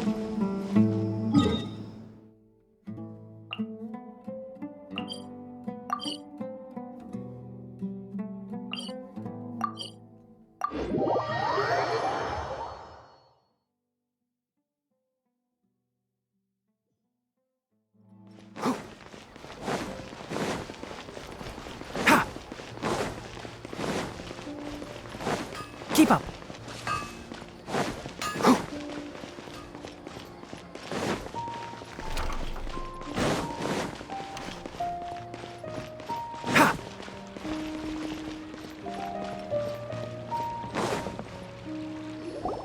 Everybody's already here. Looks like we're the last ones to arrive. I'm here. Ah, there you are. Well, look who finally decided to show up.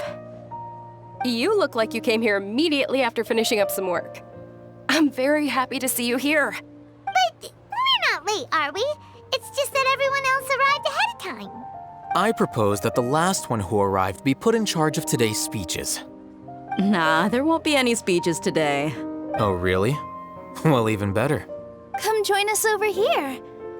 Let's share some great food and drinks, and chat about all sorts of fun things. Everything looks quite good. Wow, Paimon can't wait! Traveler, just look at all the delicious food here.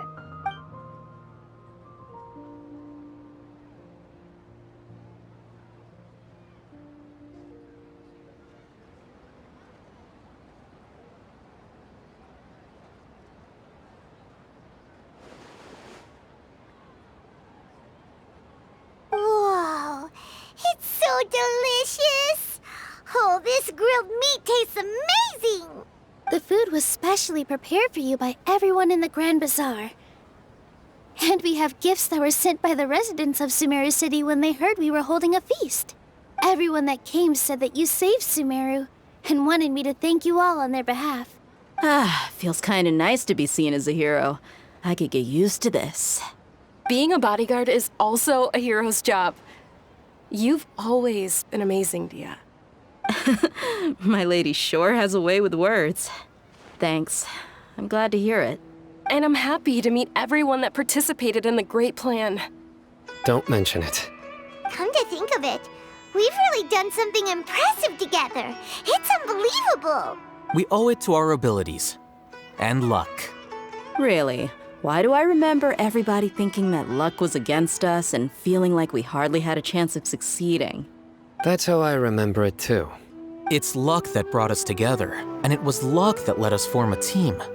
Then, it took even more luck for us to formulate a plan and implement it successfully. Moreover, judging from the results, everything worked out well. Yeah, everyone gave it their all when it mattered most. It was almost like a performance. We took the stage and put on our best show. Everyone played their part, and thanks to everyone's efforts, the performance was a great success. So, would you say we're good actors too? It's such a blessing that Lesser Lord Kusanali was able to return to power at the Academia. Yes, even after being abandoned and neglected so many times, she's finally returned. Uh-huh. Lesser Lord Kusanali once used all her power in a great disaster, which resulted in her losing all her wisdom and memories of the past. The Academia basically abandoned her because of it. This should be something everybody should remember. Huh? You look surprised. I didn't say anything wrong, did I? No, everything you said is correct. That's good. Something wrong? Yeah, what's with that face? You knew all of this already. Even if those two giants of the Academia are here, I still have to say it. Those sages really have some nerve. 500 years ago, Lesser Lord Kusanali used all her power for the people of Sumeru, and what did they do in return?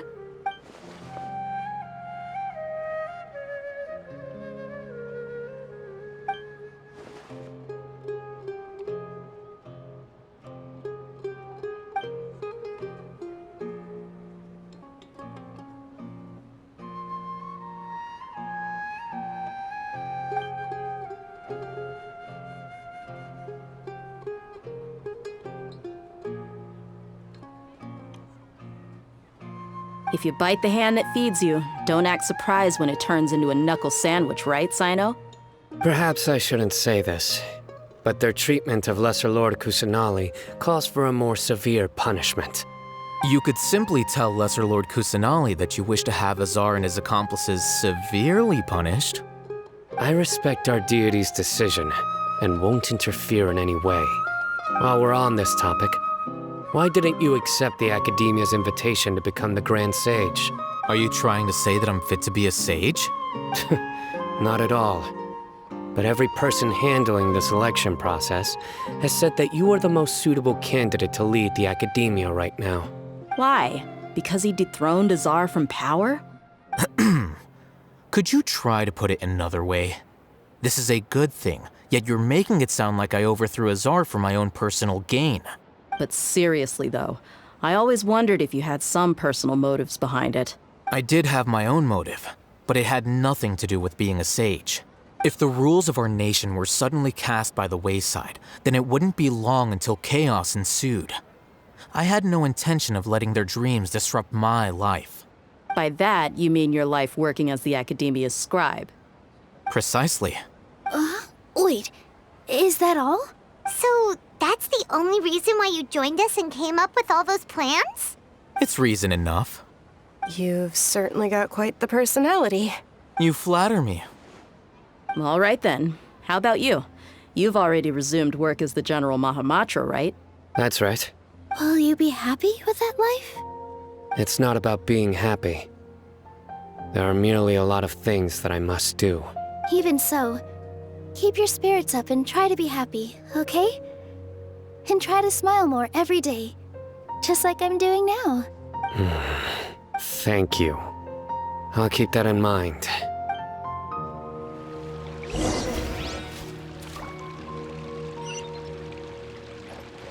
Ah, there you are, traveler.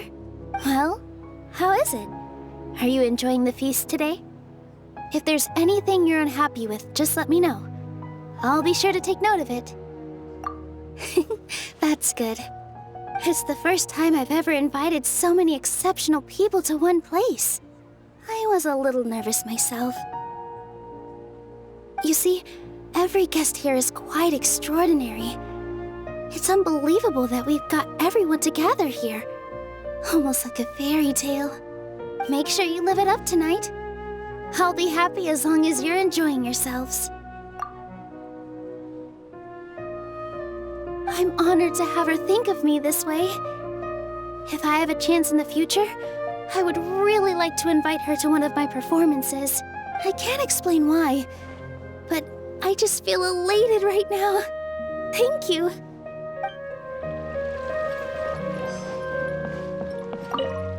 The atmosphere here is good, and everything is delicious.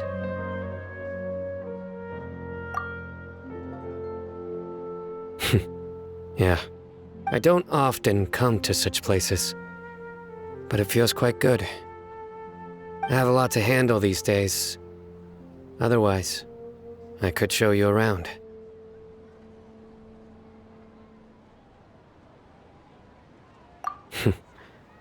There's always next time.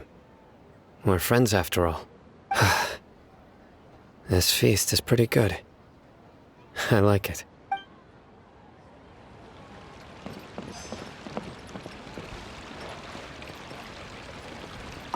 I seldom participate in such lively gatherings, but the atmosphere here is quite good.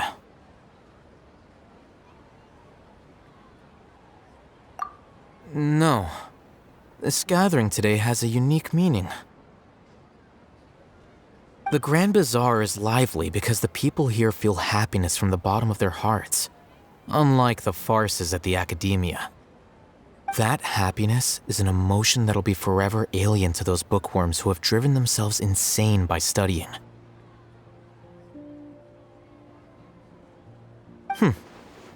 I seem to have taken both keys when I left the house. Oh well.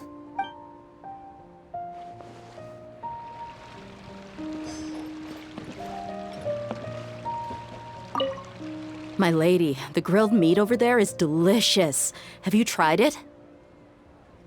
Yes, I also tried some fruit just now. Oh, they're very sweet. What an amazing place to relax. No wonder everybody likes to rest at the Grand Bazaar. You said it. Oh, look who else is here. Hello! Oh, I'm so happy Nilou invited everybody. Oh, now I have the chance to meet all the heroes. Hey, less of that polite chit-chat and more eating and drinking. The feast is about having fun, not stuffy formalities.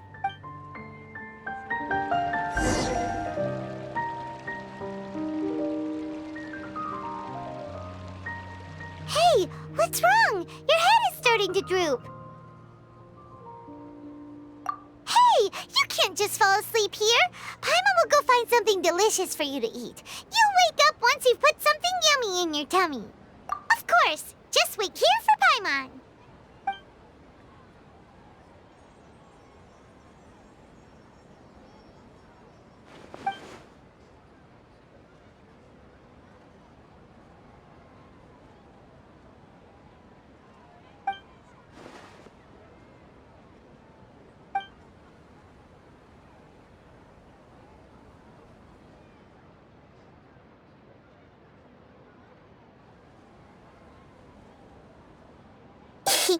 It's me.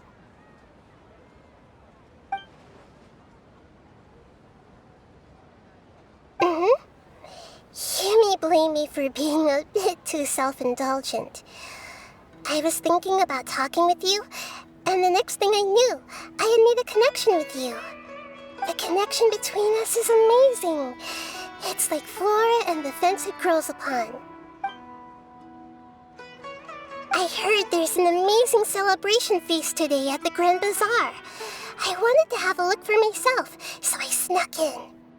Lately, I've been so busy dealing with all the fallout from recent events, so I really haven't had any free time. Although you've already helped me with a lot, there's still one more thing I hope you can help me with. Please say thank you to everyone for me.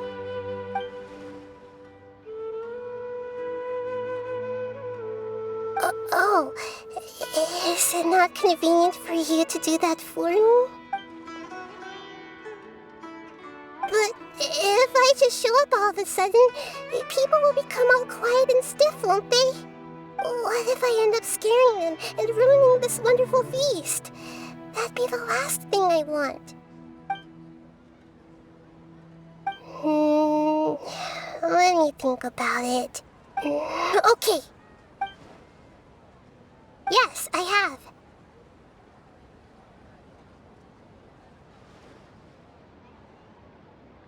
You said I should go thank everyone as myself, right? So, I've decided to borrow your body for the time being. Please don't blame me. The flora also climbs up to the fence to get closer to the sky.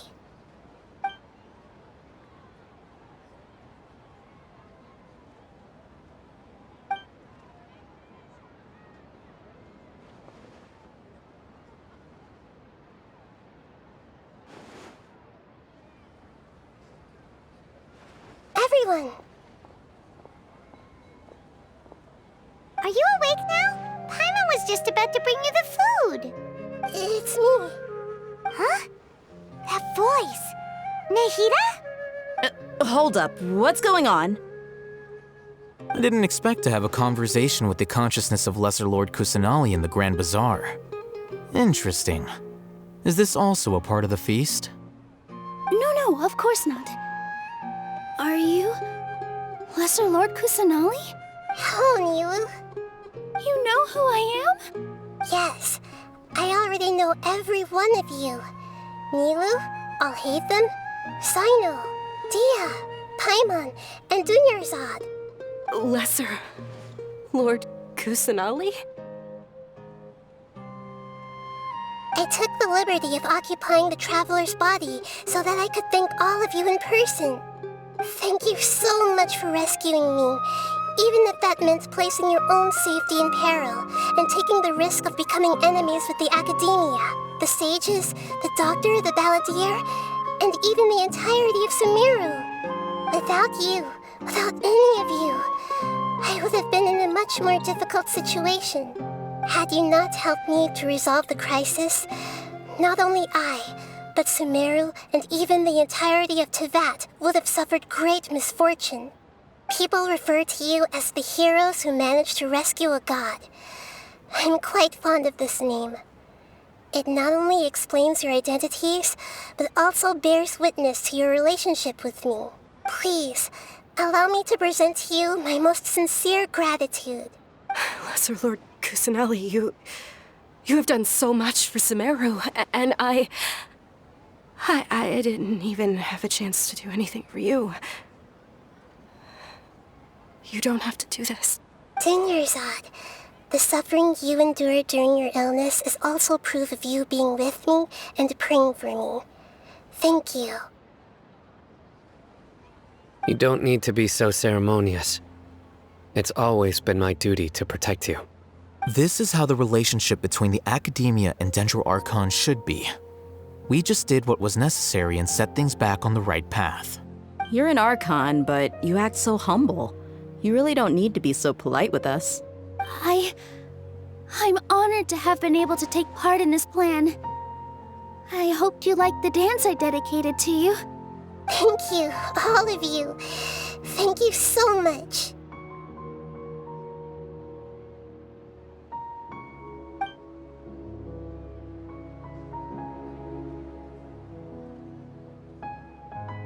Yeah.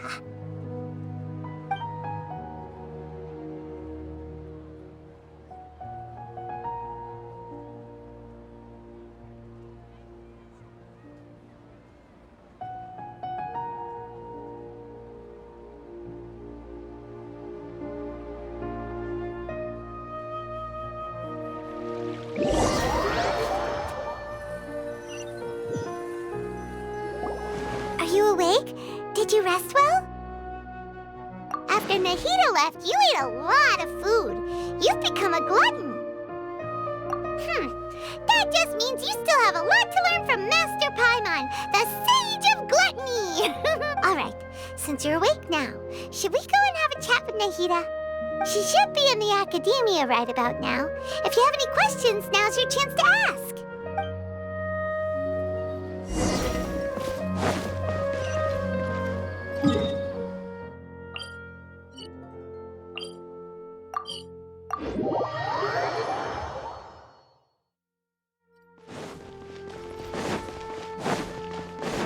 Keep up. Ha!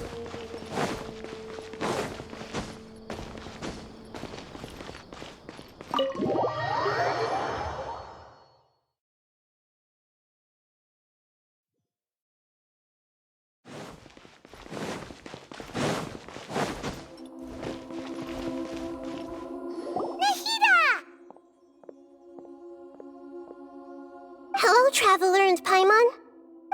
What a fantastic night. I'm still immersed in all the happiness and joy, like a candle floating on water. So are we, and that's why we're here to talk with you. Is there anything you want to know? After recent events, the Akasha can no longer function as it used to. I've given it some thought, and have decided to shut it down permanently. But this is definitely not a bad thing. Even from the beginning, I've been planning to shut it down. The Akasha's centralized administration of knowledge has always restrained people's curiosity and curtailed the number of paths available to them. I don't think this is good for Sumeru. Although people may initially feel a little uncomfortable with the loss of the Akasha, they will soon understand that this life is more suitable for them. And as for the future of Sumeru, I'm preparing to regain control of the academia. The former sages have received their punishment, but the new sages have yet to be selected. I will oversee the process personally. I hope that the new 6th grade sages will be more focused on academics. Sumeru needs such leaders more than ever. The other big issue is the people of King Deshret. All the residents of the desert, in fact. They have been mistreated for far too long. I've already taken some measures to address this. It will take some time to rebuild everything, but no matter if it's culture, friendship, or trust, we will rebuild it.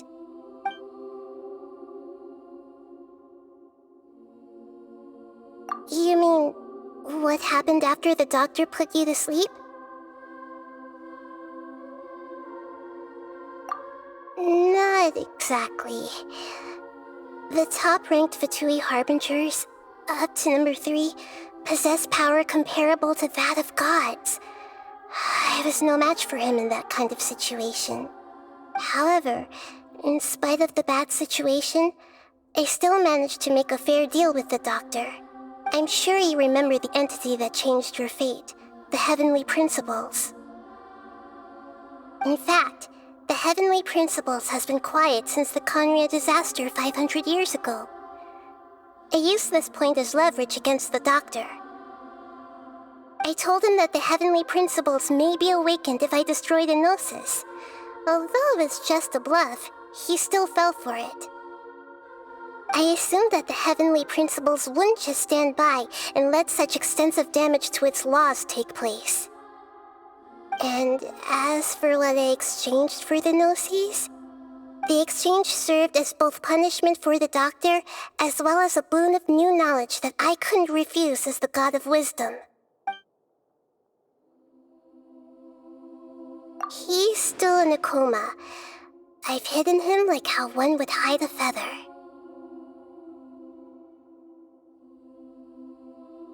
I know you have many misgivings about him, but as someone who had become a god, he has retained a number of very useful features. Don't worry, I'll keep an eye on him and make sure he doesn't do any evil. In addition, there are still some mysteries left in him. Some things may be very clear from my perspective, but he has still yet to understand them himself. His future will be determined by fate.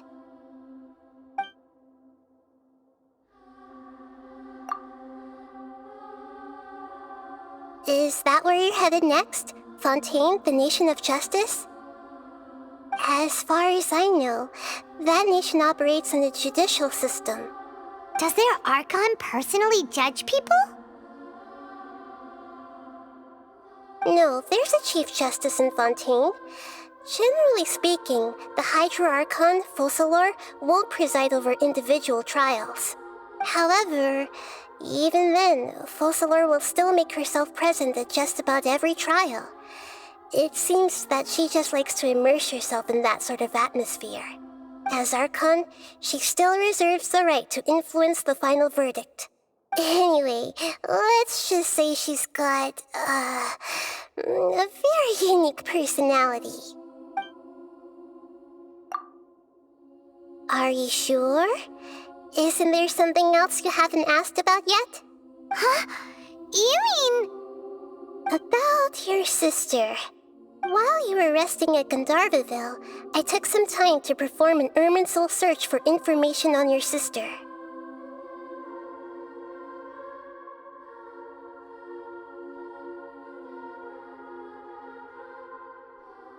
Yeah! Isn't Irminsul a repository for all the information and memories of Teyvat? So there shouldn't be anything on him or his sister. This is true in your case. Irminsul indeed does not have any information on you. However, there must be something different about your sister. Because, as it turns out, the world has recorded information on her after all. What? There is only one possible explanation. She belongs to this world.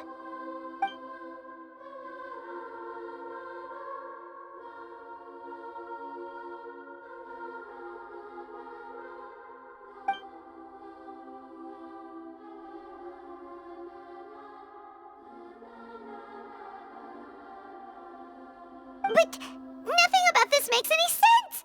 Wasn't this your first trip to Teyvat?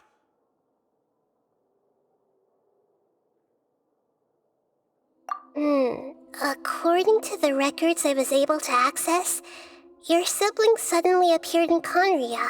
After the Conria disaster, she began her journey through the 7 nations of Teyvat.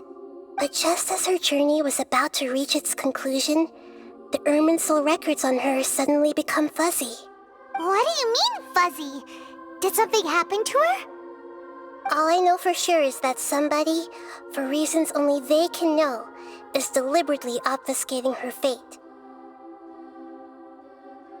And whoever it is, if they can do that, who knows what else they're capable of. But even that wouldn't explain how she somehow comes from this world. Something else I noticed was that according to these records, the Fatui have not classified your sibling as one of the Descenders.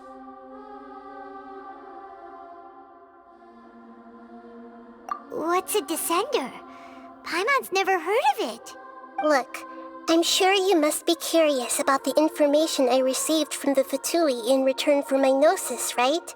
A very important part of the intel was about this world's Descenders. External beings, ones that don't belong to this world. Traveler, you are Teyvat's 4th Descender. Huh? So the Fatui count 3 other Descenders before the Traveler, and his sister isn't even one of them? That's right. My current hypothesis is that the first Descender was likely what we now call the Heavenly Principles. As for the other Descenders, I still need to verify their existence. It could take me some time. Paimon's head's about to burst from all this crazy new information. And yet, even knowing all this, I'm sure you must still have a lot of unanswered questions. I must say, I truly regret that I can't help you more as the God of Wisdom.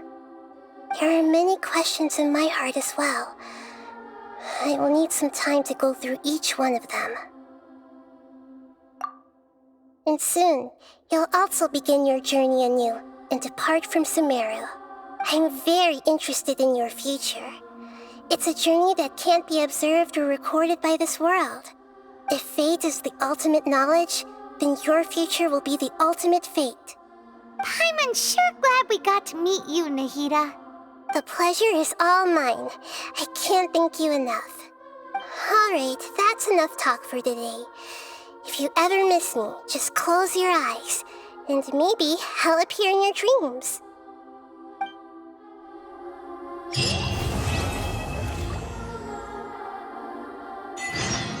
in Sumeru have settled down now. Paimon bets people will be coming up with new and interesting ideas.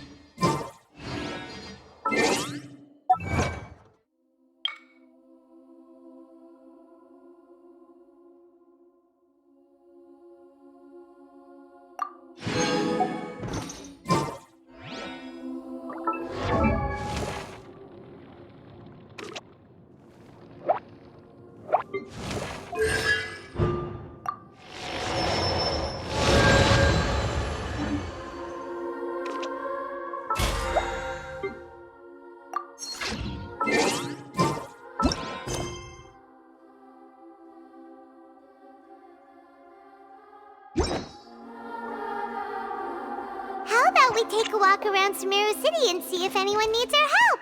Paimon has a sneaking suspicion that it just might pay off.